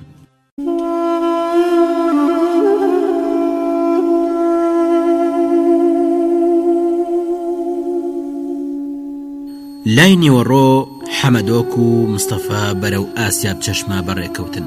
هەتاو لەسەر سەریانەوە سێبەرەکانیانی خست بۆ ژێر پێیان. سێبەری هەر کامێکیان ئەڵقەیەکی خڕوو بچوو بوو. وەختێک لە شار چوونە دەر هەتا ئەو کاتە کە شاریان لێوە دیار بوو خێرا ئاوریانەدایە و تەماشای شاریانە کرد. لە ئاسمانی شاردا چەند پەڵە هەورێکی سپیە گەڕان. ئەو دووکەڵ سپیا کە لە دووکەڵکێشی ماڵەکان هەڵەسا وەک ئەوە ئەچوو کە بە ئاسمانەوە هەڵواسرابێ و سوالە تا سوورەکانیش بە تەختی شینی ئاسمانەوە نووسابوون. کاتێک گەشتنەوە دێ نیوەشە و درەنگتر بوو. ئەو ئەستێرە گەشە کە هەمیشە لای بەیانیان دەرەکەوت هەڵاتە بوو. بۆ هەموو لایەک تیشکی داویشت. مستەفا لە نزیک ماڵی حەمەدۆک لێی جیابەوە. زۆر ماندوو بوو. ئەو لەو چوون و هاتنەوەیە وەک سەگ پەشیوان بوو. بەڵام حەمەد ڕاست بە پێچەوانەی ئەو نقمی خۆشحاڵی بوو. حەمەدۆک چۆ لای ماڵێ، بەڵام لاقی بۆ لایەکی دیکەی ئەکێشا. پاڵی بە دیواری ماڵێدا دوودڵ بوو، نێزانی بچێتەوە ماڵێ یان بچێتە ئەو جێگایی کە بۆی ڕاکێشا. بڕیاری خۆیدا گەڕایەوە. دوو لە هاتەوە بە بن پەرژین و تەیمانەکاندا تێپەڕی. بەرامبەر بە ماڵێک ڕاوەستا. بە هەناسە بڕکە کەوت بوو. لەبەر دەرکی ئەو ماڵە دارتوێک وەک چەتر گەڵاکانی کردبووەوە. حەمەدۆک لە بن دارتووەکە ڕاوەستا بوو. پاشان ڕۆشت و لە تاریکایی تەیمانەکەی لای چەپدا ڕاکشا. کەم کەم ماندووی ئەحەسایەوە. تەیرێکەیە، تێرێکی لاغدرێژ و پەلباریک کە ڕەنگی مەیلە و سەوزە یان ڕەنگی وەک دووکەڵە. نا، ڕەنگی وەک سەوزایی دارێگەچێت کە لە پشت دووکەڵەوە دیار بێ. مل و دەندووکی ئەوەندە درێژن ئەڵەی هیلەشی خۆی نین. ئەم تەیرە هەمیشە لە دەم چەمە بینرێ. خەڵکی ئاسیا بچەشمە بەو تەیرە ئەڵێن دیولیک، ڕەنگە شینەشاهۆ بێ. ئەڵێن ناوی ئەم تەیرە لە دەنگەکەی وەرگیراوە. دەنگی ئەو تەیرە سەیرە وەک دەنگی فیتووەچێ. دەنگی ئەو تەیرە لە ئاخرەکەیدا پچڕ پچڕە بێ، دووبارە پچڕ پچڕتر دووپاتە بێتەوە. شیرینی ئەو تەیرە هەر لەو دەنگە سەیرەدایە کە هەیەی لە پچڕ پچڕبوونی دەنگەکەی لە کاتی خوێندندا. حەمەدۆک ئەیتوانی ڕاست وەک ئەو تەیرە بخوێنێ. هەر لەو جێیەوە کە ڕاکشا بوو چەند جارێ لاسایی ئەو تەیرەی کردەوە. ئەدوت هەر بەڕاستی دیولیکە خوێنێ. حەمەدۆک چاوی لە دەرگای ماڵەکەەوە بڕی بوو، بەڵام دەرگا نەکرایەوە وا دیار بوو نیازی کرانەوەشی نییە. نیگەران بوو. دووبارە چەند جارێ لاسایی ئەو تەیرەی کردەوە هەتا دوای ماوەیەک بە ئاسپایی دەرگاکرایەوە. دڵی حەمەدۆک ئەدوت لە قەوەزەی سنگیدا جێ نابێتەوە و ئێوێ بفرێ. ئەو ڕەشایی لە دەرگا هاتبووە دەر بە ئاسپایی و بێدەنگ لە حەمەدۆک نزیکە کەوتەوە. ڕەشایی گەیشتە لای حەمەدۆک و لە پەنای ڕاکشا. هەردووکیان خزینە بن پەرژینەکە. حەمەدۆک دەستی بۆ لای ئەو درێژ کرد و بە ئەسپایی وتی خەجیج. خەجیج وەڵامی دایوتی گیان چاوەڕوانت بوو حەمەد، هەر چاوم لە ڕێت بوو. گەرمای لەشیان تێکەڵ بوو. هەناسیان ئەدوت شووە بە زیاتر پێکەوە چەسپان. سەریان لە گێژەوە هات. لە تاریکایدا قەوارە ئاوریشمەکە بە فێنکای سەهۆڵ وەک ئاوێکی شل لە دەستی حەمەد ڕژایە دەستی خەجیج. ماوەیەک هەروە لە باوەش یەکتر دامانەوە. قسەیەکیان نەکرد. ئەلەرزین. بۆنی جای شلک پیاوی جێژە کرد. خەجیج وتی ئەگەر تۆ نەبی منیش نیم، بەبێ تۆ ژیانم بۆ چییە؟ دوو ڕۆژە دیارنی حەمەد ئەڵێ ئەم دنیاە بەسەر مندا وێران بووە. حەمەدە گوتی منی شەروام. خەجیج وتی شار. حەمەد وتی ڕاوەستە، زۆرم قسە هەیە. دنیا جۆرێکی دیکەیە. نایب حەسەنم دی. نایب حەسەن هەر جێک بتەوێ دیوێتی. ئەستەمبولیشی دیوە. نازانی چۆن پیاوێکە. خەڵکی ماراشە، نەک دێهاتی ماراش، خەڵکی شاری ماراشە. هەرچی بڵێ بۆی باس کردم، هەرچی بتەوێ پێیوتم. ئەزانی نایب حەسەن چیوت؟ وتی دەستگیرانەکەت هەڵگرە و وەرە چووکوراوە. ئەیوت چووکوراوە داری نییە، هەمووی زەویە، زەوی کشت و کاڵ. نایب حەسەن ئەیوت زەیم بۆ پەیداکە، جوتم بۆ پەیداکە. نایب حەسەن وتی دەستگیرانەکەت هەڵگرە و هەڵێ وەرە چووکوراوە. خەجیج وتی نایب حەسەن. حەمەد پەڕێنێ و قسەی خەجیج وتی نازانی چەند پیاوی چاکە، ئەگەر ڕابکەین هەرچی بڵێ بۆمانەکە. خەجیج وتی ئەگەر ڕابکەین. حەمەدە گوتی خۆزگە دیتبات، ڕیشی درێژ و سپی وەک شیر. هەتا و ڕۆژەی نایب حەسەن لە چووکوراوە بێ هەرچی بڵێ هەمانە، هەرچی بتەوێ هەمانە. پێیوتم کوڕم دەستگیرانەکەت هەڵگرە و ڕابکە. وتی ڕاستە ڕێوەر نەچووکوراوە. منی ژوتم هەتا 10 ڕۆژی دیکە ڕاکەین و دێین. خەجیج وتی 10 ڕۆژی دیکە؟ حەمەد وتی لە بابم دڵسۆزترا، ڕیشێکی هەیە سپی. ئەڵەی کلووە بەفرە هەر ئەبریسکێتەوە. خەجیج و تێرسبێنێ. حەمەد وتی دەڕۆژی دیکە. خەجیج و تێترسم. حەمەد وتی وەختێک نایب حەسەن لە چووکوراوایە لە هیچ شتێک مەترسە، ئەمن تەنیا پەرۆشی دایکمە، خوا ئەزانێ عەبدی چ بەڵایەکی بەسەر دێنێ. ئێستا کە نایب حەسەن لەوەیە دایکیشت حتمەن دێ. حەمەد وتی سبەینێ خۆی لەبەر پێیاندایم لەبەر یەپاڕێمەوە ئەڵێم هەتا نایب حەسەنمان هەیە نابێ لە هیچ بترسی بەڵکو ڕازیشی بکەم. خەجیج وتی منە ترسم لە عەبدیە ترسم. خوشکە زاکەی شەو ڕۆژ لە ماڵی ئێمەدایە، هەمیشە لەگەڵ دایکم سرت و خورتێتی. دوێنێ ناپێرێ. حەمەد وتی دە ڕۆژی دیکە. ڕۆژی 11 تۆ من و دایکم شەوێک بە بیاباندا ئەگەینە چووکوراوە، ئەڵێم نایب حەسەن ئێمە هاتین لە سەیران وشکە بێ، زۆریش خۆشحاڵە بێ، حتمەن خۆشحاڵە بێ. ئەم نەترسم. ماوەیەکی زۆر قسەیان نەکرد، تەنیا دەنگی هەناسەیان هات، سیسرا دایان خوێن. خەجیج وتی ئەم نەترسم. حەمەدۆ وتی نایب حەسەن زۆری پێخۆشە بێ، لە دایکمە ترسم. حەمەدۆک سەرگێژەیەکی گرتبوو چۆن دنیا بە دەوریدا ئاسوورە، شتێک وەک پریشکێکی زەرد کە لە خۆرەتا و جیابوو بێتەوە بسوڕێ و پریشکان باوێ لەسەریدا ئەگەڕا و ئەگەڕا. ڕۆژی دام تەواو بێ، ڕۆژی 11 لێت دەبڕۆ.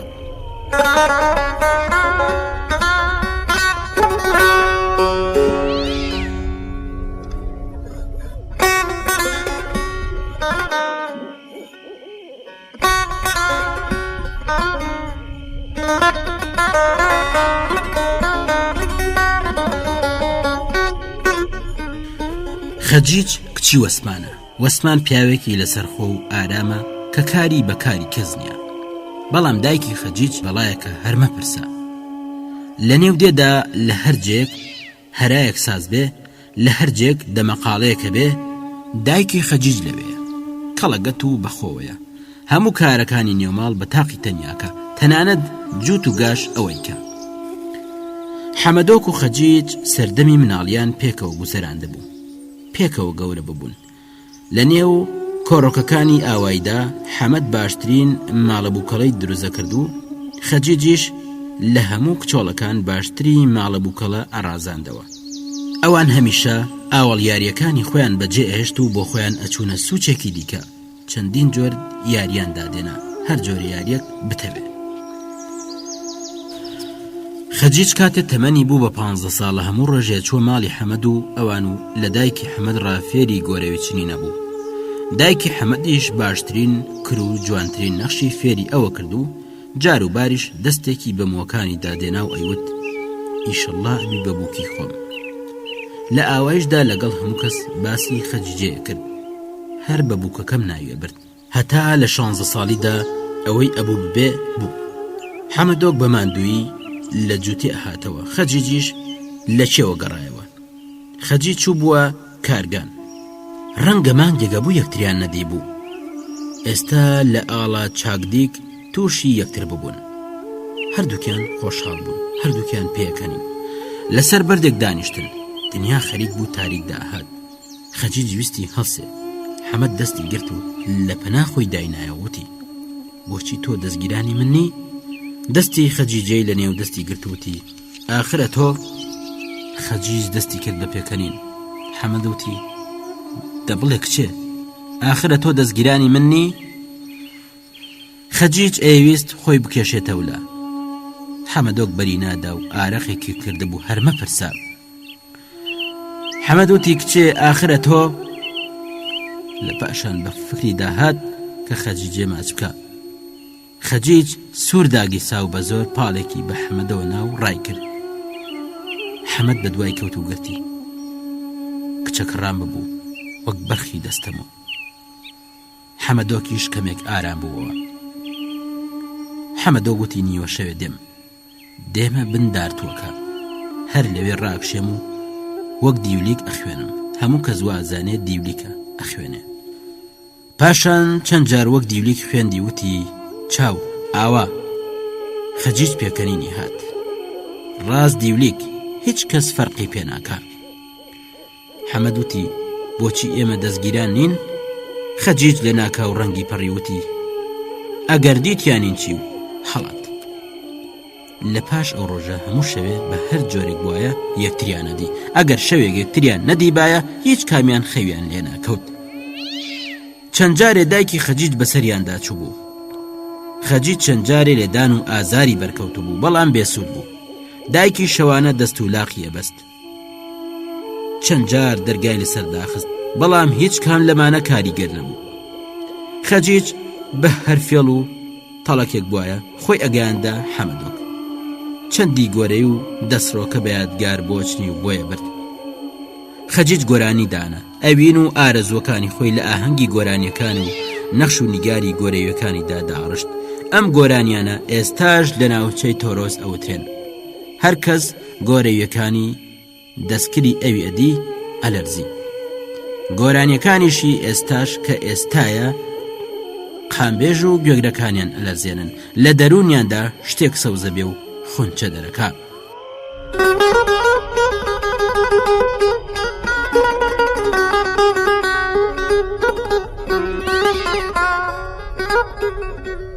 کاتێک حەمەدۆ گەیشتەوە ماڵێ بەری بەیانی بوو. نێزانی شەو چ وەختە و چۆن هاتۆتەوە ماڵێ. ئەستێرە گەشەکەی بەری بەیانی ڕەنگی کاڵ بووەوە. ئاسۆ ڕوون ببوو خەریک بوو شەبەقەیدا. حەمەدۆک چەند جارێ بانگی دایکی کردوتی دایە دایە. دایکی بەخەبەر بوو هەر لە فکری کوڕەکەیدا بوو. هەستا و دەرگای کردەوە. کوڕەکەی لە ئامێز گرت و دەستی لە ملی کردوتی شەوێ هەموو شەوێ بەڕێوە بوون. حەمەدوتی بەڵێ بەڕێوە بووین. هەر کە چوونە ژوورێ حەمەد خۆی کرد بە ناو جێگاکەیدا. زۆری خەوە هات. تیشکێکی زەرد لە مێشکیدا پرشکی داویشت. بەڵێسەی ڕەنگ زەرد لە مێشکیدا ئەگەڕا. پێچوو هیوا بێ پێشە چوو خەفەت بێ. خەفەت گەرمە. خەفەت وەک خۆشەویستە وەک خۆشویستنە و گەرمایەکەی مرۆڤی تێک هەڵ ئەگلێنێ. بریسکە زەردەکانی کوپە برنجێیەکە لە مێشک و دڵی حەمەددا گەڕان و کاریان کرد بۆ سەر مێشکی ئێسکانی. لەو لای ئەو بریسکە و تیشکانەشەوە سواڵەتە سوورەکانی شار بە تەختی شینایی ئاسمانەوە چەسپا بوون. تیشکە زەردەکانی برنجەل لەگەڵ و کەڵی شین و خستی کەباب تێکەڵە بوون. دەنگی ناڵکوتانەوەی حاجی کوورە پیادەڕێی سپی و سپی کراوەکان بەردی ڕەنگا و ڕەنگی چەمەکانیان تێگیرا بوو لە چەشنی بلور ئەبریسکانەوە. دایک لە ژوور سەری کوڕەکەی دانیشت بوو. ئەی پرسی ڕۆ لە شار چۆن بوو؟ حەمەدۆک هەتا دەهات دەم بکاتەوە و جواب بداتەوە سەری قورسە بوو. ئەکەوتەوە سەرسەرین و ئەو گۆرانیانە کە حاجی کوورە وەختی ناڵکوتانەوە بەنارە نارەیوتن لە گوێیدا ئازرینگانەوە. لە پاشەوە خانۆکانی شار بە سواڵەتە سوورەکانیانەوە جێگەی دەنگی حاجی کووران ئەگرتەوە. لە نێوان خەو و بێداریدا زەردەخەنەی ئەهاتێ. بە بیری ئەهاتەوە کەس بە و دوێکی ڕاکەن. نایب حەسەن قەرار بوو هەتا 10 ڕۆژی دیکە لە سەفەری دیهات بگەڕێتەوە. نیگەرانە بوو. لە پاشان بە بیری ئەهاتەوە کە هەتا 10 ڕۆژی دیکە هەر ئەوەندە بتوانن خۆیان خڕکەنەوە. ئیدی نیگەرانیەکەی تەواو بوو. نایب حەسەن مناڵی نەبوو. قسە خۆش و دەم بە پێکەنین بوو. ڕیشی سپی بوو. ڕیشە سپیەکەی ئەدوت هی خۆی نییە و وەری گرتووە. نایب حەسەن قەرار بوو جێگە و جووت و کاریان بۆ پەیدا بکە. زۆری بڕوا بە نایب حەسەن هەبوو. لە دڵی خۆی دایوت هەموو دنیا بست بە بست گەڕاوە. خۆشاریش خانی نییە. ئەیان توانی هەسێکیان کار بکەن. هەم خۆی هەم دایکی و هەم خەجیج. بەرهەمی کارەکەیان هەرچی بێ هی خۆیانە بێ. ئێستا کە نایب حەسەن بەڵێنی داوە حتمەن هەموو کارەکان جێبەجێ بن. بیستبووی کە خاکی چوو کوراوە زۆر بەڕێژەوە. بەڵێ ئەمەی بیست بوو بەڵام لە بیری نەبوو لە چێ بیستووە. بیرەکاتەوە خۆشحاڵە بێ. ئەوەندە خۆشحاڵە بێ کە دڵی هەڵی ناگرێ. خاکی چوو کوراوە دڕوەڵان نییە. خاکی چوو کوراوە چەقڵەشینکەی لێ ناڕوێ. نیازی هەبوو پاژەوەی لە چووکوراوە جێگیر بوو ڕۆژێک سەر لە نوێ بێتەوە ئاوایی خۆیان و بۆ ئاو ماڵەکانی باز بکە کە چووکوراوە چ جۆرە جێیەکە. لە پاشان دووبارە ئەگەڕایە و چووکوراوە. هەموو دێهاتیەکانیش بە دوایدا عەبدی بە تەنیا ئەمایەوە، تاق و تەنیا، نە ئەزانێ تۆ بچێنێ، نە ئەزانێ دروێنە بکا و بۆ خۆی لە برسە ئەمرد. دایکی دووبارە پرسی کوڕم شار چۆن جێک بوو؟ ئەو پێی وا بوو جوابی دایکێداتەوە، بەڵام هەر فکریە کردەوە. لە شار لە دوکانی تەڕەفرۆشی پیاوێکی دیتە بوو. ئەو پیاوە کڵاو گەڕگەڕیەکی سپی هەبوو، تەڕ و تەمیز، شەرواڵی فەڕەنگیشی لە پێدا بوو. ئەو پیاوە خەریک بوو پرتەقاڵی ئەکڕی. حەمەدۆک جوان تەماشای قامکەکانی کرد بوو. قامکەکانی سپی و درێژ بوون و پۆڵی زۆر خێرا ئەژمار. سکە پۆڵەکان لە نێو قامکیدا ئەخزین، چ جۆرە سکەیەک بریسکەدار وەک زیو. دایک بانگی کوڕەکەی کردوتی خەریکی ئەنووی ڕۆڵەم نووسە بوو یان نا؟ تیشکی برنجەخە و خەیاڵی لێ تێکدا بوو. ئەدوت هەتاوی چووکوراوە لە سەرسەری هەڵاتووە. ئەدوت بە ملیۆن پڕیشک کە لە شتەکانی بەرهەتاوی چووکوراوە هەڵەسن بۆ نێو مێشکی ئەو لوزەویان بەستووە. کاتێک بە خەبەر هات هەتاو تەواو بڵند بوو. دایکی لە ژوور سەری دانیشت بوو تەماشایە کرد. دیار نەبوو بۆچی لە دیتنی دایکی بە خۆداشکایە و سەر لە نوێ لێفەکەی بەسەر خۆی هەڵکێشا. بە مناڵی کاتێک بە دەماغە بوو زۆر جار وایە کرد. دایکی بە پێکەنینەوە لێفەکەی لەسەر لاداوتی هەستە کوڕە زەلام، ئەوە نیوە ڕۆیە، هەستە بڵێ بزانم شار چۆن جێک بوو. حەمەدۆک چاوی هەڵێنا و کەمێکی هەڵگڵۆفی. دەرێ هێندە ڕووناک بوو کە چاوی لەبەر هەڵ نەهات. حەمەدۆک سەیرێکی هەتابی کرد و دەست بەجێ ڕووی وەرجێڕا. هەتاو هەموو خەو خەیاڵێکی لێ تێکدا بوو. بە ماندووی و شەکەتی لە جێهاتە دەر. زۆر کفت و شەکەت بوو، بەڵام بەو حاڵەش ڕووناکاییە کە دیار نەبوو لەکوێ ڕادێدێ دڵی ئەوی ڕوونەکردەوە. بۆ خۆشی نەیەزانی چ شتێکە خەم و خەفەت لە دڵی ئەو ئەتارێنێ. خۆشحاڵیەک کە هەستی پێکرد هەر لەو ڕووناکاییەوە بوو کە لە دڵیدا هەڵە بوو. ئەم ڕووناکاییە چ بوو؟ حەمەدۆک لە پەنای دایکی دانیشت بوو، باسی شاری بۆ کرد. دایکی چەند جارێ دیکەش هێندێشتی لەبارەی شارەوە لە باوکی حەمەد و کەسانی دیکە بیستە بوو، بەڵام هیچ کامێکیان وەک حەمەدیان باش بۆ نەجێڕابەوە. وەختێک گەشتە باسی ئەو تیشکە زەردە کە بریسکایەوە وانەشە ببوو کەوشەکان وەک ئاو لە دەمی هەڵەڕژان.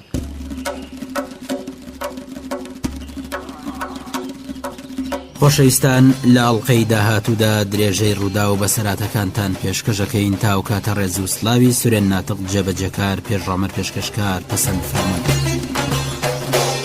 هاوڕێمان بن.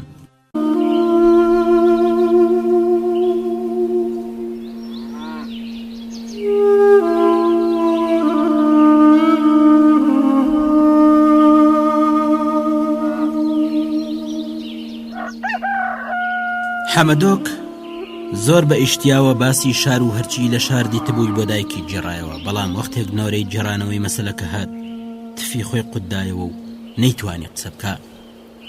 دایکی شارەزای ئەخلاقی حەمەد بوو، تێگەیشت کە حەمە شتێکی لێ شارێتەوە. دەستێکی بەسەری کوڕەکەی داهێنا و لە چاوەکانی ڕامە. دیار بوو کە کوڕەکەی ئەوێ شتێک بدرکێنێ، بەڵام ناتوانێت. حەمەدۆک چاوی لە چاوی دایکی وەرجێڕا. دایکی لە دڵی خۆی داوتی حتمەن ئەوێ شتێک بدرکێنێ، بەڵام ناتوانێت. حەمەدۆک وا دیار بوو تاقەتی جوڵان و قسەکردنی نییە. دایکی بیری کردەوە کە ناتوانێت بڵێ، بەو ئاسانی ناتوانێت بە زمانیدا بێ. دایکی وتی ئەتەوێت چی بڵێ حەمد، بۆ ئیشاریەوە. حەمەدۆک بەو پرسیارە تێکچوو، ڕەنگی بزڕکە. دایکی وتی مەی شارە و ڕۆڵە قسەکەت بکە. حەمەدۆک سەری داخستوتی من دوێنێ لەگەڵ خەجیج قسەم کرد، قەرارمان داناوە هەڵی گرم. دایکی وتی حەمەد چتە شێت بووی؟ حەمەد وتی ئەگەر تۆنەیە حتمەن عەبدی خان ناڕەحەتە دەکات، ئەتۆش لەگەڵمان وەرە، ئەچینە چووکوراوە و لە شاری ئەحاوێنەوە. دایکی بەتوندی جوابی دایوتی بۆچی شێت بووی؟ ماڵ و گوزەرانی خۆم بۆچێ بەجێ بێڵم و بێمە کوێ؟ ئەتۆشە تەوێ کچی خەڵک هەڵگری بۆ کوێی بەری؟ حەمەدۆ گوتی ئەی چی بکەین؟ ئەتۆ ڕێگاکمان بۆ بینە. دایکی وتی ئەمن 100 جار پێم وتی دەست لە خەجیجێ هەڵگرە، 1000 جارم وت لە کۆڵ خەجیجێ ببەوە. ئەتۆ زانی ئەیانەوێ خەجیجێ بۆ خوشکەزای عەبدیخان بخوازن، باشترە تۆ ئەو خەیاڵە خاوە لەسەرت بەریە دەر. حەمەدۆ گوتی دەستی لێ هەڵناگرم. عەبدیخان هیچ، هەر کەسی دیکەش بێ دەست لە خەجیجێ هەڵناگرم. عەبدیخان خۆ ئاغای دڵی ئێمە نییە، خەجیجێ هەڵاگرم. ئەگەر خەمی تۆم نەبێ لە هیچ کەس ناترسم، ئەترسم زوڵم لە تۆ بکە، تەنیا لەوەندە ئەترسم و ئەگینا خوا پشتیوان بێ. دایکی حەمەدۆ گوتی من ناتوانم ماڵ و حاڵ و ژیان و ئاوەدانی خۆم بەجێ بهێڵم و ملی بیابانێ بگرم. ئەتۆ گەرەتەوێ خەجیجێ هەڵگری و بڕۆی بۆ خۆ دەزانی، بەڵام پێ دەڵێم ئەو کارە ئاکامێکی باشی نییە. ئەتۆ تەنیای کوڕم، ناتوانی بەرامبەر بە ساحەبی 5 دێڕاوەستی. ئەوێ و کچە بۆ خوشکە زاکەی بخوازێ، فکری ئاکامی ئەم کارە بکەوە ڕۆڵم، دەست لە خەجیجێ هەڵگرە. کچ بۆ تۆ قاتی نین. حەمەد تووڕە بوو، کەم هەڵکەوت بوو. حەمەدۆ قسە لە قسەی دایکیدا بکە، خەجیجێ نەبێ هیچ کچێکم ناوێ، ئەگەر دنیا پڕ بێ لە کچ ئەمن هەر خەجیجمەوێ. 2 ڕۆژی دیکە دەنگۆ داکەوت کە خوشکەزای عەبدیخان لە دەیەکەی دیکە ڕاخوازبێنی کەری ناردووەتە سەر خەجیج. ئەڵێن عەبدیخان خۆشی لەگەڵ خوازبێنی کەرەکانە. ئەیانوت هەرچەند خەجیج داد و هاواری کرد بوو دادی نەدابوو، هەر ئەو ڕۆژە ئەیانەویست خەجیجێ مارە بکەن. خوشکەزای عەبدیخان بۆ خەجیجێ شانسێکی باش بوو. ئەیانوت ئەگەر لێی گەڕابەن ئەو کچە مێردی بە قەرەج یان دەهۆڵکوتانە کرد، بەڵام خەجیج هەر بەسەری خۆی دادا و ئەگریا. 2 ڕۆژ دواتر عەبدیخان بە دەستی خۆی ئەڵقەی دەستگیرانێتی کردە دەستی خەجیج. لە پاش خوازبێنیان لە دێدا هێندێ قسە ئەکران، ژن و مناڵ شتێکیانەوت، پیر و لاو و گەورە و بچووک هێندێ قسەیانە کرد، هەمویان هێندێ شتیانەوت و ئەیانوت حەمەدە و کچەی هەڵەگرێت، نایڵێ لە گەروی خوشکەزای عەبدیخان بچێتە خوارێ. ناتوانێ، ئەترسێ. نا، حەمەد ناترسێ، هەتا ئێستا هیچ کەس ترسی لە چاوی حەمەددا نەدیوە. ڕازەکە کەس ناتوانێت ترس لە چاوی حەمەددا ببینێ. ئەوە حەمەدە. حەمەد با حەمەد بێ، بەخوا عەبدیخان کوتکوتیەکە و گۆشتەکەی ئاوێتە پێش سەگان. خوا نەکا خان قەڵز بێ، ئەگینا کەلاکەکەی بۆ سەگان فڕێدا. حەمەدە و کچەی هەڵەگرێ. ئەشبینی بۆ کوێ بە؟ بۆ خۆی زانێ، حتمەن فکری بۆ کردووە. هەر کوێچێ با بچێ، بەخوا بچێتە پاش چێوی قافیش خان دەستگیریەکە. دەستی عەبدیخان وەک دەستی من و تۆ نییە، ئەگاتە هەموو جێک. فکرت لەکوێیە؟ حکومەت لە پشتی خانە. ڕازەکە حکومەتی لە پشتە، حاکمی لە پشتە، دەسەڵاتی حکومەتی لە پشتە، ناتوانێت لە چنگی دەرچێت. بەخوا بەزەین بە حەمەد دادێ. هەروەها ئەیانوت بەڵێ کوڕەکە چەڵێک لە 100 فرسەق دوورتر ڕاهاتوە و ئەوێ ئەو کچەی لە چنگی حەمەد دەربێنێ. حەیف حەمەد، ئەمن دوێنێ دیتم فەقیرە حەمەد، لە پشت ماڵی خۆیان دیتم ڕەنگی بەڕۆ نەما بوو، ڕوخساری وەک بەهێ زەردوا بوو، کەمێکیش سەوزیێنوان. ئەمن لە چاوانی ترسام، چاوەکانی ئیدی ئەو چاوی جاران نین. کچە فەقیرە لەو ڕۆژەوە کە خوازبێنی کراوە لە ماڵێ نەچۆتە دەر. ئەڵێن ڕۆژ تایۆرە لە قوشبنێکی تاریک دانیشتووە، دائەنیشێ و لە گشت فکران ڕائەچێ. بەوانە ئەڵێن ئاشقە ڕوتە، یەخوا کەس گرفتاری دەردیوانە بێ. حەمەد بۆ خۆی نیوەشێتیشە. ئەڵێن دایکی خەجیجێ هەموو شەوێ دەست و لاقی کچەکەی تەناف پێچەکە، دەرگاشی لەسەر داخە، دەرگ لەسەر دەرگ لەسەری داخە. دوونەش بەدبەخت بوو، دوونەش لە پاشە ڕۆژی کوڕەکەی ترسێ. خانیش بیستوێتەوە. فەقیرە حەمەد ئەڵێن وەختێک بیست بووی خەجیجیان خواست و پێکەنی بوو. دوو چاوی خەجیج ئەڵێی دوو کانیاون. فەقیرە حەمەد خوشکە زاکە چاڵەکەی عەبدیخان هاتووە بە فیزەوە لە نێودێدا پیاساکە. شاخدارە، ئەڵێی شوورە، شوور. ئەی بەستە زمان حەمەد زۆڵم حەمەد لە خەفەتا نەمرێ باشە کچەکە لە پێش حەمەددا ئەمرێ یەخوا ئەوەی ئەم دوانەی لێ کرد خوا کوێریکە بەسپایی قسان بکەن یەخوا چی چاکیان نێتە ڕێ خوا چاکیان بۆ نەکە یەخوا سەبەبکار بە کۆی زۆ خاڵ بێ یەخوا تووشی دەردی بێ دەرمان بن بە ئەسپایی قسان بکەن یەخوا چەقڵەشینکیان لە چاوەنداشین بێ پێنج دەی هەیە چاویت پڕ نابێ ئەتوانێت دنیا بە پۆڵ بکرێ بەڵام دڵ شتێکی دیکەیە دڵ بە پۆڵ ناکڕێ فەقیرە حەمەد ڕاوستن بزانن حەمەد چ بەڵایەک بەسەر عەبدی خان دێنێ خۆزگە بی کوشتایە هەرکەس ئەو ناپیاوە بکوشێ دەستیشی نەبێ حەمەد هێشتا مناڵە فەقیرە حەمەد مناڵە بەڵام ئەزانی ساڵی چەند سەر بزنە چێویە کوژێ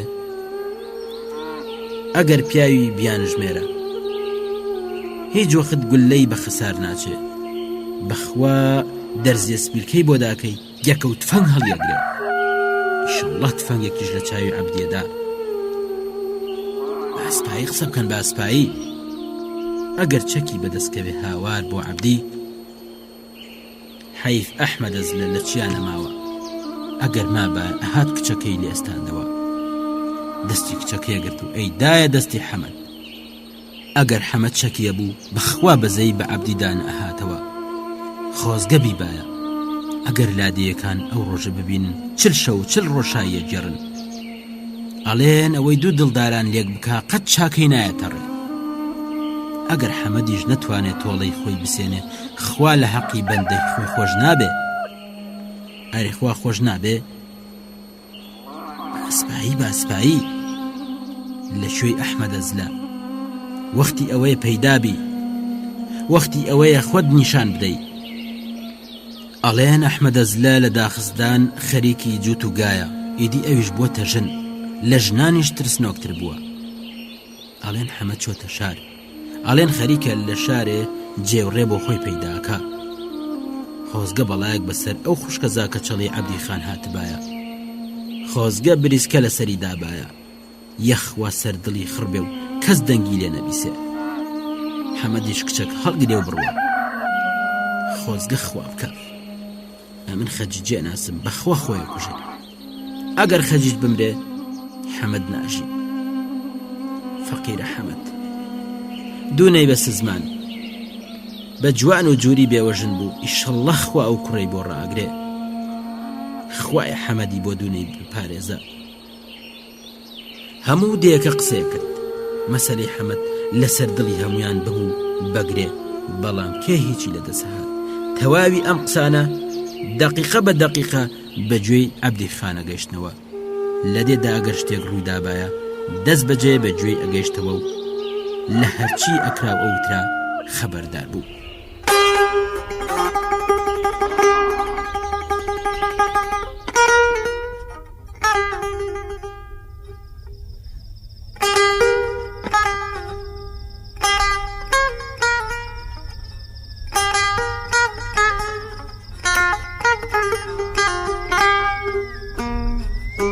شەوێکیان یەکێک لە پیاوەکانی بە دوای حەمەد دانارد حەمەد بە خەمباری و پەرێشانی هات و دەست لە سەرسنگ لە پێش عەبدی ڕاوەستا عەبدی بە هەموو قەوەتی خۆی نەڕاندی وتی هەتیوە بێناموس و بێنمەکە وەک سەگ لە دەرکی خۆم گەورە بووی و بوویە بنیادەم ئێستا بیستم تەماد لە دەستگیرانی خوشکە زاکەم کردووە وایە بێناموس حەمەد وەک بەرد لە جێی خۆی ڕق ببوو ناجوڵە ڕوخساری وەک دیواری سپیکرا و سپی هەڵگەڕا بوو تەنیا ئەو بریسکە وەک موکە دەرزی هات بوو لە گلێنەی چاویدا ڕاوەستا بوو عەبدی خانوتی باش چاو و گوێی خۆت بکەوە ئەگەرەتەوێ لەم دێدا بژی و نان بخۆی ئەبێ هەرچی ئێڵێم بیبیسی تۆ مناڵی تۆ نازانی ئەتۆ من ناناسی حەمەد ئەگەر بمەوێ ئاورگی ماڵەکەتان وا بەسەردا وێرانەکەم کە جیاشی لە جێگا سەوز نەبێ ئەزانی ئەڵێم چی بێنمەکی نەزان ئەمن ئاورگەکەتان بەسەردا وێرانەکەم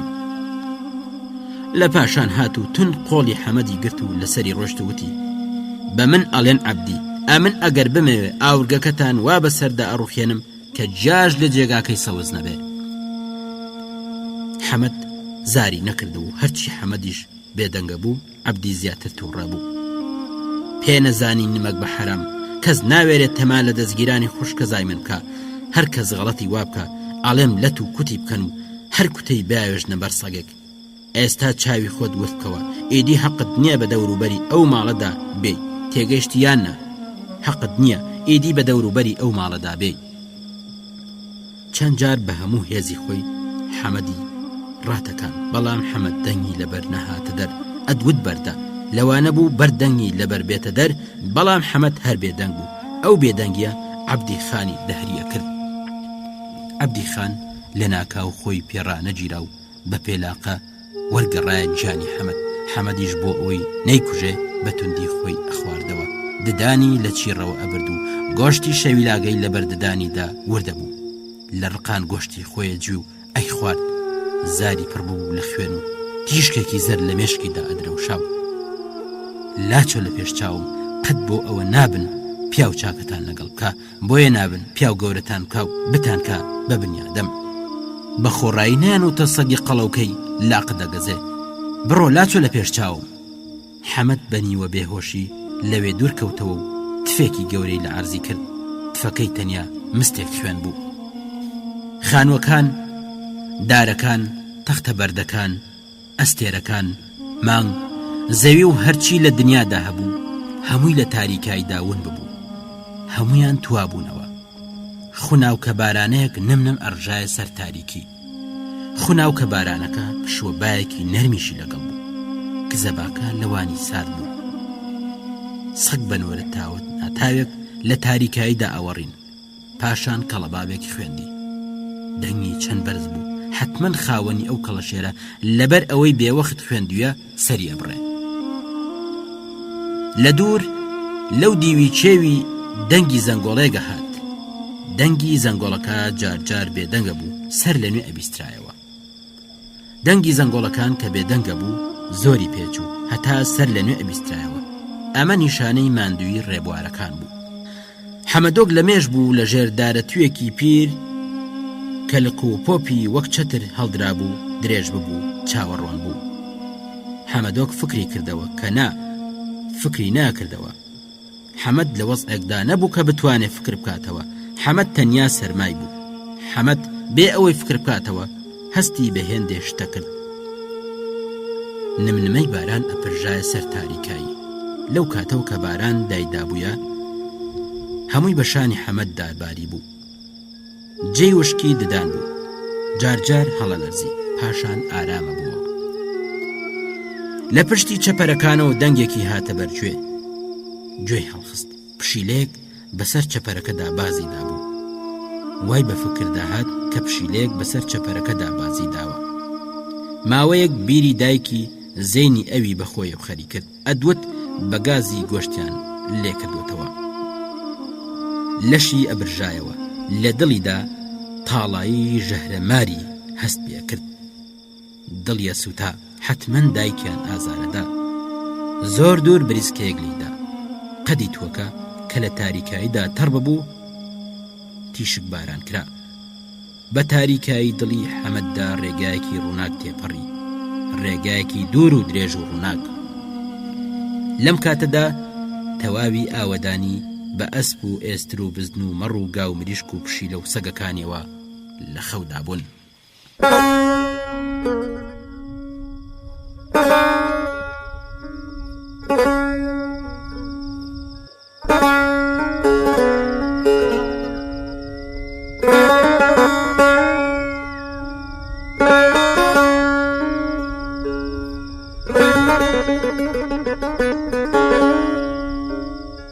خەو وەک پەردەیەکی ئەستور بەسەر دوژمناتی و ڕق و کین و خۆشەویستی و ترس و نیگەرانی و پیاوەتی و ناپیاویەکاندا کشابوو. لەو کاتەدا خەونەکان پێکەوە لە کێشە و بەرەدا بوون. لەو کاتەدا تەنیا خەونەکان ئەژیان. دیمەنی پێشچاوی بنیادەم هەرچەندی بەرتەسک بێ مەودای خەیاڵی بربەرینە. تەنانەت ئەو کەسەش کە پێی لە ئاسیاب چەشمە نەترازاوە ئەتوانێ خەیاڵێکی زۆر بربەرینی هەبێ. بەڕادەیەک کە لە ئەستێرانیش تێبپەڕێ. ئەگەر هیچ جێکیشی دەست نەکەوێ ئەتوانێ هەتا پشکێوی قاف بڕوە. ئەگەر ئەوەش نەبێ لەو خەونەدا کە ئەیبینێ لە دنیایەکی دیکە و خۆشتر داژی. لەو کاتەدا خەونەکان لە مڵکی خەودا گاڵیانە کرد. لەو کاتەدا لەم گوندە هەژارە لەم ئاسیاب چەشمە زۆر لێکراوەدا ئەوانەی لە خەودا بوون لە دنیایەکی دیکەدا ژیان. حەمەدۆکیش خەونیەدی، هەمە ترسا و هەم خەونیەدی. لە ناکاو بریسکێک لە مێشکیدا جوڵا. خۆرەتاوی بەربڵاوی چوکوراوە لە مێشکیدا بڵاو بووەوە. گەورە بوو، پان بووە و ئەدرەوشا. وەختێک لافاوی ئەو ڕووناکاییانە کە بە دڵیدا تێپەڕی نیشتەوە. حەمەدۆک لە فکرەوە چوو، ترسا. وتی ئەگەر نەیە چی؟ ئەگەر نەهات چ بکەم؟ هەزار جۆر فکری کردەوتی ئەگەر نەیە ئەزانم ئەبێت چ بکەم. دەستی بەسەر دەستی دەمانچەکەی داهێنا. وەختێک چەکەکەی وەبیر هاتەوە هەرچی ترس بێ لە دڵیدا نەما و هەموو داماویەکانی لەبیر چوونەوە. لە بیری چەکەکەی دابوو کە دەنگێکی نەرمی هاتە بەرگوێ وەک هەستی پێچوو. لە وشتەی تاوێک لەمەوبەر بە دڵیدا هات بوو بەخۆی داشکایەوە. ئەو کەسەی لێیەگەڕا و ئێستا لە سەرسەری ڕاوەستا بوو خەجیج بوو. بریا ڕۆژ بوایە و حەمەدۆک ڕوخساری خەجیجەی دیبایە. ئەگەر ڕۆژ بایە ئەیدی کە ڕوخساری خەجیج لە پێشدا زەرد بوو دوایی کەم کەم سوور هەڵگەڕا. ئەگەر دیتبای پێی سەیرە بوو. لەوانە بوو ئەو ڕەنگ گۆڕینە بە نیشانەی هێندێشت و بە نیشانەی ترسیش دابنێ. خەجیج وتی زۆرم مەحتەل کردی، دایکم نەئەنووست. دەستی یەکتریان گرت و بە ئەسپایی و بە ترسەوە لەوێ دوورکەوتنەوە. ئەوەندە بە ئەسپایی پیان لەسەر ئەرزدانا کە بچووکترین دەنگی لێن ئەهات ئەدوت بەسەر ئەرزێدا ناڕۆن. ئەگەر بڵێن هەتا لە ئاوایی بە دەرکەوتن هەناسەشیان هەڵنەکێشا درۆمان نەکردووە. تەنیا ئەو وەختە کە لە دێی چوونە دەر هەناسیان هەڵکێشا و کەمێک ترسەکان بەسەر چوو. نەختێکیش خۆیان ئازاد هەست پێ کرد. بوخچەکەی خەجیج بەدەست حەمەدەوە بوو. خەجیج کە پێی وابوو حەمەد ماندوو بووە ویستی بوخچەکەی لێوەرگرێ، بەڵام حەمەد پێی نەدا. ئەو بارانەی تا ئێستا نمنمە باری هەر وەک وەختێکی باشی دەستکەوت بێ وەک گۆزەی سەرەوژێر دایدایە. لە تەنیشتیان لە پشتەوەیان و لە بەرامبەریان بریسکەیەدا و دنیای ڕووناکە کردەوە. پاژەوەی بەردەڵانیان بەجێهێشت بەنێو دارستان کەوتن. دارستان جار بەجار بە بریسکە وا ڕووناگەبەوە وەک نوێژی نوەڕۆ. ئاوە چۆڕی قەدی دارەکان بە باشیە بینرا. خەجیج بە هەنسکدان ئەگریا. حەمەدۆک ڕەبووتی ئێستا وەختی ئەو گریانەیە. هەتا دنیا ڕووناک بوو بەو جۆرە لێڕەواریان بڕی نایانەزانی لە کوێن. بارانیش هەروە ئەباری. لە هەموو هەنگاوێکدا خەجیج تووکێکی لە بارانە کرد. دەک وەبەر غەزەبی خواکەوی. وەختێک دنیا باش ڕووناک بوو لا ئەشکەوتێکیان دیەوە و پەنیان بۆ برد. هەردووکیان بە پێوە ڕاوەستا بوون و هەڵەلەرزین. جلەکانیان بە لەشیانەوە چەسپا بوو. کەزیەکانی خەجیج هەروە بزانە ئێستاش بارانە بارێ ئاویان لێ چۆڕا. حەمەد هەروە بەدەم لێوە لەرزە و ددان لێکدانە وتی ئەگەر ئەستێ و بەردەکان تەر نەبوونە ئەمان توانی ئاگر بکەینەوە و خۆمان گەرم بکەینەوە. خەجیج بە خۆشحاڵی و پێکەنی. حەمەد وتی پێکەنینی ناوێ، بارانێکی وامان بەرکەوتووە کە نەک هەر لە کیسە چەرمەکە ڕەت بووە بەڵکو لە پێستی بەدەنیشمان تێپەڕیوە. لە کاتێکدا دەستی لەرزی هەوڵیەدا و کیسە چەرمیەی بە پشتێنەکەیەوە هەڵی واسیوە بکاتەوە. هەموو هیوای حەمەدۆک بەو کیسێ بوو. بە چوار چاوان تەماشای کیسەکەی کرد. پاشان چاویان پێکەوت و پێکەنین ئاو لە کیسە چەرمەکەی تێنەپەڕی بوو. حەمەدۆک گوتی ئەزانی ئەو کیسێ چێ بۆ دروست کردوم؟ خەجیج وتی نا، هەر ئەو مامسڵەمانە کە جاری پێشوو کە هەڵاتە بووم لە ماڵی ئەوان مابوومەوە. ئەمە یادگاری مامسڵەمانە. حەمەد بە پەلەقاژە کەوت و تەماشایەکی دەوروبەری کردوتی شتێکی وشک دەست ناکەوێت. دەستانم وشکەمەوە دەستم تەڕن ئەترسم پوشوەکە تەڕ ببێ ئەو دەم ئیدی هەڵ نابێ. خەجیج وتی ئەرێ وریا بە دەستت بە پوشەکە نەکەوێ. حەمەد بە خۆڕانانەوە وەڵامی دایوتی ئێستا بزانە دەستانم چۆن وشکەکەمەوە. چووە بنەوە لای ئەشکەوتەکە. ئەوێ بارانی بەرنەکەوتە بوو وشک بوو گڵەکەشی وشک وشک. دەستی لە گڵەکە ڕاکرد و دەستی سڕیەوە. لە پاشان دەستە تۆزاویەکانی هەڵێنە و بانگی خەجیجەی کردوتی بزانە وشک بوونەوەیان نا. خەجیج زەردەیەکی هاتێ. حەمەد وتی خەجیج تۆ بچۆ هێندێک چەقڵ و چاڵ خڕبکەوە. خەجیج لەلا ئەشکەوتەکە هاتە دەرێ. لە دەرێ بارانە باری تاوێک دواتر بە باوەشێک دار و چیلکەوە گەڕایەوە. دارەکان وشک بوون بەڵام لەبەر بارانێ تەڕ بوون. دارەکانیان ورد ورد شکاند و لە بنوای لای ئەشکەوتەکە لەسەر یەکیان دانان. حەمەد ئەستێ و بەردی دەرهێنا بەڵام ئەگەر پوشوەکەش بیگرتایە دیسان ئاوریان بۆ هەڵ ناکرا چونکە پوشو هەر بۆ خۆی ئەسووتێ ئەگینا گڕی لێ نابێتەوە کەوا بوو ئەوە چی بکەن. حەمەد وتی تۆ هەر لێرە ڕاوەستە با من بچم دارکاجێک ببینم. نەختێک دواتر هاتەوە و چڵێک دارکاجی چەوری هێنابوو. بە خەنجەرە گەورەکەی دارەکەی لە ناوڕاستیدا لەت کرد بەڵام ئاگری پوشو گڕی نییە. حتمەن گڕێکی بچکۆلە پێویستە هەتا دارەکاجە کاڵ بێ. ئەگەر شەمچەیەکیان هەبایە ئیدی گیر و گرفتێک نامە. حەمەد شەمچەشی هێنابوو بەڵام شەمچەکە واخوسا بوو لەبەر یەک هەڵۆشا بوو. حەمەد وتی خەجیج ئەتوانی پەڕۆکۆنێکی وشک پەیدا بکەی. خەجیج لە سەرمان شەقەشەقی دانیە هاتووتی ڕاوەستە بوخچەکەم بکەمەوە بەڵکو شتەکانی نێوبەندێ تەڕ نەبوو بن. لە دەرێ باران گاڵەیە کرد ئەدوت ئاسمان کون بووە. خەجیج بوخچەکەی کردەوە و هەموو جەیەکی باش گەڕا. لە نێوبەندی بوخچەکەی لە نێو کراسەکانیدا دەسڕۆکێکی وشکی دۆزیەوە. ئەو دەسڕۆکەیە کەمین یادگاری حەمەد بوو. دەسڕۆکەیەکی سووری خاڵخاڵ بوو. ئەو جۆرە دەسڕۆکەیە ژنە لادەیەکان لە سەریانیە بەستن.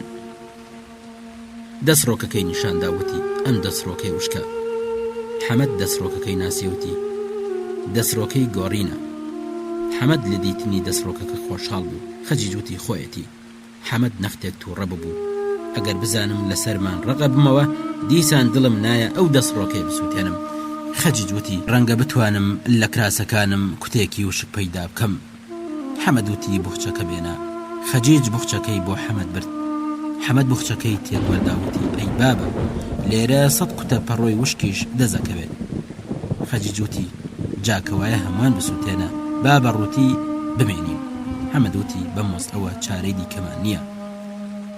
حەمەد بەری یەکێک لە کراسە وشکەکانی لێ کردەوە ئەستێ و بەردی لێدا. پوشوەکە گرتی. پوشوەکەی لە نێو پارچەکە هاویشت و دەستی کرد بە فولێکردن. فوی لێ کرد و فوی لێ کرد هەتا ماندوو بوو.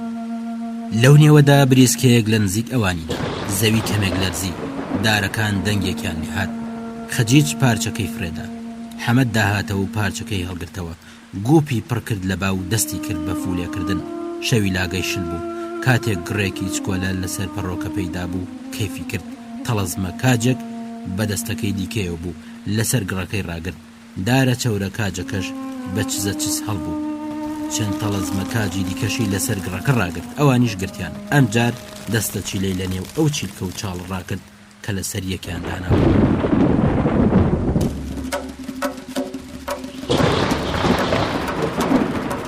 خۆشەویستان لە ئەڵقەی داهاتوودا درێژەی ڕوودا و بەسەراتەکانتان پێشکەشەکەین تا و کاتە ڕێز و سلاوی سورێن ناتق جێبەجێکار پێشڕامەر پێشکەشکار پەسەند فەرمون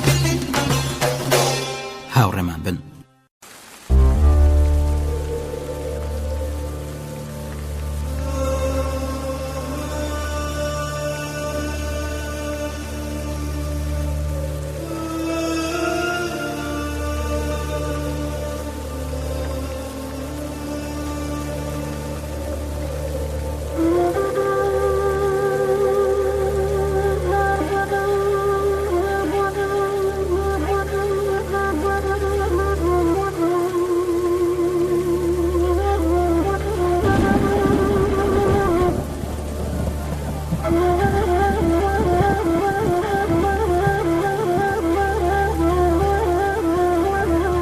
باران هەتا ئەهات خۆشترە باری. بەری ئاسمان یەک پارچە دووکەڵێکی ڕەش بوو. پەیتا پەیتا بریسکێدا و جار جار بە عەرزی شەکەوت. بریسکەکان هەر یەک بۆ سانیەکیش بوایە دنیایان ڕووناکە کردەوە و لە پاش هەر بریسکێکیش دڵ و دەرونی حەمەدۆک بە تیشکی زەردی برنجە ڕووناکە بووە. ئاگرەکە بە باشی گرتی. حەمەدۆک لێکدا چیلکە و چاڵ و دار و باری ئەخستە سەر ئاگرەکە. هەر کە دارەکان وشکە بوونەوە گڕیانەگرت.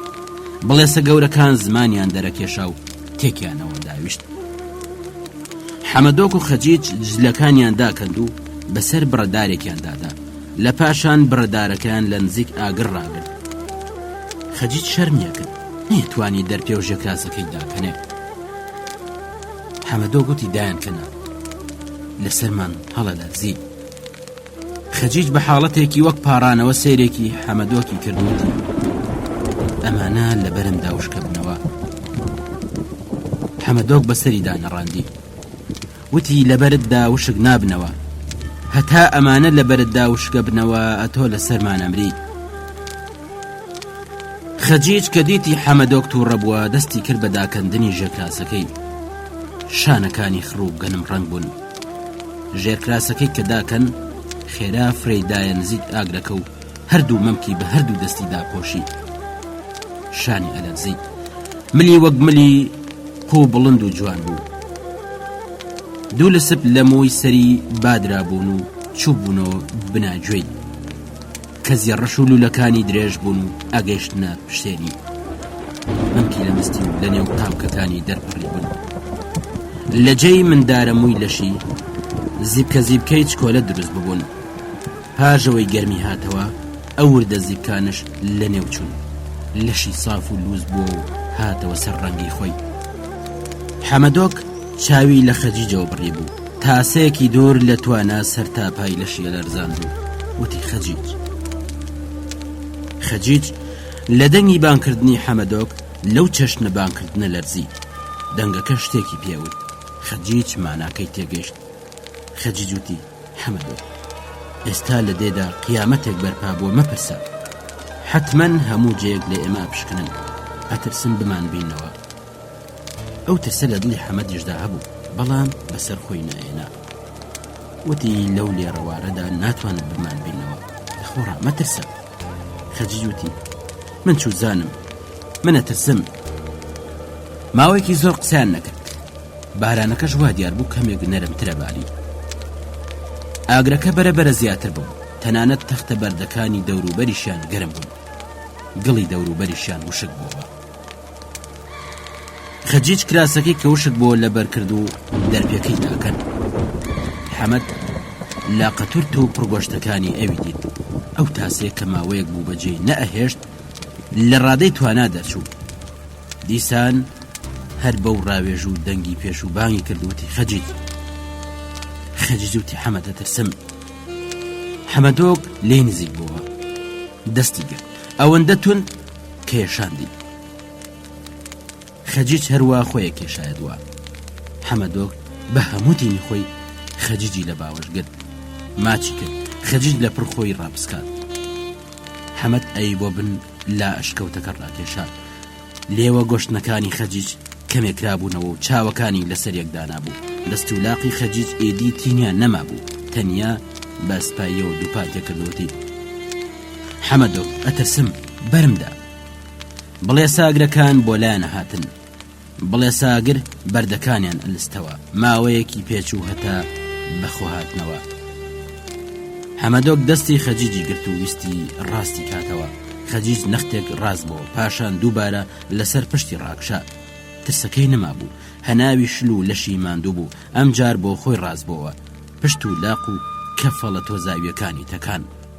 خەجیج ئیدی کچ نەبوو. دایکی خەجیج بەری بەیانی بەخەبەر هات. تەماشایەکی سەرجەیەکەی خەجیجی کرد. بن لێفەکە پڕ بوو، ئیدی خەیاڵی تەخت بوو. پاشان دنیا ڕووناک بوو. وەختێک خەجیج وەک ڕۆژان لە جێ نەهاتە دەر، دایکی یەکسەر دڵی دافڕپا. ترسەکەی بەجێ بوو. کاتێک لێفەکەی لادا وەک بریسکە لەسەری دابێ ڕاتڵەکی. خەجیج سەرینێکی بەدرێژەوە لە جێەکەی دادانا بوو. لێفەی بەسەر هەڵکێشا بوو. لەوە ڕادیار بوو کە خەجیج شەوێ ڕەدوو کەوتووە و ئەو فێڵەشی بۆیە کردووە کە درەنگ پێ بزانن. لێفە بەدەست ڕقلاما بوو. کاتێک مێردەکەی بانگی کرد بەخۆی هاتەوە و لێفەکەی بەردا. لە دێهاتی دەوروبەری تۆرۆس دابوایە وەختێک کچێک ڕەدووەکەوێ خاوەن کچ ئەچێتە بەردەرکی ئەو کەسانە کە ئەسب یان گاجوت یان کەڵەشێریان دزرا و دەزەکا بە جنێودان بە هەموو ئاوایی، بە هەموو چاوچنۆکان و بە هەموو ئەوانە کە چاویان بەرایی نادا بەختەوەری کەسانی دیکە ببینن. ئەو جنێودانە چەندین سەعات درێژەیە بێ، بەڵام لادێیەکان جوابێک نادەنەوە، هەروە بزانە هیچ نەبووە. پاش ماوەیەک خاوەن کچ ڕقەکەی ئەنیشێتەوە و ئۆقراگرێت. جا ئەو دەم بەلەباری لە مەسەلەکە کۆڵنەوە و سرت و خورت و توێژ دەست پێکا. ژنەوتی کچەکە ڕۆیشتووە، ئێستا چ بکەین؟ مێردەکەی بە دەنگێک کە باشکرا لێی دیار بوو پێی خۆشە جوابی دایەوتی خوای شکر هیچ پێم خۆش نەبوو کچەکەم بەنسیب ئەو خوشکەزا کە چەڵێ عەبدی خان بێت، بەڵام ناچار نەبوو، بێدەسەڵاتی پشتی شکاند بووم. خوای شکری تۆ تەواو ناکەم. ژنەوتی بە ئەسپایی با دەنگت نەچێتە دەرێ. گەر عەبدی خان ببیستێتەوە کە پێت خۆش بووە وازانە کە بۆ خۆمان کچەکەمان ڕەدوو خستووە، بەخوا کەوڵمانەکە.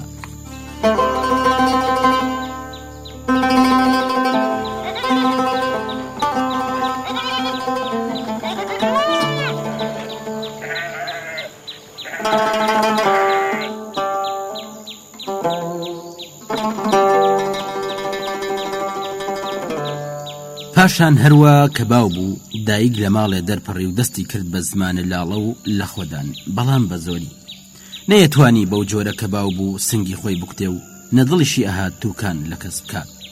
هاتوو هاوارێکی ساز نەکرد بوو، هەروە بە چەپ و ڕازدا ئەگەڕا و زمانی بەسترا بوو، بەڵام بە درۆی وت چت پێکردم ڕۆڵە، ڕەبی خوا هیچی چاکت بۆ نەکا کچم، خوای ئیفلێج و زەلیل بی وەک ئابڕووی منت لە پێش چاوی دەر و دراوسیان برد، ڕەبی لە هەردوو چاوان کوێر بی چ کچێکی. مێردەکەی بە تووڕەی بانگی کردووەتی وەرە ژوورێک چێ، چاکی کرد ڕەدوو کەوت. ڕەدووی ئەو کەسە کەوتووە کە دڵی ئەویست ئێستا هەرچی ئەبێ باب بێ. هەر ئەوریا ساز مەکە، ڕاز بچۆ ماڵی عەبدی خان و قسەکەی بۆ باس بکە، بە خۆڕایش تووکان لە کچەکە مەکە، وەرە ژوورێک چێ.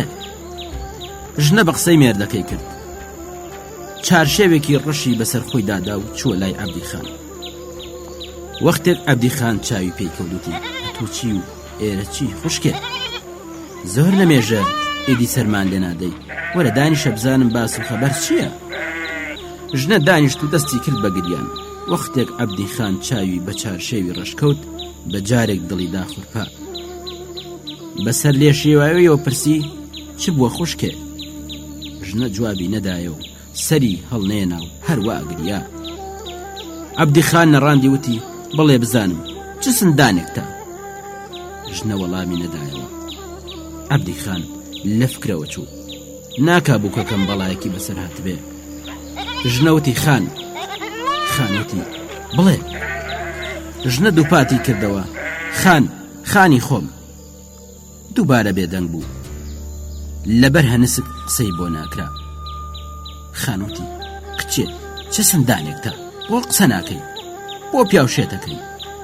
ژنە فرمێسکەکانی سڕیوتی ڕەدوو کەوتووە، شەو ڕەدوو کەوتووە، سەرینی لە جێەکەی خۆی نابوو.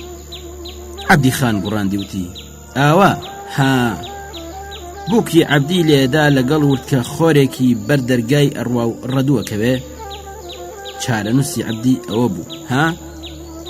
پاشان گەڕایەوە پێلەقەیەکی توندی بە کەلەکەی ژنەکەدا داوتی ئەم دەیە ئاگر تێبەرەدەم، کارێگەکەم بە داستان بیجێڕنەوە، هەموو ئەم دەیە ئاگر تێبەرەدەم.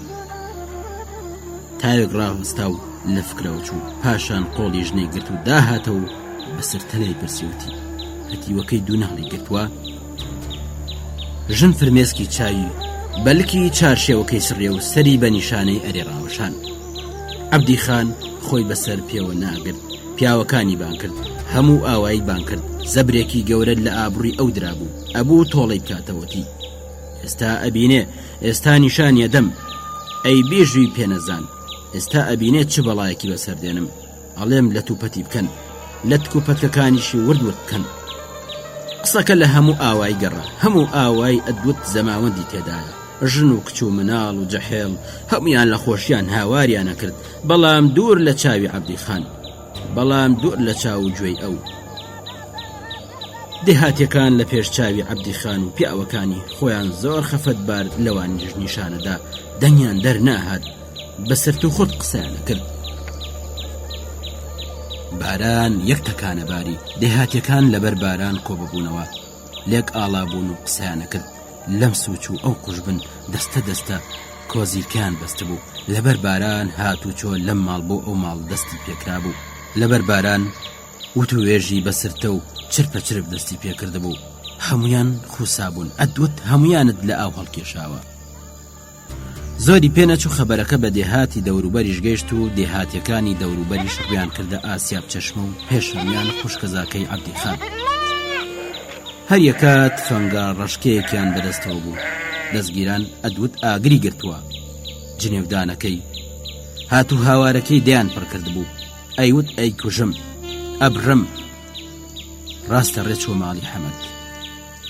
لەو نێوەدا دوونە لە ژوورەکەی خۆیدا بە کزی دانیشت بوو، ئەدوت ئاگای لە هیچ نییە. دەستگیران هەر بەوتوندیە کە تا ئەوێ هاتبوو دابەزی و چۆ ژوور، قژی دوونەی گرت و هەتا بەردەرکی عەبدیخان ڕاکێشا. عەبدیخان چاوی بە دوو نەکەوت، نەیتوانی پێشێ ڕقی خۆی بگرێ، هات و دوونەی بە بن چەکمەکانیدا و دەستی کرد بە پێلەقە لێدان. دوونە نوتقی لێوە نەهات، هەموو گیانی لە قوڕدا ون بوو، چاویشی لەبەر قوڕ هیچیان نادی. عەبدیخان پاژەوەی دوونەی بەرەڵا کرد، وەرگەڕایە خوشکەزاکەی، ئەویشی لە ژێر چەکمەکانیدا سوایەوە. پاشان ئەویشی بەرەڵا کرد و دەستی کرد بە پیاسە و جوینی سمێڵەکانی، دووبارە ئەهاتەوە سەر دوونە و بەبەر پێلەقانی ئەدایەوە. خوێنی زاری دوونە لەگەڵ قوڕتێکەڵە بوو، وەک تیرێژوێکی سوور بەسەرە و ژێریدا ئاهاتە خوار. عەبدیخان هەموو گیانی ببووە پارچەیەک ڕق و قین، بێوەی قسێک بکە لە حەسارێدا ئاهاتوە چوو، ئیدی چاوی بەکەس هەڵ نەئەهات. ئەوانی دیکەش چاویان بڕی بۆ عەبدیخان کە هەروە لە حەسارێدا هات و چۆیە کرد، هەموو چاوەڕێ بوون بزانن چێکە. هەروەخت عەبدیخان ئەویست بڕیارێک بدا، لەسپێک لە مووی ڕیشی لە قامکی شادەی ئاڵاند و ڕایەکێشا. ئێستاش خەریک بوو ئەو کارەیە کرد.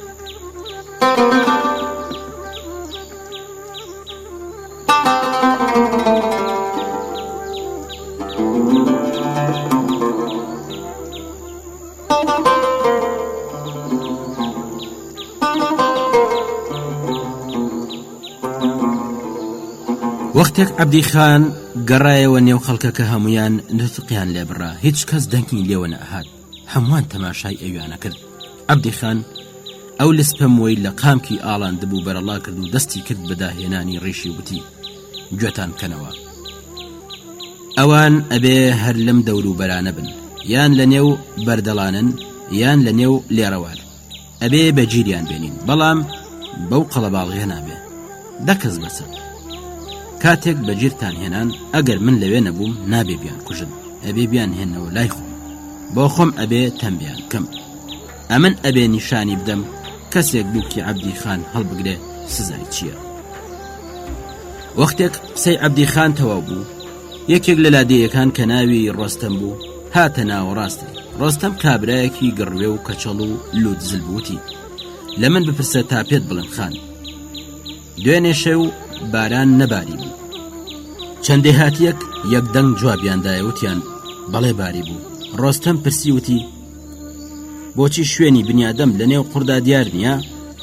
وەڵامیاندایەوە بەڵێ دیارە، چ دیار بێ و چ دیار نەبێ لەوانەشە بە نێو بەردەڵاندا ڕۆشتبن و شوێنیان دیار نەبێت، بەڵام ناکرێ زۆر دوور کەوت بنەوە، حتمەن ئەیان گرینەوە، بەڵام ئەگەر شوێنیان. عەبدیخان وتی سێ کەسیش بۆ لای شاری بەڕێکەون، جارێک چوو بۆ شار، پاشان ئاوڕیدایەوە سەر ڕۆستەم وتی کێ ئەتوانێ شوێنیان هەڵگرێ؟ عەلیەشەل ئەناسی خان چەندەن پێکەوتیان ئەگەر عەلیەشەل بێوێ باران باری بێ و نەباری بێ ئەتوانێ شوێنیان هەڵگرێ، لەسەر گڵی وشک و لەسەر بەردی ڕق. عەلیەشەل ئەگەر بێوێ ئەتوانێ شوێنی تەیری ئاسمانیش ببینێ. ڕۆستەم وتی ئەتوانێت شوێنی تەیری ئاسمان ببینێ، بەو شەرتە بە حاڵ سەری باڵی لە زەوی خشابێ. ئەگەر نەختێک سەری باڵی لە زەوی خشابێ ئەتوانێت شوێنی تەیری ئاسمان بدۆزێتەوە. عەبدی خان بڕیاری داوتی عەلیێشەل لە هەر کوێیەکە دەست بەجێ بیبینەوە. وتیان خان عەلیێشەل لێرەیە. عەلیێشەل کەلاقی چەپی لە دوای خۆی ڕاکێشا، لە نێو ئاپۆڕاکە جیابەوە هاتە پێشەوتی خان خەفەتی ئەو شتانە مەخۆ، هەر دڵ لە دڵ مەدا. ئەگەر حەمەدۆک پێی لە زەوی نابێ و ڕای کرد بێ بۆ دەگرمەوە، ئەگەر حەمەدۆک نەبوو بێتە تەیر و بە حەوادا نەفری بێ بۆ دەدۆزمەوە، خەمی ئەو شتانە مەخۆ. خان هاوڵەکانی عەلی پەیتا تەعریفی عەلیانە کرد، هەم بۆ خان و هەم بۆ ئەوانی دیکە. هەموو دزەکانی گوندی ئێمە عەلی دۆزینێتەوە. 15 ساڵە لە گوندی ئێمە کەس نەیوێراوە دەرزیەک بدزێ. خۆشوێنی نێچیر لەسەر بەرد و گابەر نامێنێتەوە، بەڵام لەگەڵ عەلی بچوەڕا و شوێنی حەیوان لەسەر بەردی ڕەق ئەدۆزێتەوە و ئەیگرێ و ڕاستەڕێ ئەدباتە ئەو جێگایە کە حەیوانەکە لێ ئەنەوەڕێ. خان ئەتۆ عەلیێشەل ناناسی، لەم دەوروبەرە تۆوی سەگڵاوکی بڕیوەتەوە. سەگڵاوکیش ناتوانێت لە چنگ عەلی دەرباز بێ. حەمەدۆک ببێتە تەیری ئاسمانیش پەیدایەکاتەوە. ئەوەڵێ چی؟ 3 ڕۆژە ڕێ بۆنی بنیادەمی ئەناسێتەوە. حەسۆش کە کاری بە هیچ کارێک نەبوو، خۆی لە هیچ گێرە و کێشەیەک وەرنادا لەوێ بوو. ئەزانن کام حەسۆ؟ هەر ئەو حەسۆ شێلمە. حەسۆ لە مێش ساڵ بوو عەلیە ناسی، چەندین ساڵ پێکەوە جووت و گیان کردبوو.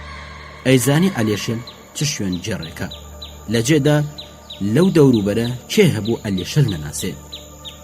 عەبدی خانیش زۆری ناوی عەلی بیست بوو. ئەگەر دێهاتێکان هێندەیان پێ هەڵەوت، بۆ ئەوە نەبوو عەبدی خان بیناسێ، هەر بۆ ئەوە بوو تعریفی بکەن. حەسۆ دیتی کە عەلی بەڵێنیدا شوێنی حەمەد هەڵبگرێ. عەلیێشەل ئەگەر بیویست بایە ئەیتوانی حەمەد لە هەر جێک بێ بەگیری بێنێ، هەر جێک بێ، لە هەر ڕێکدا بێ، لە هەر ئەشکەوت و چێوێک بێ. ئەو ئەیتوانی حەمەد لە هەر جێک بێ وای بدۆزێتەوە، هەروا بزانە بۆ خۆی شاردوێتەوە. حەسۆ ئەویست ڕێگایەک ببینێ، عەلیێشەل بەرێت تا قوش بنێک و چەند قسەیەکی لەگەڵ بکە. عەلیێشەل قسەی ئەوی لە عەرزی نەدا، دڵی ئەوی ناشکان. لە مێش ساڵ بوو نان و نمەکیان پێکەوە خواردبوو. عەلیێشەلیش هەموو گیانی ببوو بە گوێ و گوێی بۆ ئەو هەموو تعریفا هەڵخست بوو کە لێیانە کرد. هەروەخت لادەیەکان تعریفیانە کرد، ئەویش بە خۆڕانانەوە جوابیەدایەوە بە هیوای خوا لە بن سێبەری خان. ئەگەر وتبیان لە دنیادا پیاوی وەک عەلیێشەل پیاو نییە، ئەگەر وتبیان لە دنیادا پیاو چاکی وەک عەلیێشەل دەست ناکەوێ، ئەگەر وتبیان خوا پیاوی وەک عەلیێشەلی دروست نەکردووە، عەلی بە خەیاڵیشی دانەهات. بە هیچ جۆر گوێی لەم قسانە نەبوو. بەڵام ئەگەر وتبیان شوێن هەڵگری وەک عەلی دەست ناکەوێ، ئەو دەم لە خۆشیان لە کەوڵی خۆیدا نەئەگونجا. دێهاتیەکانی دەوروبەر هەر وەخت کاریان بە عەلیە بوو. 1-2 ڕۆژ پێشتر لەم لاولا بە جۆرێک کە بێگوێی عەلی بگاتەوە باسییانە کرد. شوێنجێڕی وەک عەلی لە دنیادا دەست ناکەوێ. عەلی لە شوێنجێڕاندا لینگەی نییە، هەموو خاکی ئەدەنا بپشکنە. داخوا نمونەی عەلی پەیداکەی. دایکی زەمانە تەنیا شوێن هەڵگرێکی بووە، ئەویش عەلیێشەلە. پاشان وەختێک دڵنیا بوون کە عەلی ئەم قسانەی بیستوێتەوە، ئەچوونە لای عەلیش بێ مەحتەل بوون بە دوای کارەکان کەوت. عەلی ئەگەر خۆشی بە کوش دابایە، کاری ئەو کەسانی کە تعریفی شوێنجێڕی ئەویان کردبوو نەئەخستە پاشوێ.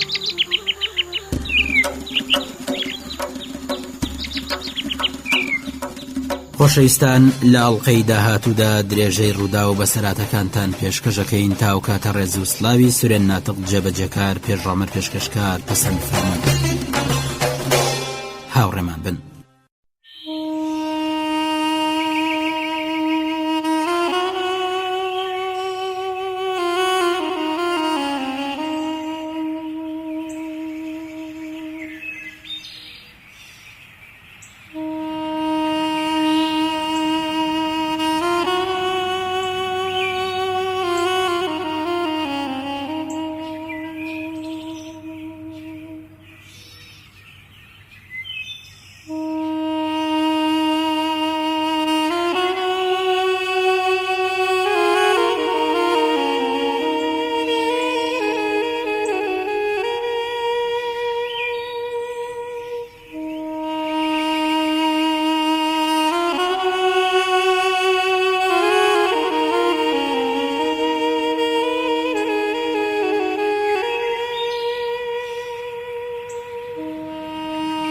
وەختێک کە عەلیەشەل بۆ شوێن هەڵگرتن بەرەو ماڵی خەجیج بەڕێکەوت، حەسۆ لە پشتەوە ڕاخۆی گیاندێوتی: عەلی ڕاوەستە، دوو قسەم پێدا. عەلی وەرگرت. وەختێک چاوی بە حەسۆ کەوت، خۆشحاڵ بوو، دەستیان لە ملی یەکتر کردو. وتی: لەکوێ بووی کاک حەسۆ؟ ئەوەندەم وەڕەزی کردبووی هەرمە پرسە، ئەمڕۆ ئەمەویست بێمەلات، دەی باس و خەبەر، ئیشەڵڵا ئەو کوڕەی ئەبینم، شەوێک دێ میوانە دەبم، دیتنەوەشی کارێکی نییە، ئیشەڵڵا شوێنەکەی دۆزمەوە. حەسۆوتی: بە دوای مندا وەرە عەلی، مێڵە کەس پێ بزانێ، لەوانەیە خان لێمان بەشکەوێ. عەلی بە نیگەرانیەوە کەوتە دوای حەسۆ. بارانێک کە تا ئێستا کەمێک نەرمەباری سەر لە نوێ بەڕێژنا دایدایەوە. لەبەر دەرگای ماڵی عەبدیخان خەریگە بوون، ئەسپیان بۆ زینە کرد. بۆچی ئەکرێ بە سواری شوێنی کەسێک بدۆزرێتەوە؟ بەڵام عەلیەشەل چاویشت بەست بە ئەیتوانی ئەو جۆرە شوێنانە بدۆزێتەوە. حەسۆ لە تاریکایی پەنای ماڵێکدا ڕاوەستا، بە ناڕەحەتی و دڵیەشاوی تەماشایەکی عەلی کردوتی: برا لە دەقیقێک دانیشە با پێت بڵێم، ئەتۆ چۆن دڵت دێ ئەو بەستە زمانە بدێ دەستی خان؟ چۆن پێت حەیف نییە؟ مەکە برا لە مەکە. ئەو حەمەدە کوڕی برایمی ڕەحمەتیە، لەبیرتە برایم چەند پیاوی چاک بوو، چەندەی تۆ خۆشەویست، بەخوا ئێسکەکانی لە قەبردا ئەلەرزن. مەکە، منەزانم ئەگەر بتەوێ هێندەی چاو لەسەر چاودانی ئەی بینیەوە، وایە بینیەوە هەر وەک بۆ خۆت حەشارت دابێ، بەڵام ئەزان هیچ بەڵایەکی بەسەر دێنێ، هەر بەڵایەک بەسەر حەمەدی بێ، خەڵک بەهی تۆ ئەزانن. بزانە چت پێڵم عەلی، ئەتۆ ئەمڕۆ ئەوانە بەلا ڕێدا بەرە، ئەگەر حەمەد ئەمڕۆ دەرفەتی هەبێ ئیدی کەس ناتوانێ بیگرێ. حەمەدۆک چەند ساڵ لەمەوبەر بەر کە هێشتا مناڵ بوو ڕای کرد بوو، چوو بۆ گوندی کەسمە و لە لای سڵەمان مابووە. هەموو کە زەیوت حەمەد مردووە. نازانم 6 مانگ بوو یان ساڵێک دواتر بوو کە من دیم و خەبەری ساغی و سەلامەتی ئەومدا بەدایکی. بەڵێ، هەموو کە زەیوت حەمەد مردووە. ئێستا تۆش ئەمڕۆ بەلا ڕێیاندا بەرە، با ئەمڕۆ حەمەد دەرفەتی هەبێ خۆی بگێنێتە جێگایەک. خوا ئەزانی لەم بارانەدا بەستە زمانانە لە چ کونێکدا خۆیان شاردۆتەوە. لەو قیامەتەدا خوا ئەزانێ پەنایان بۆ کوێ بردووە، حتمەن خەریکن لە سەرمان ڕقە بنەوە. ئێستا ئەڵێ چی عەلی؟ دەست لەم کارە هەڵگرە. عەلی هەروە گوێ بۆ قسەکانی ڕاگرت بوو. ڕەنگێکی هێناو برد، بەڵام چەند دەقیقە لەمەوبەر زۆر خۆشحاڵ بوو. خۆشحاڵ لەوە کە شوێنی ئەگێڕا، ئەویش لەبەر چاوی خەڵکی دەیەکی تەواو. خۆشحاڵ لەوە کە هەڵاتوەکانی ئەدیتەوە.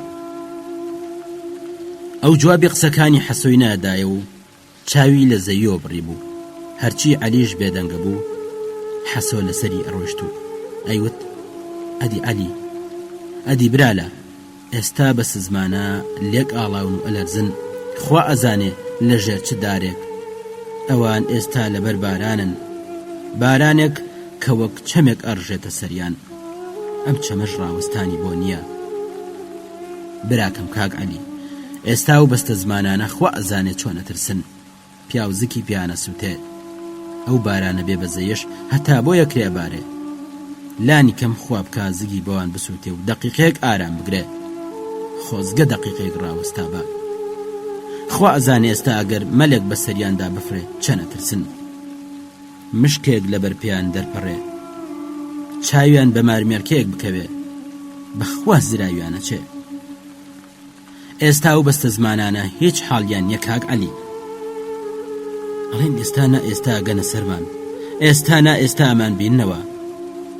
ئەمانە ئاشقە ڕوتەن کاک عەلی، ئەمانە یەکتریانەوێ، پیاو نابێ کاری بەکاری ئاشقە ڕوتان هەبێ، گوناها. ئەمانە دڵدارن، هەر کەس لێکیان بکە چاکەی نایەتە ڕێ.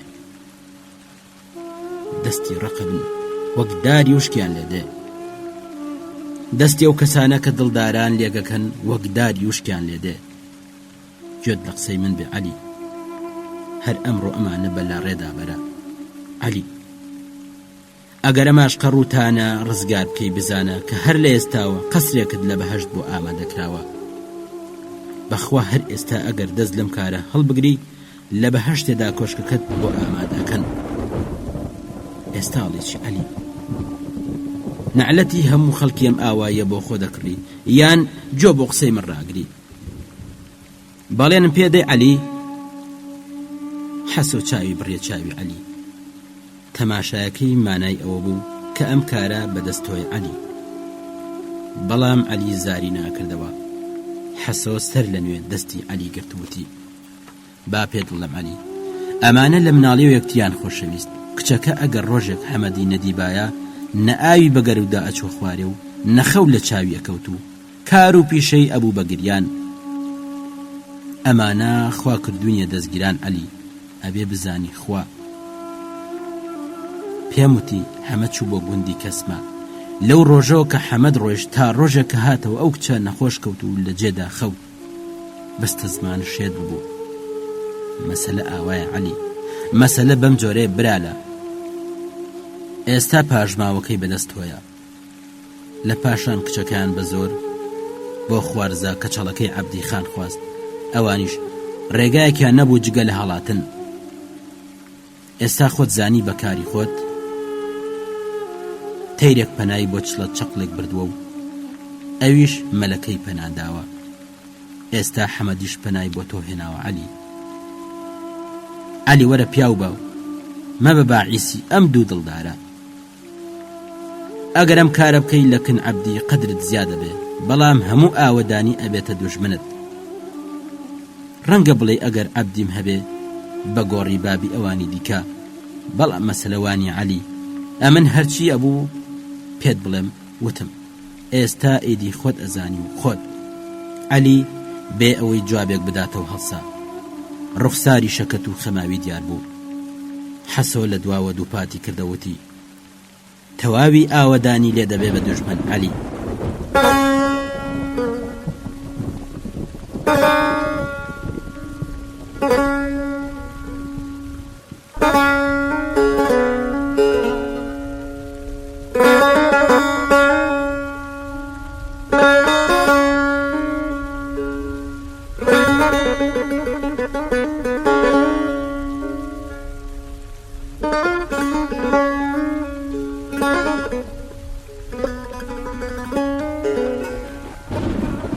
عەلی بەڕێکەوتە بوو. حەسۆ دووبارە خۆی پێگاندە و بەگوێدا چرپاندی وتی: عەلی، ئەو کەسانی عاشقە ڕوتان لێک بکەن چاکەیان نایەتە ڕێ، لیان مەبە بە چقلی مەموزیان عەلی. هەر کەس هێلانی خەڵک تێک بدا بۆ خۆشی هێلانی بەسەردا ئەڕوخی عەلی. لە خۆشی ئەوەی ئەم دوو دڵدارە پێگەیشتون هەموو ئاوەدانی جێژنی لە دڵداگەڕێ. ئەگەر ببیە کۆسپی ڕێگەیان خوا ئەتکا بە دارێکی وشک. دەیەک بە هەموو دانیشتوانی و ئەبێتە دوژمنت. بۆچی نەدی چیان بەسەر دایکی ئەو کوڕەهێنا؟ ئێستاش لە نێو خۆڵ و خوێندا کەوتووە. لەوانەشە تا ئێستا. عەلی ئیدی خۆ دەزانی. لەو نێوەدا ئەسپەکە زین کرابوو. بانگی عەلیانە کرد. لاوێک هاوساری ئەسپەکەی گرت بوو. چاوەڕوانی عەلی بوو. نیوپاڵتۆیەکی ڕەشیشیان بەبن سامۆتەی ئەسپەکەوە هەڵواسی بوو. باران هێشتا باری. هەموو دێهاتیەکان بەژن و پیا و گەورە و بچووکەوە کۆ ببوونەوە. هەمویان چاویان بڕی بۆ عەلی. عەلی قورسایی و مۆلەق ماوی سەدان جووت چاوی لەسەر شانی خۆی هەست پێ کرد. وەک هەمیشە لاقەشەلەکەی بەژان کەوت. چەند ئێشێکی لە توانا بەدەر بوو. هەر وەخت عەلی تووشی گیر و گرفتێگە بوو بەدەستی وەدا ئەمە. لاقەشەلەکەی بەژانە هات. ژانیش چ ژانێک؟ تەواوی ئاوایی بەبەرد و خاک و ئینسان و ئاژەڵەوە تووکی لە عەلیە کرد. بەرامبەر بە ماڵی خەجیج لە بن دارتووەکە شوێنی دوو کەس لە پەنای یەکتر ئەبێترا. عەلی شوێنەکەی دۆزیەوە. لە پێشدا سێ چوار جاری دەوری ماڵی خەجیج و ئەواندا. تەواوی مناڵەوردکەی ئاوەدانیش بەدوایەوە بوون. لە پاشان ڕێەکەی گۆڕی و چوە نێو دێ. ماوەیەکیش بەنێو کەلێن و قوشبنی ئاوایی داگەڕا. دووسێ کەس لە دێهاتێکان لە پەنا حەسۆ ڕاوەستا بوون و لیان پرسی: چیت بەشەلەوت؟ حەسۆ بە سەربەرزیەوە جوابی ئەدانەوەتی: هەرچی پێویست بوو بیڵێم پێم وت. پێم وانیە عەلی قسەی من لە عەرزی بدا. حەسۆ وەختێک دیتی کە عەلی لە نێو دێدا گەڕێ و لەم لاولا وردەبێتەوە دڵخۆش بوو. عەلی شوێن هەڵگرێک نەبوو کە بۆ دیتنەوەی شوێنی حەمەدۆک و خەجیج لە نێو ئاوایدا بگەڕێ ئەو ئەیتوانی هەر ئەو شوێنەی کە دیتبیەوە بگرێ و بەری نەدا هەتا ئەیان بینێتەوە. دیتنەوەی ئەو شوێنە بۆ ئەو وەک هەڵوەشاندنی گۆرەویەک کە سەرەبەنەکەی دۆزی بێتەوە ئاسان بوو. گەڕان و هەڵسوڕانی عەلیەشەل خەبەرێکی خۆش بوو. ئەم قسانە زار بەزار لە دێدا گەڕان. ئەگەر عەلی نیازێکی خراپی بوایە لە نێو دێدا ناگەڕا. چێ ئەڵێ؟ چێ؟ حەسۆشێلم؟ شەلە هەروە لە نێو دێدا ئەگەڕێ. زگی بە عاشقە ڕووتان سوتاوە، حتمەن هەمویان بەلا ڕێدا بە. هەی خۆش بی عەلیەشەل. عەلیە کەچەڵوتی ئەمن عەلیە ناسم، ئەگەر بڵێن شوێنی بابت هەڵگرە ناڵێنە، ئەگەر بزانێ بابی بگرن لە داری شێدەن دیسان دەست لە کارەکەی هەڵناگرێ، شوێنی هەڵەگرێ و ئەیدۆزێتەوە. ئەگەر بە عەلیان وتبێ شوێنی حەمەد وەبینێ کار لە کار ترازاوە. عەلیەشەل هەموو هۆش و بیری لە لای کارەکەیەتی بەدەست خۆشی نییە. عەلیەشەل ئەوێ پیاوی چاک بێ، حەزەکا بەزەیی بە عاشقە ڕووتاندا بێتەوە، پێی خۆشە زگی پێیان بسووتێ. هەموو ئەمانە ڕاستن، بەڵام عەلیەشەل ناتوانێت بە دوای شوێندا نەڕوە، بەدەست خۆی نییە. شوێنەکە ئەو بە دوای خۆی ڕاکێشەوە ئەیبا. وەختێک سەرەبەنەکەی دیتەوە ئیدی کەس ناتوانێ پێشی بگرێ، ئەگەر بزانێ ئەکوژرێ، ئەگەر کەلاکی خۆی لە پێش چاوی خۆی ببینێ ناتوانێ بە دوا شوێنەکە نەکەوێ، ئەگەر هەتا ئاخرێ نەڕوە ئاقرە ناگرێ. حەسۆتی باش عەلی، ئەمەی ناوەنەی چی کە 2 جار زیاتر نێو ماڵەکە گەڕا، بەمە ئەڵێکی کە سەعاتێکە لە نێو دێدا ئەگەڕێ. ئاخر خۆ حەمەد کە کچەکەی هەڵگرتۆ بە دەوری ماڵاندا نەیگێڕاوە، ئەو کەسەی کچێک هەڵەگرێ ئاور ناداتەوە دوای خۆی. عەلیەشەلیش لەوانە نییە شوێنی لێون بێ، ئەویش بەو بارانە. من پێم وت ئەگەر دەست لەم کارە هەڵنەگری ئیدی چاوی بە چاوی من ناکەوێتەوە. عەلی کەچەڵ لە فکرەوە چوو، لە ڕوخساریدا خۆشحاڵی و هیوایەک ئەخوێندرایەوەتی خوا کە ئەخلاقی گۆڕابێ، ڕەنگە بە خۆڕایش نەبێ کە هەر خەریکە لە نێو دێدا ئەگەڕێ. ئافەریم عەلیەشەل، بزانم چی ئەەکەی. عەلیەشەل هەر ڕۆشت و گەڕایەوە، لەبەر ماڵەکان هەر دابەزی و لە عەرزی ورد بووە، تەماشای بەردانی کرد بۆ دیتنەوەی شوێنەکە هەرچی پێویست بوو بیکا کردی، بەڵام نەگەڕایەوە ئەو جێیە پێکەم شوێنی لێدەت بوو. عەلیە ترسا گەر جارێکی دیکە چاوی بە شوێنەکە بکەوێ خۆی پێڕانە گیرێ و بە دوای شوێنەکە بکەوێ، وەک ئەوەی شوێنێکی دیکەی هەڵگرتبێت لە ئاوایی چوە دەرەوە. بە دڵی داهات ئەسپەکەی دەنگ بدا و بەلنگدان ڕووکاتە بیابان. چاوی بڕیا لێڕەوار، ماوەیەکی زۆر تەماشای کرد. شوێنی حەمەدۆک و خەجیج بەرەو دارستان ڕۆشت بوو. ئەدوت 2 کەسی لەبەر چاون کە خەریکی ئاشکێنین، هەموو شتێک لە مێشکیدا ئاگۆڕا. باران هێدی هێدیە باری. دووبارە سەریەسپەکەی بۆ لای ماڵی خەجیج و ئەوان وەرجێڕا. گەڕایەوە لە پەنای تەیمانەکە بەرامبەر بە ماڵی خەجیج ڕاوەستا. شوێنی کالەیەکی درێژ لەسەر عەرز دیار بوو. لە دڵی خۆی داوتی ئەم کالێ ئەبێ نوێ بێ. بە درێژی تووکەکەی ڕادیارە لە پێستی جوانەگا دروست کراوە، لە پێستی جوانەگایەک کە زستانێ لە سەرمان مردووە. دووبارە ئەوانەی هاتنەوە بەرچاو کە لە نێو لێڕەوار پێکەوە خەریکی ئاشکێنی بوون. باران نەرم نەرم لە سەر و ڕوخساریانێدا، هەستی کونپشکنین وەک ئاگەر لە هەموو جانی بەرببوو. هەروە لە فکرەوە چوو بوو، ئاگای لە خۆی بڕابوو کە یەکێک لە دێهاتیەکان هاتە لای وتی چتە عەلی، هەروە ڕامای و ڕاوەستاوی عەبدیخانی گەرانە، ئاڵێ بۆچی هەروە لە نێو دێدا هەڵە سوڕێ. هەر ئەمە بوو هێندەتان تعریفە کرد، ئاوا شوێنە جێڕێ.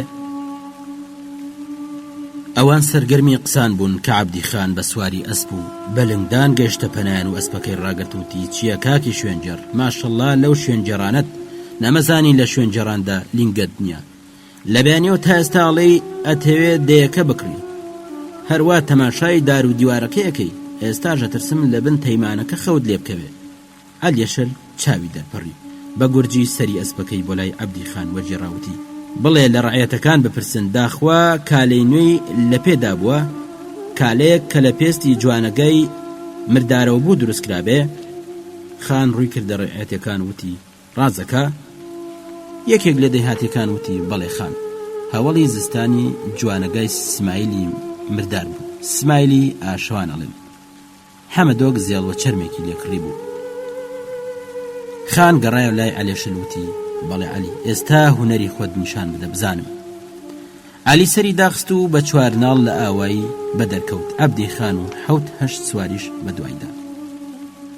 لە بەردەڵانەکەدا عەلی لە غاوی ئەسپەکەی تون کرد. ئەوانیش ڕاوەستان. شوێنەکە بۆ لای گابەردەکان ڕۆشت بوو. عەلی واقی وڕما. جێپەیەکان بەرەو لێرەوار بوون، بەڵام جوان سەیری ئەو شوێنەی کرد کە لەسەر گابەردەکە دیار بوو. ئەمانە بە کەلێنە شاخەکاندا ڕۆشتون. دابەزن، بە سواری شوێنیان هەڵ ناگیرێ.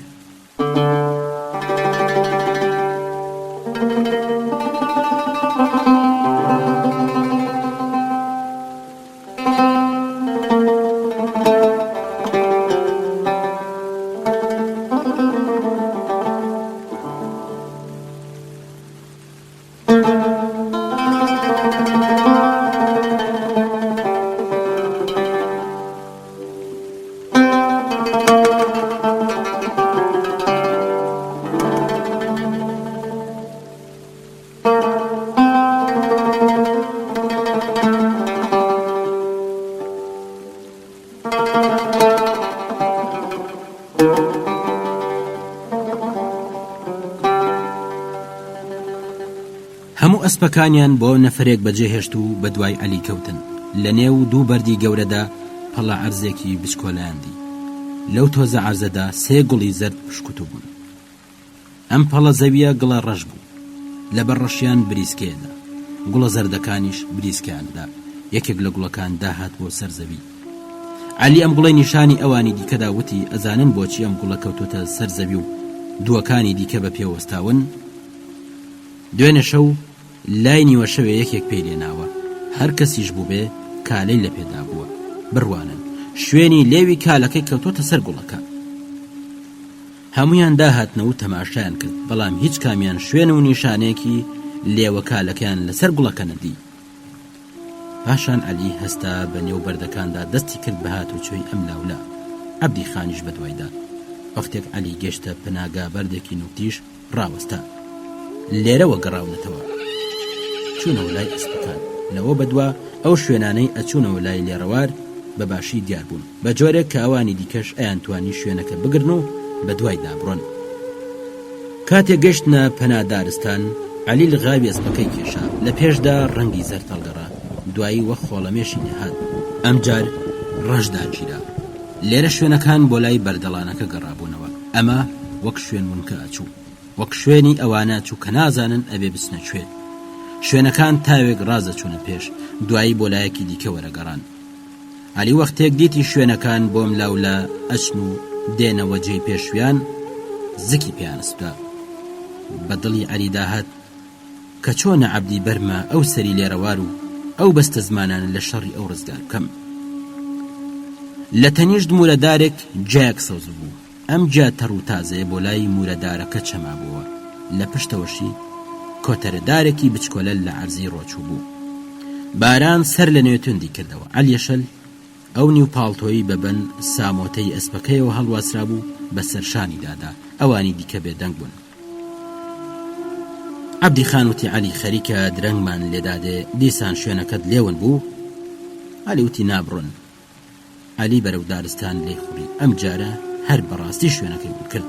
گەڕایە و ڕووی کردە عەبدی وتی: شوێنەکانم لێون بووە. عەبدی خان نەڕاندی وتی: هەر ئەوە بوو هونەرەکەت؟ ئەوە بوو؟ دەستگیران لە دوای هەمووانەوە دەستکی دەمانچەی ڕووتی لە دەستدا بوو. عەلیەشەل قسەی عەبدی خانی زۆر لە دڵگران هاتووتی: ئێستا شوێنەکان ئەبینمەوە، ئەبێ هەر لەم نزیکانە بن. لەم دەور و بەرانە تووشی تۆفان بوون، زۆر بە دەوری خۆیاندا سوڕاون، ئەگینا شوێنەکان مون ناکرد. ماوەیە گەڕا هەتا سەر لە نوێ شوێنەکانی دۆزیەوە. لێڕەوارەکە چڕ و پڕ بوو، ئیدی ئەسپەکان دەرناچوون. ئەسپەکانیان بەرەڵا کرد و بە پێڕۆشتن. عەلی وتیەوەتە لکێکیان لەم دارشکاندووە. لە پاشان لە پڕ بە کەیف کەوت. نزیک بووینەوە. لێرەش باوەشێکدار و چیلکیان کۆ کردوێتەوە. شوێنەکان بەرەو بەردەڵانە. جگە لە عەلیەشەل و عەبدی خان هەمویان تەڕ ببوون. عەبدی ڕووی کردە خوشکەزاکەی وتی ئەتۆ بۆچی نیو پاڵتۆی خۆت نەهێناوە؟ بەڵام ئەو حوسڵەی جوابدانەوەی نەبوو، چەکەکەی جۆرێک بەدەستیەوە گرتبوو ئەدوت ئێستا لێکە بێ. عەلیەشەل ڕووە و بەردەڵان غاریدا لە خۆشییا خەریک بوو هەناسەی لێ ببڕێ. ئەوانی دیکەش بە دوایدا ڕایان کرد. عەلی وتی دیمنەوە بە ئەسپایی ئەبێ لە بن ئەو شاخە خۆیان حەشاردا بێ بە ئەسپایی لەسەر خۆ. عەبدی خان لە دواوە هاواری کردوتی لە کوێن عەلی دۆزیتنەوە یاننا بۆ قسە ناکەی؟ عەلی دەنگی لێوە نەئەهات. عەبدی خانیش خۆی گیاندنێ هەناسەی سوار ببوو چووە پەنای عەلی و دەستی کرد بە ڕوانین. عەلی دەستی کرد بە قسە وتی لێرە ئاگریان کردوتەوە، جلەکانی خۆیان بەسەر ئەم دارەدا ڕاهێشتووە وشکیان کردوونەوە. ئاگریان بەشەم چە هەڵ نەکردووە، ئەستێ و بەردیان لێدا و ئاوریان پێ هەڵکردووە.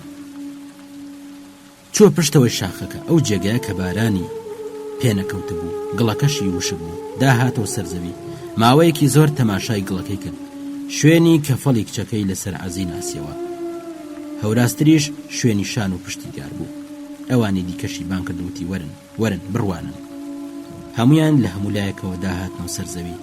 عەبدی خان بەسەر سوورمان و تەماشای ڕوخساری عەلی کرد، نەیەزانی عەلی مەبەستی چییە. عەلی وتی کار لە کار ترازاوە.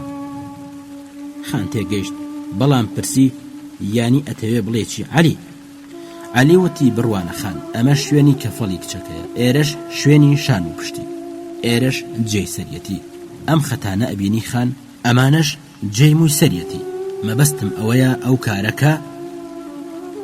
عەبدی خان ڕەنگی گۆڕا، ماوەیەک هەروە حەبسە، پاشان وردە هاتەوە سەرخۆی وتی ئێستا ئەڵێ ئەمانە چوونەتە کوێ؟ ئەبێ هەر لەم دەوروبەرانە بن، ئێستا ئەیان بینینەوە. خەریک بوو خۆر ئاوا بوو. عەبدی خان وتی ترسم تاریکمان لێدا بێ. عەلی وتی ئەمانە 2 سەعاتێک زیاتر نییە لێرە ڕۆیشتون، بە 2 سەعاتانیش لە نێو ئەم لێرەوارە نابێت زۆر ڕۆیشت بن. ئەمانە برسیشیانە، لەبەر ئەو ئاگرەی خۆیان لێگەرم کردبووە وردە نانێک نەڕژا بوو، ئەگەر نانیان پێ بواە حتمەن ئایان خوارد.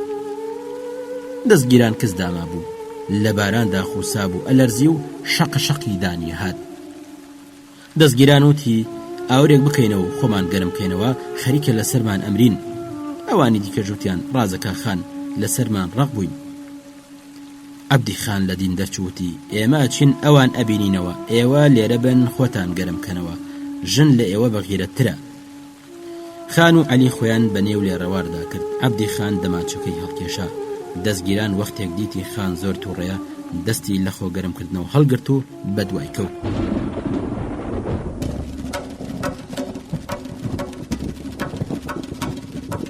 خۆشەویستان، لە ئەڵقەی داهاتوودا درێژەی ڕوودا و بەسەراتەکانتان پێشکەشەکەین تا و کاتە ڕێز و سلاوی سورێن ناتق جێبەجەکار پێشڕامەر پێشکەشکار پەسەند فەرموون. هاوڕێمان بن.